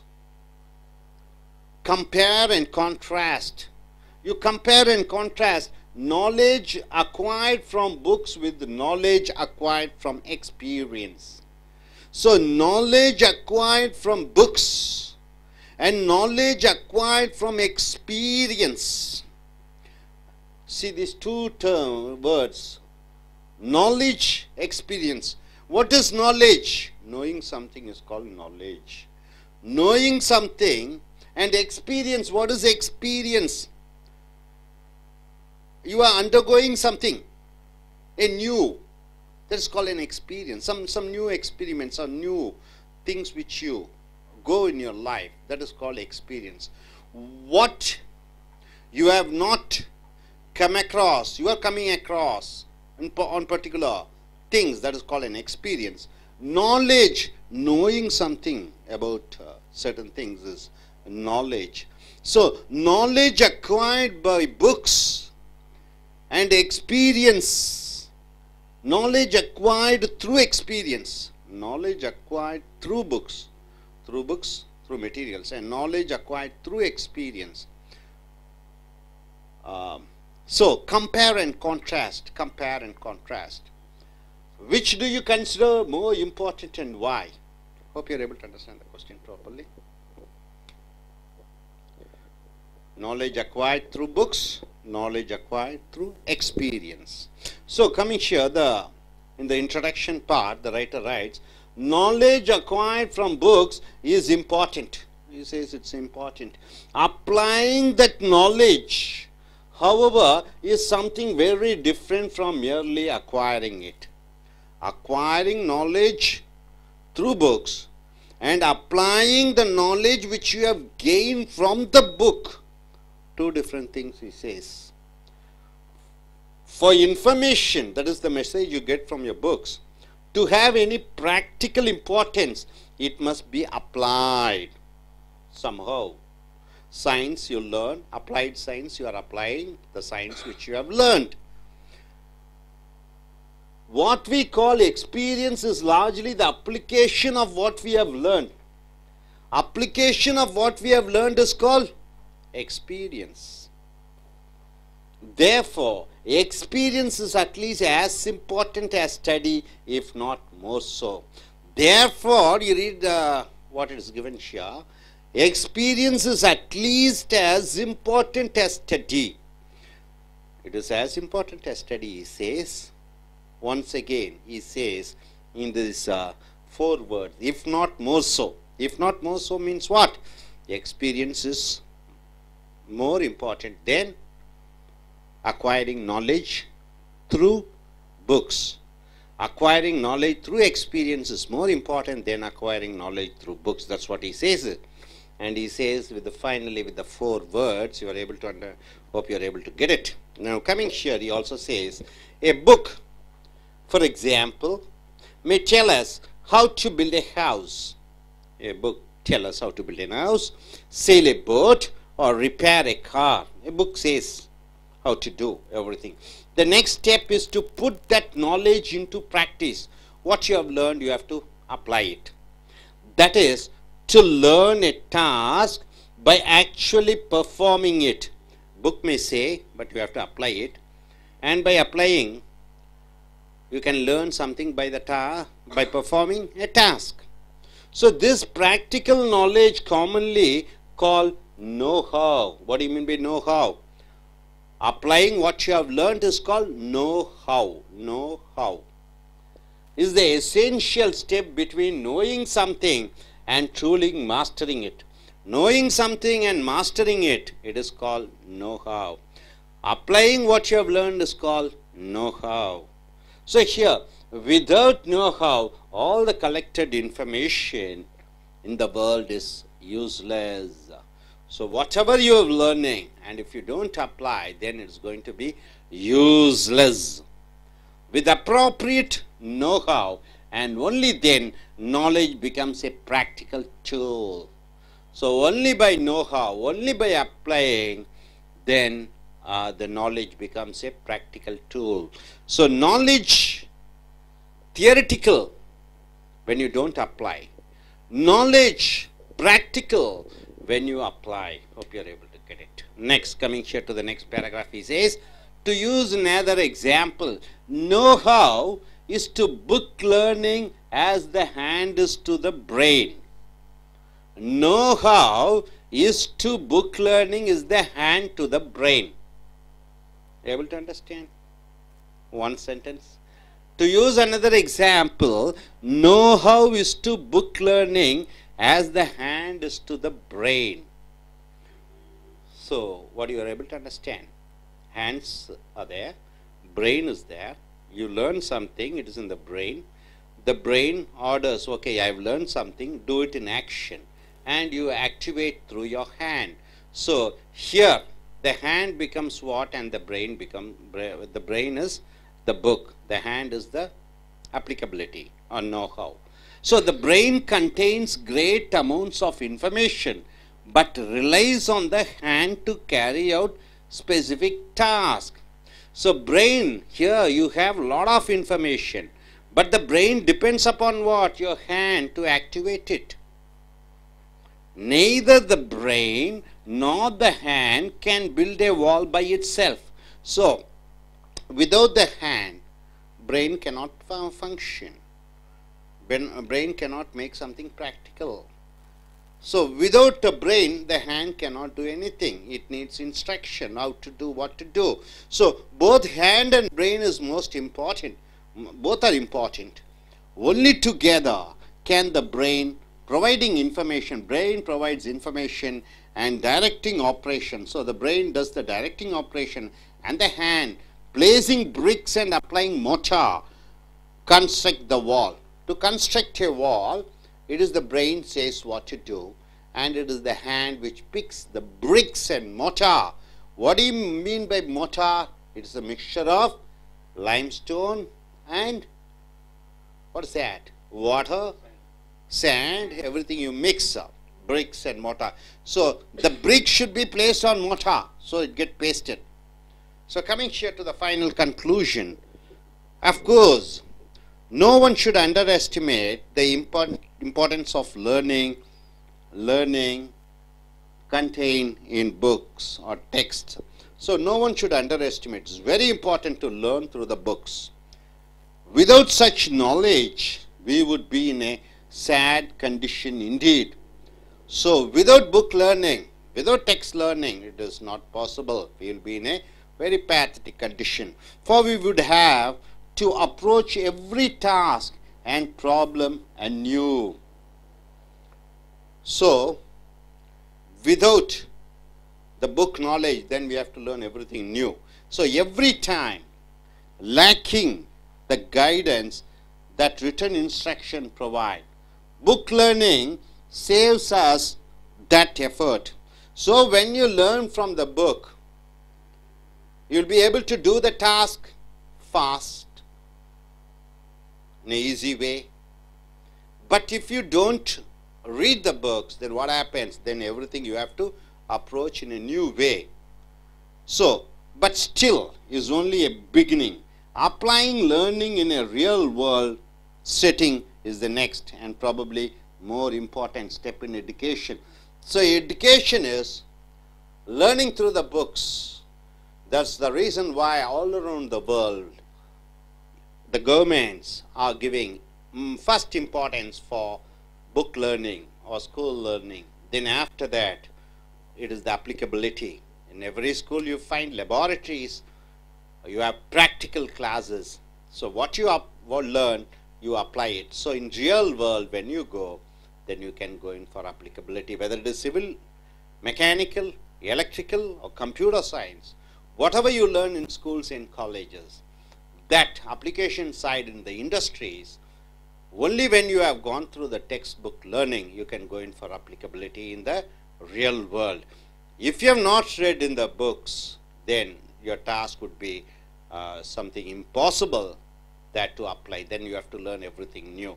So with this, let us go in for I.E.L.T.S takers to come here and say what they were able to understand. So the topic here is Not all, that is knowledge gained through the books or knowledge gained through the experience. Which do you think is good? And you compare and contrast the importance. And do you think both has a connection? Both have a connection.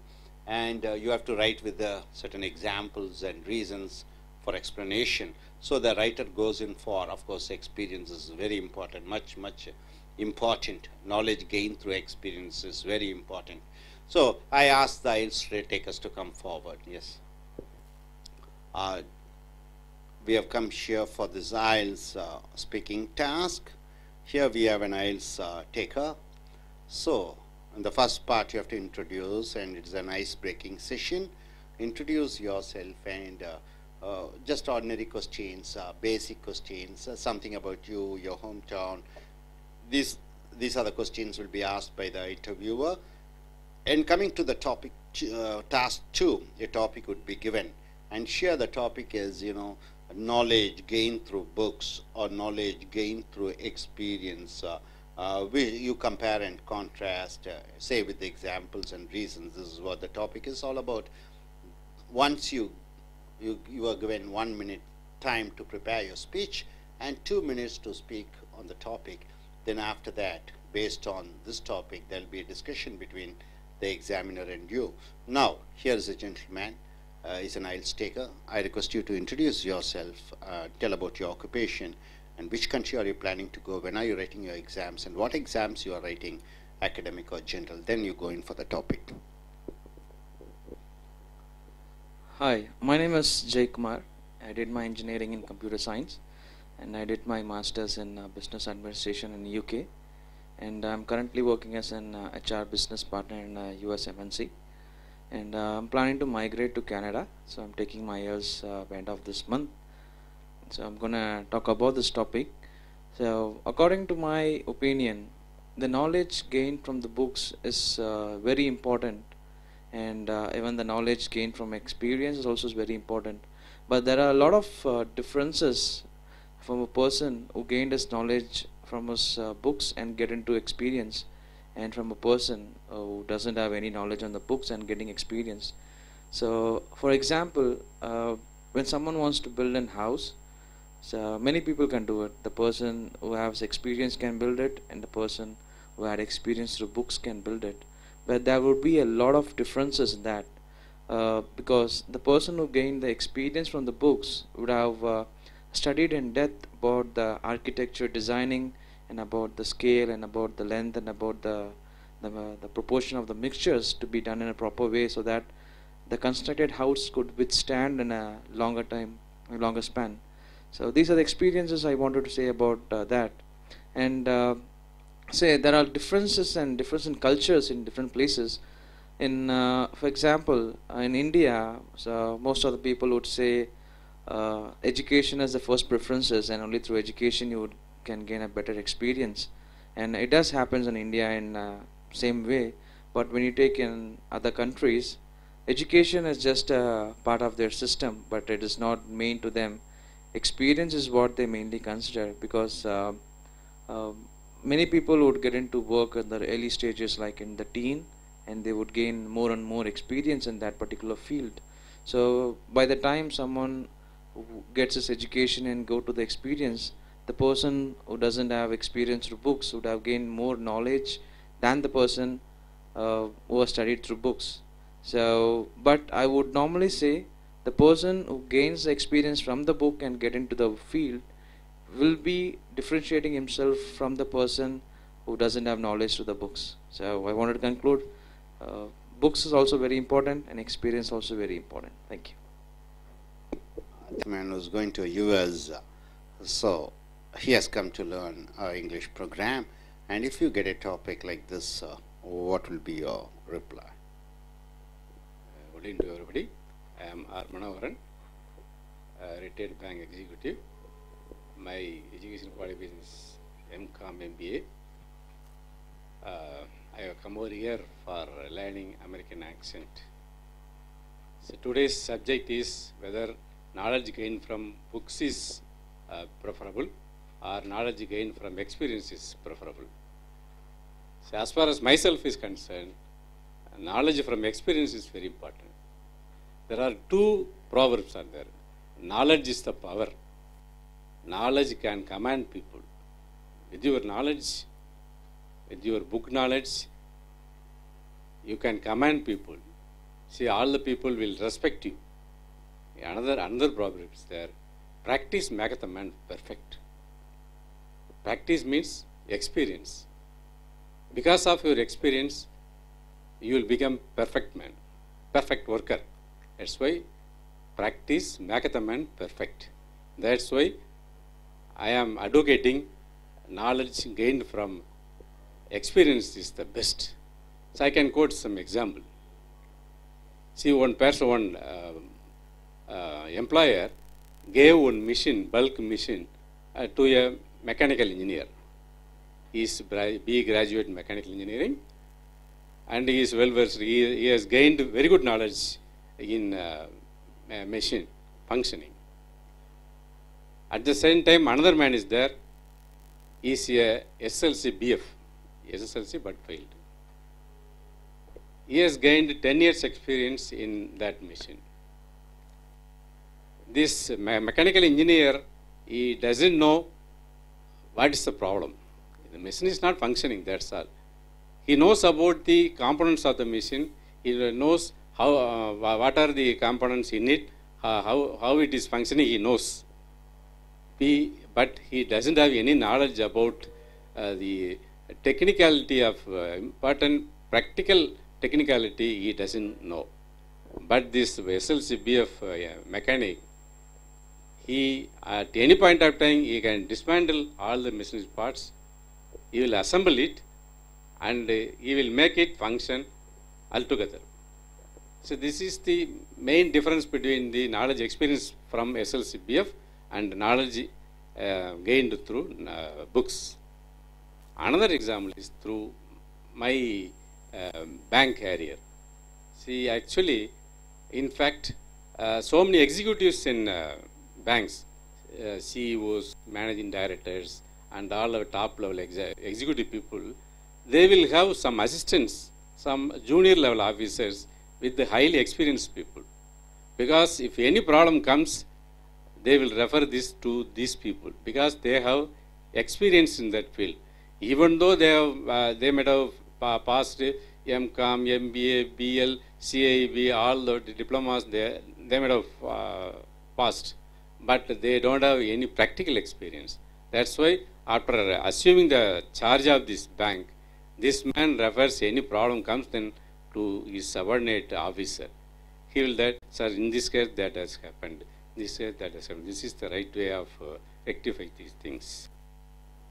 You tell me how now, because of his knowledge from experience, he tackles the problem, and because of his knowledge from books, he solves the problem. That's why my conclusion is knowledge increases because of book, but this one, knowledge from experience, gives the man perfect. That's all. Yeah. Right, sir. Next, I'll take, I request her to come.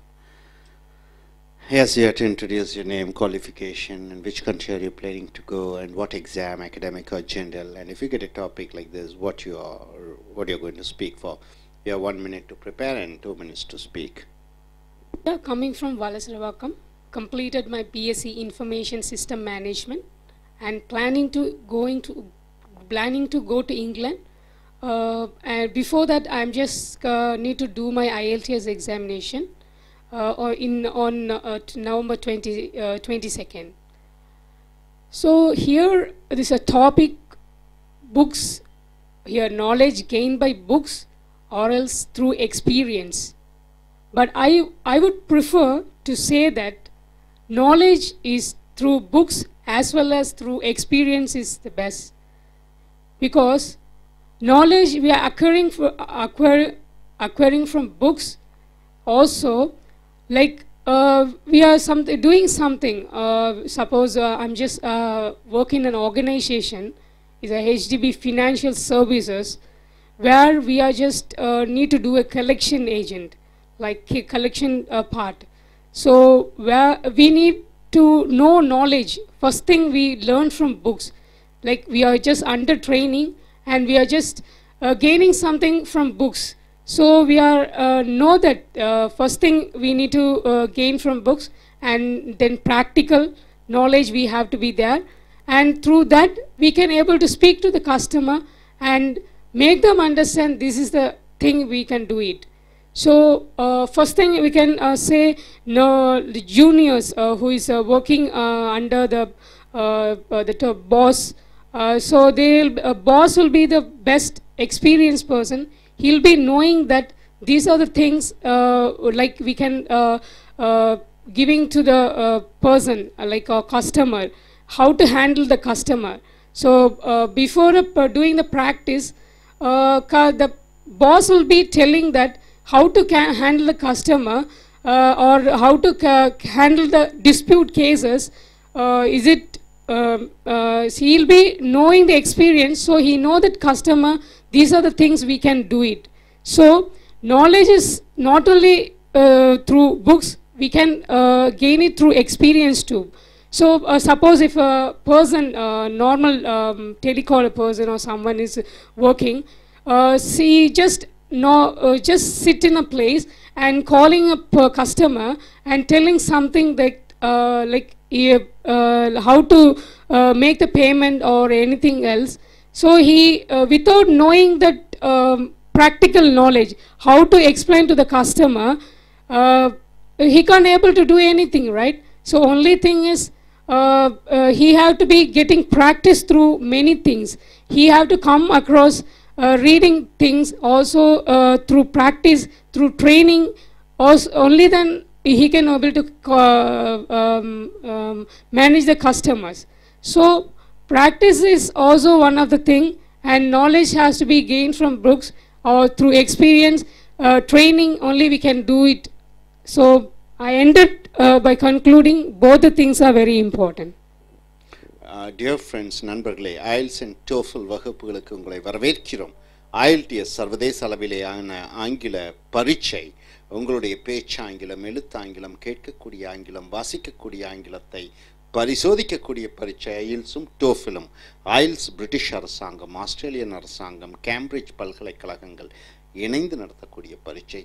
TOEFL அமெரிக்க அரசாங்கம் நடத்தக்கூடிய பரீட்சை. So இதன் மூலம் கிடைக்கக்கூடிய மதிப்பெண்களை வைத்து வெளிநாடுகளுக்கு வேலைக்கு, படிப்பிற்கு அல்லது விசா பெறுவதற்கு பல உபயோகங்களுக்கு உபயோகப்படுத்தப்படும்.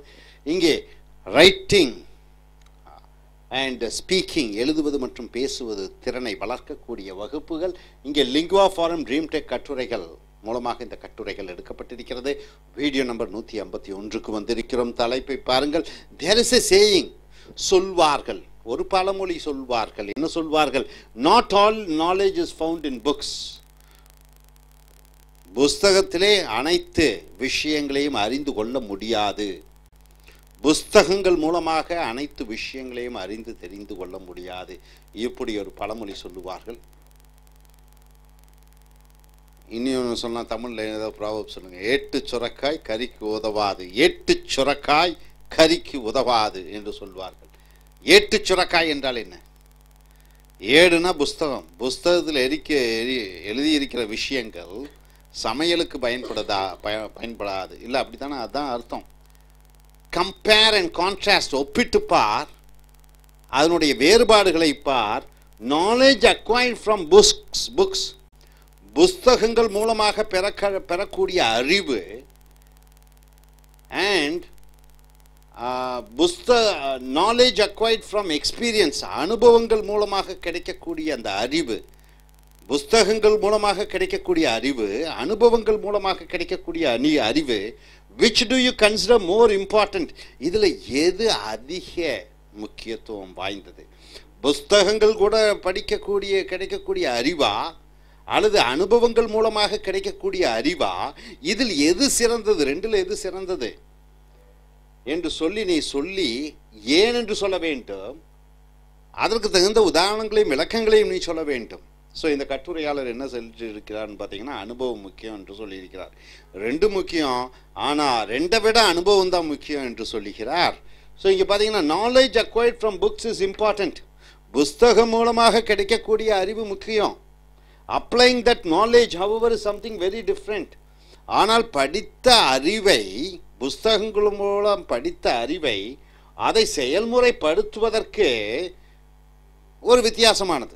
புஸ்தகங்கள் மூலமாக கிடைக்கக்கூடிய அறிவு ஒன்று, அந்த பெற்ற அறிவை செயல்படுத்துவது இன்னொன்று. For information to have any practical importance, it must be applied somehow.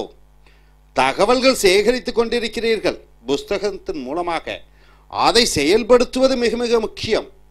What we call experience, அனுபவம் என்பது என்ன, is largely the application of what we have learned. அனுபவம் என்பது என்ன, கற்ற விஷயத்தை செயல்முறைப்படுத்தும் பொழுது கிடைக்கக்கூடிய விஷயம்தான் அது அனுபவம். So therefore experience is at least as important as study. ஆகையால் அனுபவம் படிப்பது போன்று முக்கியத்துவம். படித்த விஷயங்களை செயல்படுத்துவது அனுபவம். ஸோ அனுபவம் முக்கியம், படிப்பு முக்கியம்.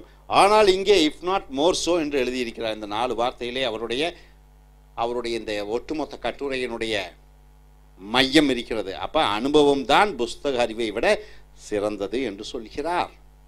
So a book, for example, may tell us how to build a house.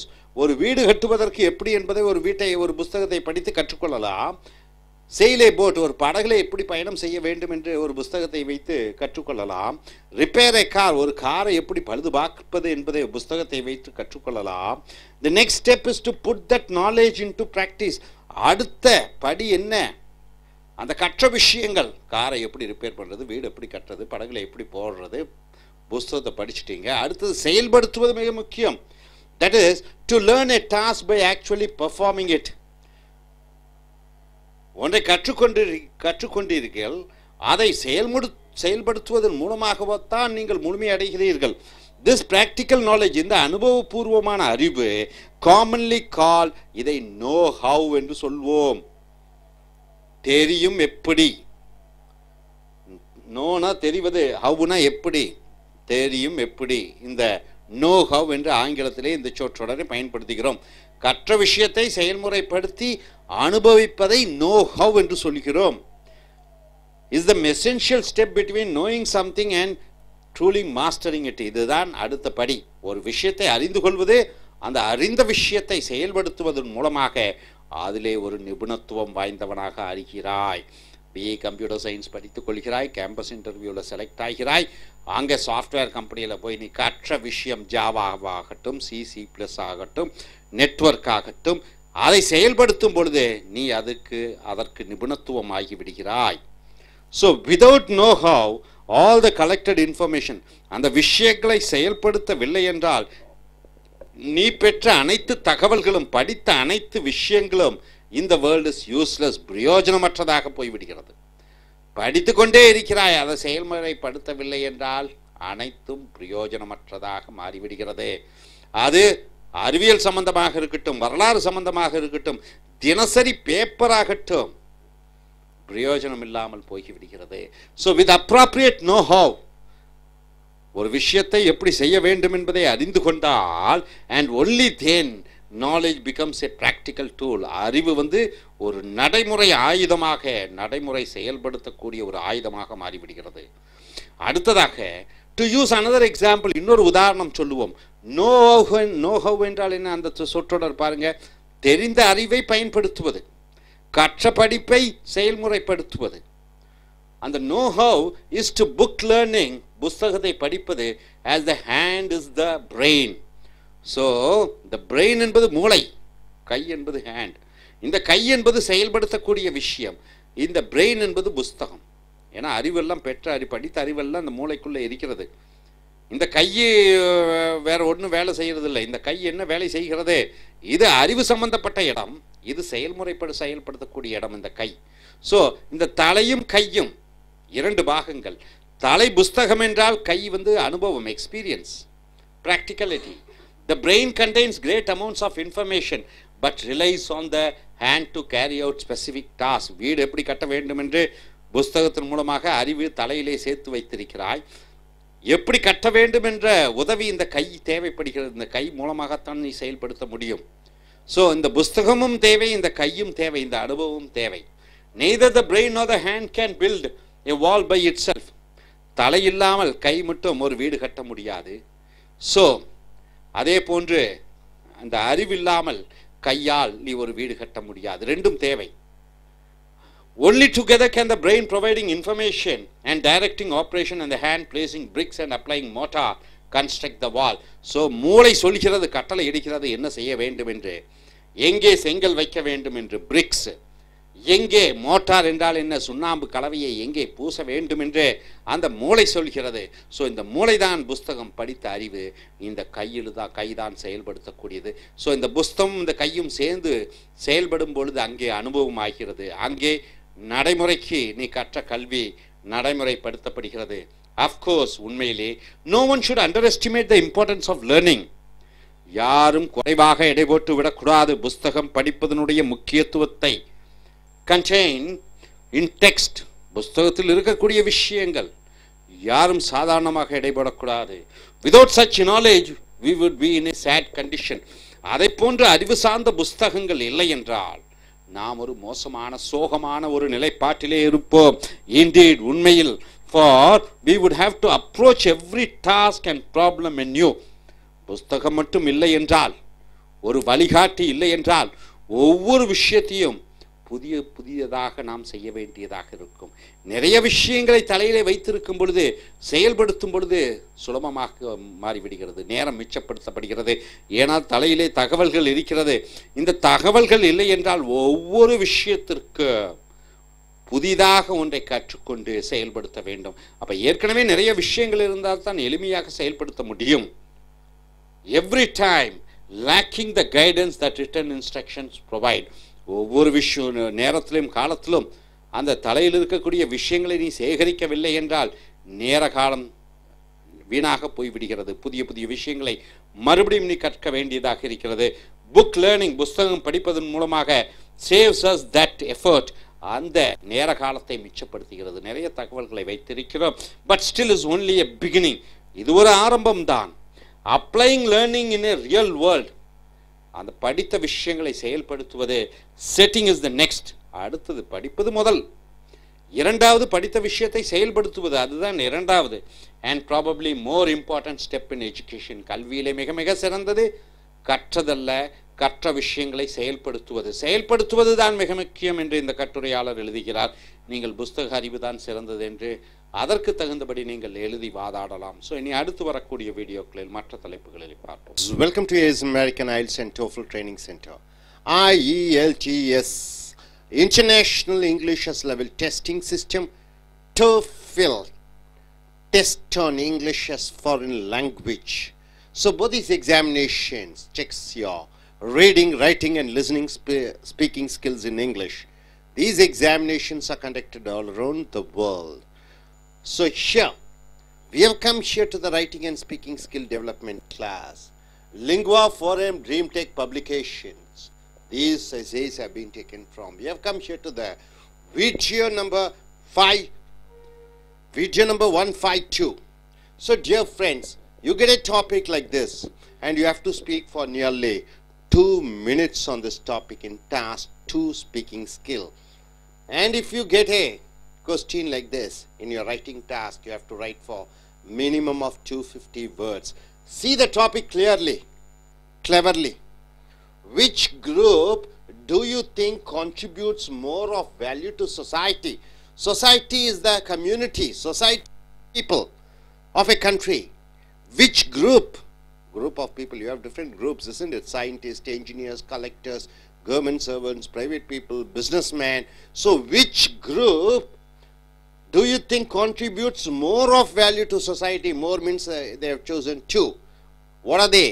They are the artists or scientists. Who are the artists? The actors, dancers, musicians, and painters, sculptors. They are the artists. And scientists. Who are the scientists? Thomas Alva Edison, Graham Bell, Wright brothers. So who have contributed much to the society? Are the artists. Who are the artists? Roger Moore, Sean Connery, then Amitabh Bachchan, actor Rajinikanth and all these people, who contributed much to the society? Are the artists, are the scientists? So simple topic. So compare the contributions of each group. You have to compare. Artists, what have they contributed to the society? You have to take the scientist and you have to say what the scientists have contributed to the society. And which do you think more contribution, which do you think it was helpful for the society upliftment? So you have to use specific examples and reasons to explain your answer. So artists are the people who are highly celebrated, who are highly appreciated by the society. They get a huge pay. But scientists, are they well popular like artists? So simple, right? Even a comedian, everybody knows him and he gets more paid than a scientist. Is it true? Yes. They're getting salaries in crores, actors and actresses, singers, musicians. Scientists, they create something, they discover something, they invent something, and it is used in society. So actors and actresses and artists, so-called artists, and the scientist, who contributes much to the society? So simple. So you have to say either one, you have to choose and say they contributed much to the society, then artist or then scientist, and you have to use specific reason why so, and you have to use with examples. Hope you are able to get the question correctly. Now coming here, although society honors the scientist with respect and to some extent high social prestige, so scientists are highly respected. They are given a social prestige in the society. Society appears to reserve its greatest immediate monetary awards for artists. See, one actor, he acts in a movie, his movie runs well, and immediately his salary raises into crores and crores of money. He joins in a political stream and he becomes the chief minister, MP, central minister, what not.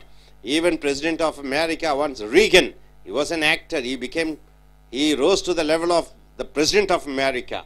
So immediate monetary rewards for artists, specifically those who produce entertainment with the wildest possible appeal and therefore the greatest potential for corporate profit. Titanic movie, the hero, heroine, Cameron is the director's name. He became so popular. Attenborough, they are the famous directors and actors.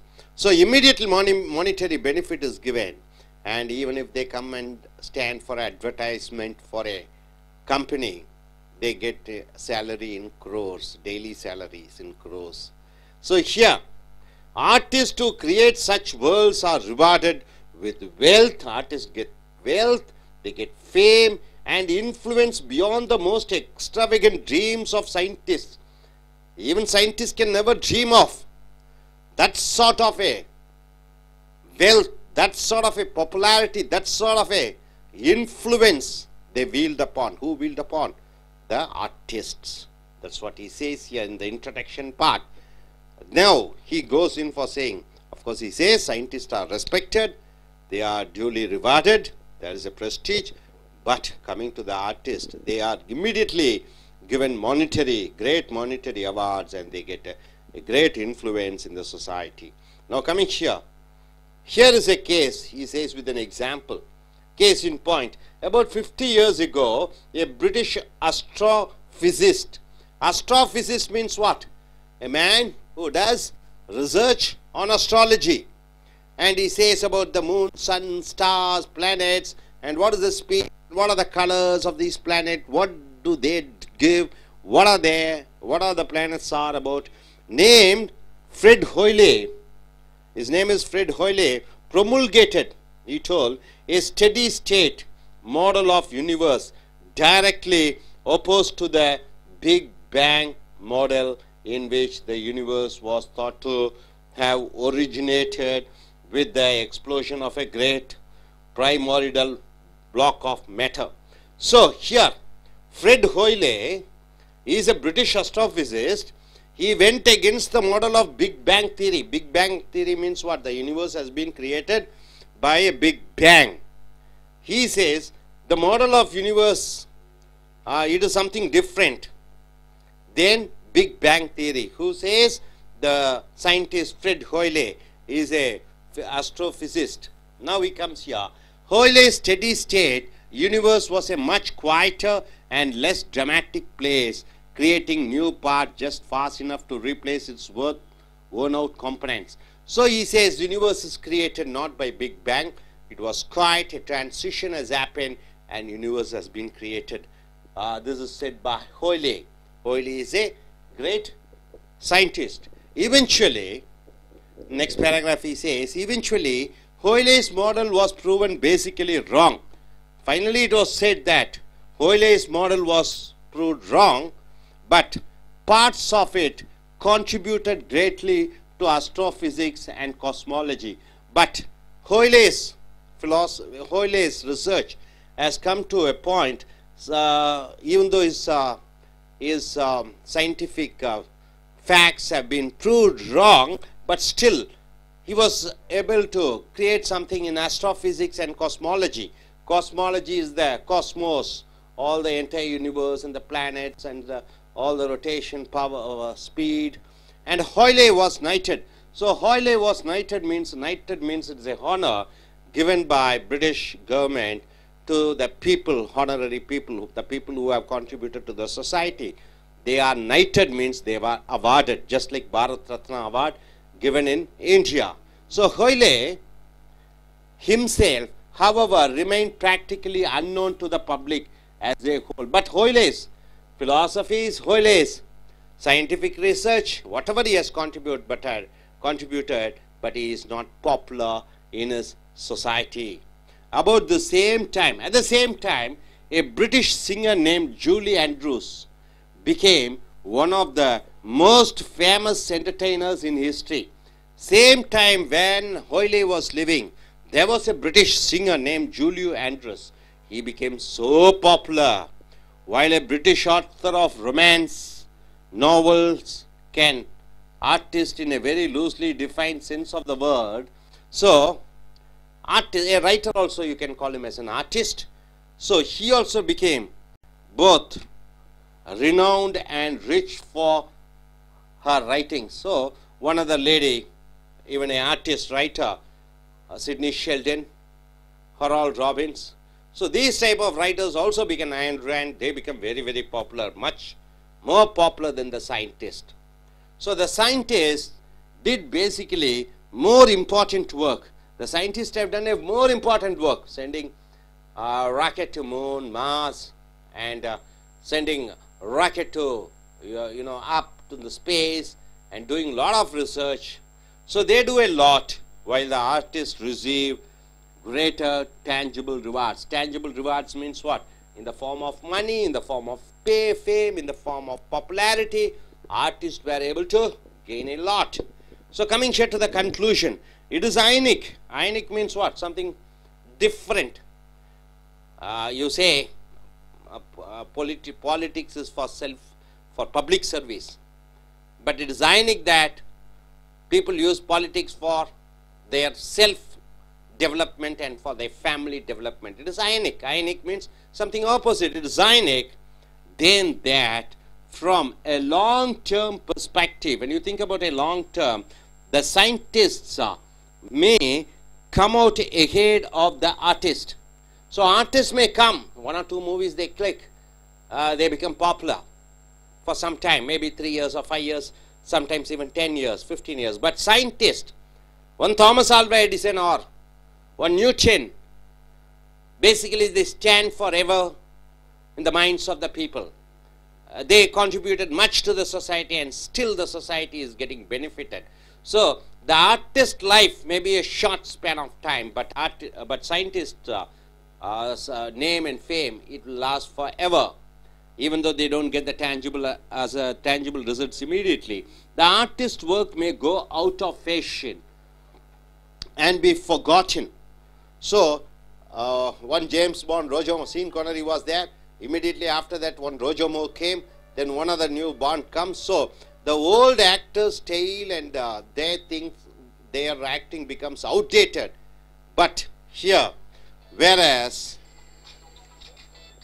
the artist's work is short, but the scientist's work is more enduring. So lifelong he keeps working on whatever scientific things he wants to do. But actor's job gets over after a particular time when he loses the market or when his acting becomes outdated. But scientists keep on researching till his death. There is no something like, retirement for his job. So he keeps on doing that. So do we remember who was the greatest actor in Sir Isaac Newton's London? So when Isaac Newton, he was a great scientist. When he was there as a great scientist, do we remember who was the best actor there? So no, but we remember Newton. But we do remember Newton? Hope you are able to understand. So the topic here is, who contributes much to the society? Is it the scientist or is it the artist? Artists, actors, maybe writers, maybe producers, musicians, and scientists, Newton, Isaac Newton, and Thomas Alva Edison. So who contributes much to the society? Here the writer goes in for saying that actors and artists, they may get rewarded immediately, something tangible. They get more popularity than scientists, but their life is short-lived. So once whatever they are acting they do, it becomes old-fashioned, then they are out of the market. But the scientist's work, it is something lifelong. So he keeps creating, he keeps inventing. So his contribution to the society is much more than an actor or artist. That's what he says. So let us go in for our IELTS takers to come forward and say, what do they think about this subject? And if they get a question like this in task 2, what would be their reply? They are supposed to speak for 2 minutes. Okay, let us start. These 2 people are IELTS takers. They are going to write their examination in the month of November. So they have to introduce themselves. They tell what, if they get a topic like this, what they are going to respond, how they are going to respond. Yes. Hello, I'm Sundar.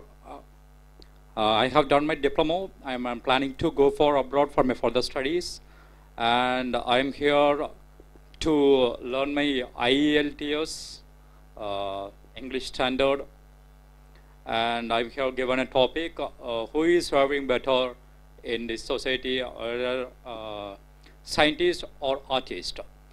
So, as an artist, they contribute life for their people in the way of acting and giving happiness and changing their people's lifestyles. So in every day. So an artist, if an artist is wearing a cloth, the next day it comes to the public, and so people goes and pick up the clothes and wearing and change themselves, sticking to their lifestyle.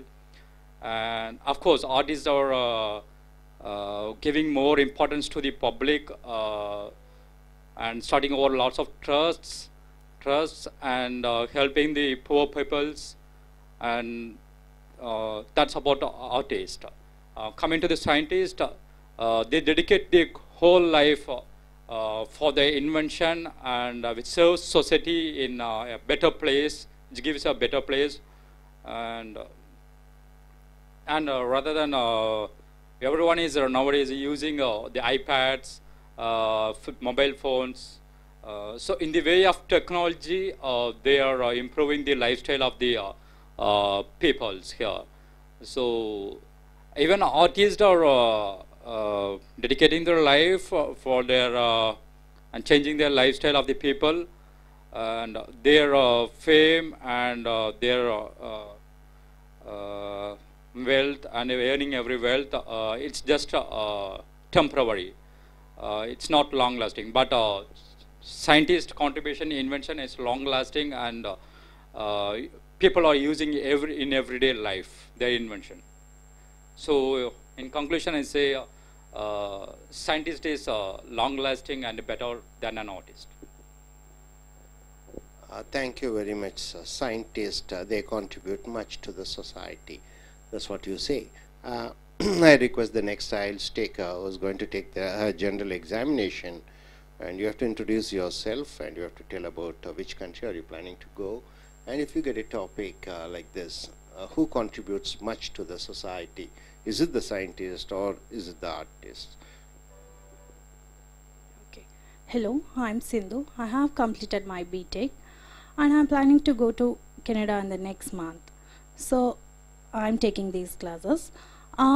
If I'm given this topic, I'll go for the scientist because artists get more fame, wealth and much money, but I do think scientists contribute their own whole life to the society.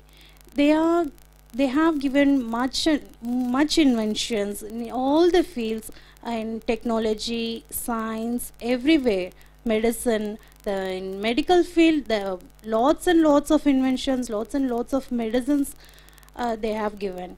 So I feel the scientists are much better than artists. Could you name a scientist? Yes, I can name Albert Einstein, Thomas Alva Edison, all the if you see Edison, he has invented much and much of things. So I go for scientists better than artists. Thank you. Dear friends, yes, American IELTS and TOEFL வகுப்புகளுக்கு உங்களை வரவேற்கிறோம்.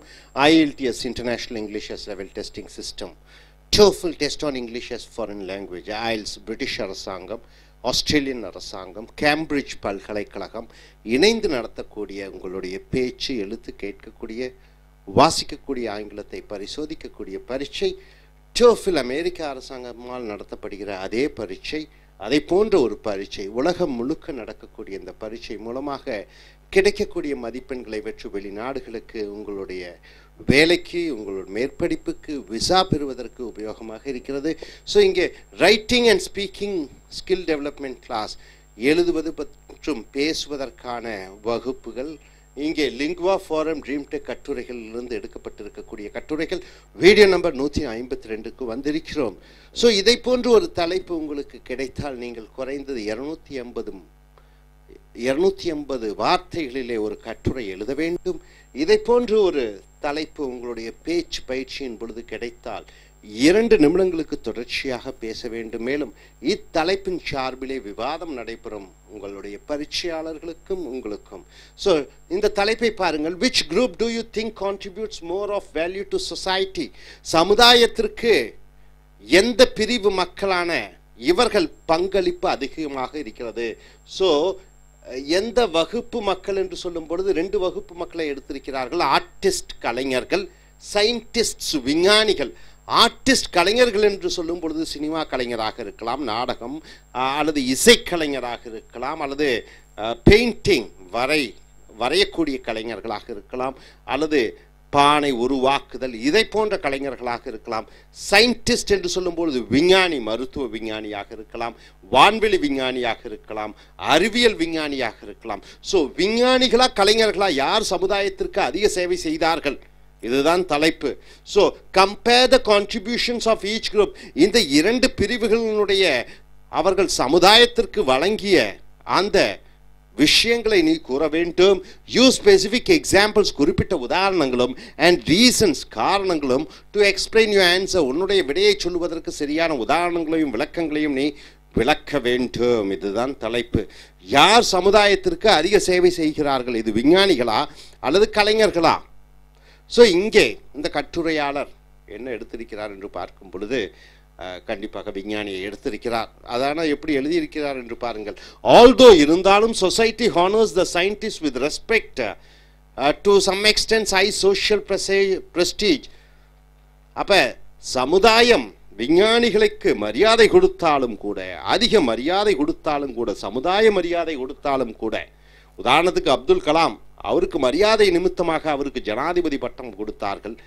பதவி கொடுத்தார்கள். Society appears to reserve its greatest immediate, சமுதாயமானால் இம்மீடியட்டாக உடனடியாக வழங்கி விடுகிறது.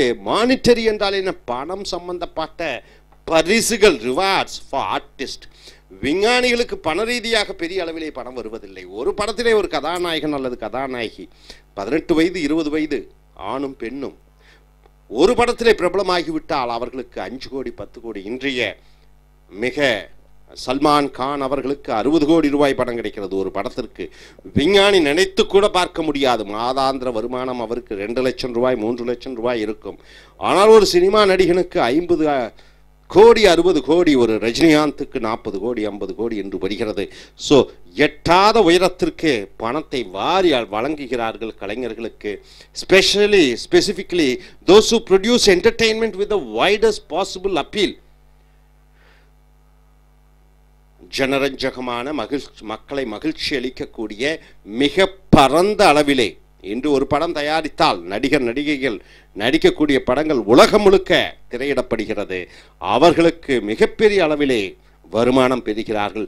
and therefore the greatest potential for corporate profit. Corporate என்றால் என்ன? தொழில் ரீதியாக லாபம் வரக்கூடிய. இது சினிமா தயாரிப்பாளர்களுக்கும் ஒரு பொருளை உருவாக்கக்கூடியவர்களுக்கு விளம்பரத்திற்கு வரக்கூடிய நடிகர்கள் மூலமாக அந்த பொருளும் உற்பத்தி செய்யக்கூடிய பொருள், அது பூஸ்டாக இருந்தாலும் சரி, எந்த பொருளாக இருந்தாலும் சரி, அதிக லாபத்தை முதலீட்டாளர்களுக்கு வழங்குகிறது. Artist who create such worlds are rewarded with wealth. இதை போன்று உருவாக்கக்கூடிய கலைஞர்களுக்கு சொத்து பெறுகிறார்கள், ஃபேம் புகழ் பெறுகிறார்கள், இன்ஃப்ளூயன்ஸ் செல்வாக்கு பெறுகிறார்கள். பியாண்ட் த மோஸ்ட் எக்ஸ்ட்ராவேகன்ட் என்றால் என்ன? ஆடம்பரமான ட்ரீம்ஸ் ஆஃப் சயின்டிஸ்ட். ஒரு விஞ்ஞானி ஆடம்பரமான ஒரு கனவு கண்டாலும் கூட அந்த கனவிலே பக்கத்திலே கூட நெருங்க முடியாது ஒரு கலைஞன் பெறக்கூடிய அந்த பொருளாதார லாபங்களை ஒரு விஞ்ஞானி நினைத்து கூட பார்க்க முடியாது. ஸோ முதல் பத்தியிலே இந்த பொருளாதார ரீதியிலே கிடைக்கக்கூடிய பலன்களை பற்றி இந்த கட்டுரையாளர் எழுதியிருக்கிறார். இனி அடுத்த கட்டுரையில் பார்க்கும் பொழுது here is a case in point. இங்கே ஒன்று விஷயம் இருக்கிறது. about 50 years ago, 50 ஆண்டு காலத்திற்கு முன்னாடி, 50 ஆண்டு காலத்துக்கு முன்னாடி என்றால் 1950 60களிலே a British astrophysicist என்றால் என்ன? விண்வெளி வான்வெளியை ஆராய்ச்சி செய்யக்கூடிய ஒரு விஞ்ஞானி named, அவருடைய பெயர் ஃப்ரெட் ஹோய்லே. promulgated என்றால் என்ன? அறிவித்தார். promulgated என்றால் என்ன? சாட்சியங்களுடன் அறிவித்தார், அறிவியல் பூர்வமாக அறிவித்தார். a steady state என்றால் என்ன? நிரந்தரமான ஒரு நிலைப்பாடு. model of universe, இந்த அண்ட ஆகாசங்கள் ஒரே நிலைப்பாடிலே இருக்கிறது என்று ஒன்றை சொன்னார். directly opposed to the big bang என்றால் என்ன? இந்த யூனிவர்ஸ் என்று சொல்லக்கூடிய இந்த உலகம், இந்த ஒட்டுமொத்தமான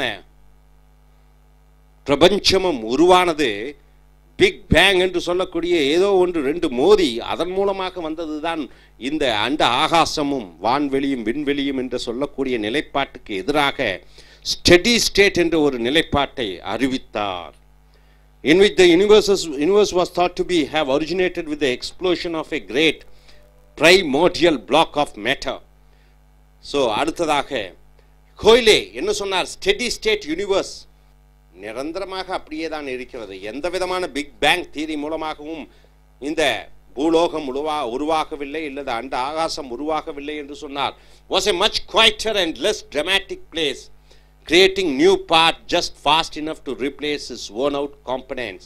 ஸோ பழையதையெல்லாம் முடித்து விட்டு புதியதாக ஒன்றை சொன்னார் அறிவியல் பூர்வமாக. ஆனால் அடுத்ததாக பாருங்கள், அடுத்த பத்தியிலே eventually இறுதியாக Hoyle's model was proven basically wrong. Hoyle உன்னுடைய மாடல் தவறு என்று நிரூபிக்கப்பட்டது. But parts of it contributed greatly to astrophysics. ஆனால் அவர் ஆராய்ச்சி செய்தது இந்த அஸ்ட்ரோபிசிக்ஸ் என்று சொல்லக்கூடிய வான்வெளி அறிவியலுக்கு உபயோகமாக இருந்தது. அண்ட் காஸ்மாலஜி, காஸ்மாஸ் என்றால் என்ன? இந்த விண்ணிலே இருக்கக்கூடிய நட்சத்திர மண்டலத்தை சொல்லக்கூடியது cosmology. And Hoyle was knighted. Knighted என்றால் என்ன? பட்டம் அளிக்கப்படுகிறது. இங்கே பாரத் ரத்னா என்று இந்தியாவிலே உயர்ந்த பட்டம் அளிக்கிறார்கள். அதே போன்று ஹோயிலே வாஸ் நைட்டட் என்றால் என்ன? பிரிட்டிஷ் அரசாங்கம் வழங்கக்கூடிய உயரிய பட்டமானது நைட்ஹுட் என்று சொல்லக்கூடிய அந்த நைட்ஹுட் ஹோயிலேக்கு கொடுக்கப்பட்டது. ஏனென்றால் மிகப்பெரிய விஞ்ஞானபூர்வமான உண்மையை கொண்டு வந்திருக்கிறார். ஹோயிலே himself however remained practically unknown to the public as a whole. இந்த மிகப்பெரிய விஞ்ஞானி ஹோயிலே மக்கள் அறியாதவராக இருந்தார், யாருக்கும் தெரியாதவராக இருந்தார்.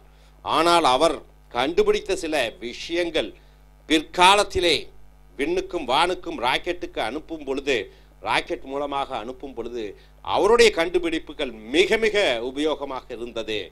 அடுத்தது about the same time, இதே நேரத்திலே அதே காலகட்டத்திலே British singer named Julio Andrews, அதே காலகட்டத்திலே ஜூலியோ ஆண்ட்ரியூஸ் என்ற மிகப்பெரிய ஒரு பாடகர் அவ்வளவுதான். ஆனால் அவர் பிரபலமாக இருந்தார். became one of the most famous entertainers in history. அவர்தான் வரலாற்றிலே மிகப்பெரிய ஒரு பாடகராக இருந்தார். இன்று யாரிடம் கேட்டாலும் ஜூலியோ ஆண்ட்ரியூஸ் சொல்லுவார்கள். ஆனால் ஹோயிலே சொன்னால் யாருக்கும் தெரியாது. அதே பிரிட்டிஷ் நாட்டிலே ஹோயிலே வழங்கிய மிகப்பெரிய கான்ட்ரிபியூஷன், மிகப்பெரிய வழங்குதல் மக்களுக்கு அறியாத வகையிலே இருந்தது. ஆனால் இந்த பிரிட்டிஷ் பாடகி ஜூலி ஆண்ட்ரஸ் அனைவரும் அறிந்த ஒரு புகழ்பெற்ற ஒரு ஒரு பாடகியாக இருந்தார். While a British author of romance novels, an artist in a very loosely defined sense of the word. இப்ப எழுத்தாளர்களும் கலைஞர்கள் என்று சொல்லலாம், எழுத்தாளர்களையும் கலைஞர்கள் என்று சொல்லலாம். அதான் பத்தியில இந்த ஒரு குறியீட்டு இட்டு an artist, Kalaignar in a very loosely defined sense of word. ஒரு சிம்பிளாக சொல்லணும்னா எழுத்தாளர்களும் கலைஞர்கள் தான். அவர்களுடைய became both renowned and rich for her writings. Sidney Sheldon ஆகட்டும், ஆண்டனி ராபின்ஸ் ஆகட்டும், அல்லது ஹொரால்ட் ராபின்ஸ் ஆக இருக்கட்டும், அயன் ராண்டாக இருக்கட்டும், மிகப்பெரிய அளவிலே புகழ் பெற்றார்கள் எழுத்தாளர்கள். So the scientists did basically more important work while the artists received greater tangible rewards. அப்ப இந்த இறுதி வரிகளிலே பார்க்கும் பொழுது இந்த விஞ்ஞானிகள் மிகப்பெரிய கான்ட்ரிபியூஷன் வழங்குதல் சமுதாயத்திற்கு வழங்கினார்கள். ஆனால் இந்த நடிகர்களும் கலைஞர்களும் பாடகர்களும் பாடகிகளும் மிகப்பெரிய அளவிலே பணத்தை லாபமாக பெற்றார்கள் தங்கள் உழைப்பிற்கு. ஸோ சமுதாயத்திற்கு இவர்கள் அதிகமாக வழங்கினார்கள். ஆனால் கலைஞர்கள் மிகப்பெரிய அளவிலே பொருள் ஈட்டினார்கள். ஸோ இறுதி பத்தியிலே இட் இஸ் அயனிக். அயனிக் என்றால் என்ன? அருமையான வார்த்தை. பேசுவது ஒன்று, செய்வது ஒன்று, அதுதான் அயனிக். இது ஒன்று, நடப்பது ஒன்று, இதுதான் ionic. It is ionic. Then that from a long term perspective, நீண்ட கால கண்ணோட்டத்திலே பார்க்கும் பொழுது the scientist may come out ahead of the artist. So குறுகிய காலத்திற்கு கலைஞர்களுக்கு வாழ்க்கை, ஆனால் நீண்ட காலமாக தொடர்ச்சியாக பார்க்கும் பொழுது இந்த விஞ்ஞானிகள் தான் மிகப்பெரிய அளவிலே வழங்குகிறார்கள். அவர்களுக்கு ஓய்வென்பது இல்லை.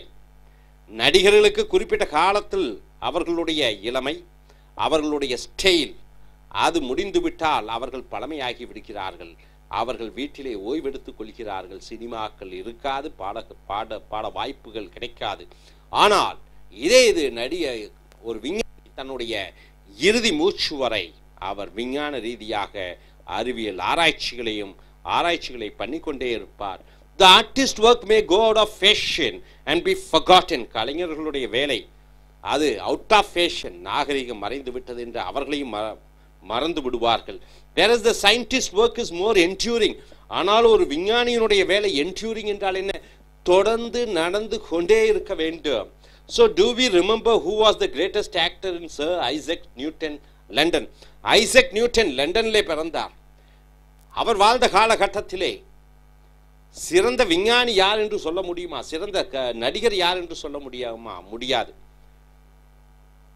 சர் ஐசக் நியூட்டன் காலத்திலே லண்டனிலே அவர் காலத்திலே மிகப்பெரிய நடிகன் யார் என்று கேட்டால் சொல்ல முடியாது. ஏனென்றால் விஞ்ஞானி அந்த அளவு பெயரை பெற்றிருக்கிறார்.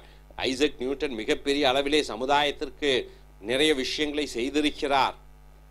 அதே போன்று பட் வி ரிமெம்பர் நியூட்டன். ஆனால் நியூட்டனை ஞாபகம் வைத்திருக்கிறோம். ஐன்ஸ்டீன் ஆகட்டும், நியூட்டன் ஆகட்டும், கிரகன் பெல் ஆகட்டும், ரைட் பிரதர்ஸ் ஆகட்டும், ஏரோப்ளேனை கண்டுபிடித்தவர்கள். ஸோ சில விஞ்ஞானிகள் பெயர் நிலைத்திருக்கிறது நீண்ட காலமாக, நடிகர்களுடைய பெயர் மறைந்து விடுகிறது. ஸோ இன்றைய ஜெனரேஷன், இன்றைய தலைமுறையினர் கூட ஐசக் நியூட்டனும் ஐன்ஸ்டைனையும் கிரகம் பெல்லையும் இன்றும் படிக்க நடிகர்களை பற்றி அறிந்து கொள்ள விரும்புவதில்லை, படிக்க விரும்புவதில்லை. ஒரு சில விதிவிலக்குகள் இருக்கிறது. ஷேக்ஸ்பியர் அவர் ஒரு கலைஞர், மிகப்பெரிய நாடக கலைஞர், மிகப்பெரிய எழுத்தாளர். அவர் காலகட்டத்தில் எந்த விஞ்ஞானியையும் நாம் ஞாபகம் வைத்துக் கொண்டிருக்க முடியாது. ஏனென்றால் ஷேக்ஸ்பியர் ஒரு மிகப்பெரிய ஒரு கலைஞராக இருந்தார். ஸோ சில விதிவிலக்குகள் இருக்கிறது. ஆனால் அநேகமாக இந்த விஞ்ஞானிகள் அவர்கள் வழங்கிய விஷயங்கள் வரும் நூற்றாண்டு காலத்திலும் வரும் தலைமுறையினரும் மறக்க மாட்டார்கள், அது நிலைத்து நிற்கும். ஸோ இதுதான் இந்த எழுத்தாளர் எழுதியிருக்கிறார். இனி அடுத்து வரக்கூடிய கட்டுரைகளில் மற்ற தலைப்புகளில் பார்ப்போம். தேங்க்யூ.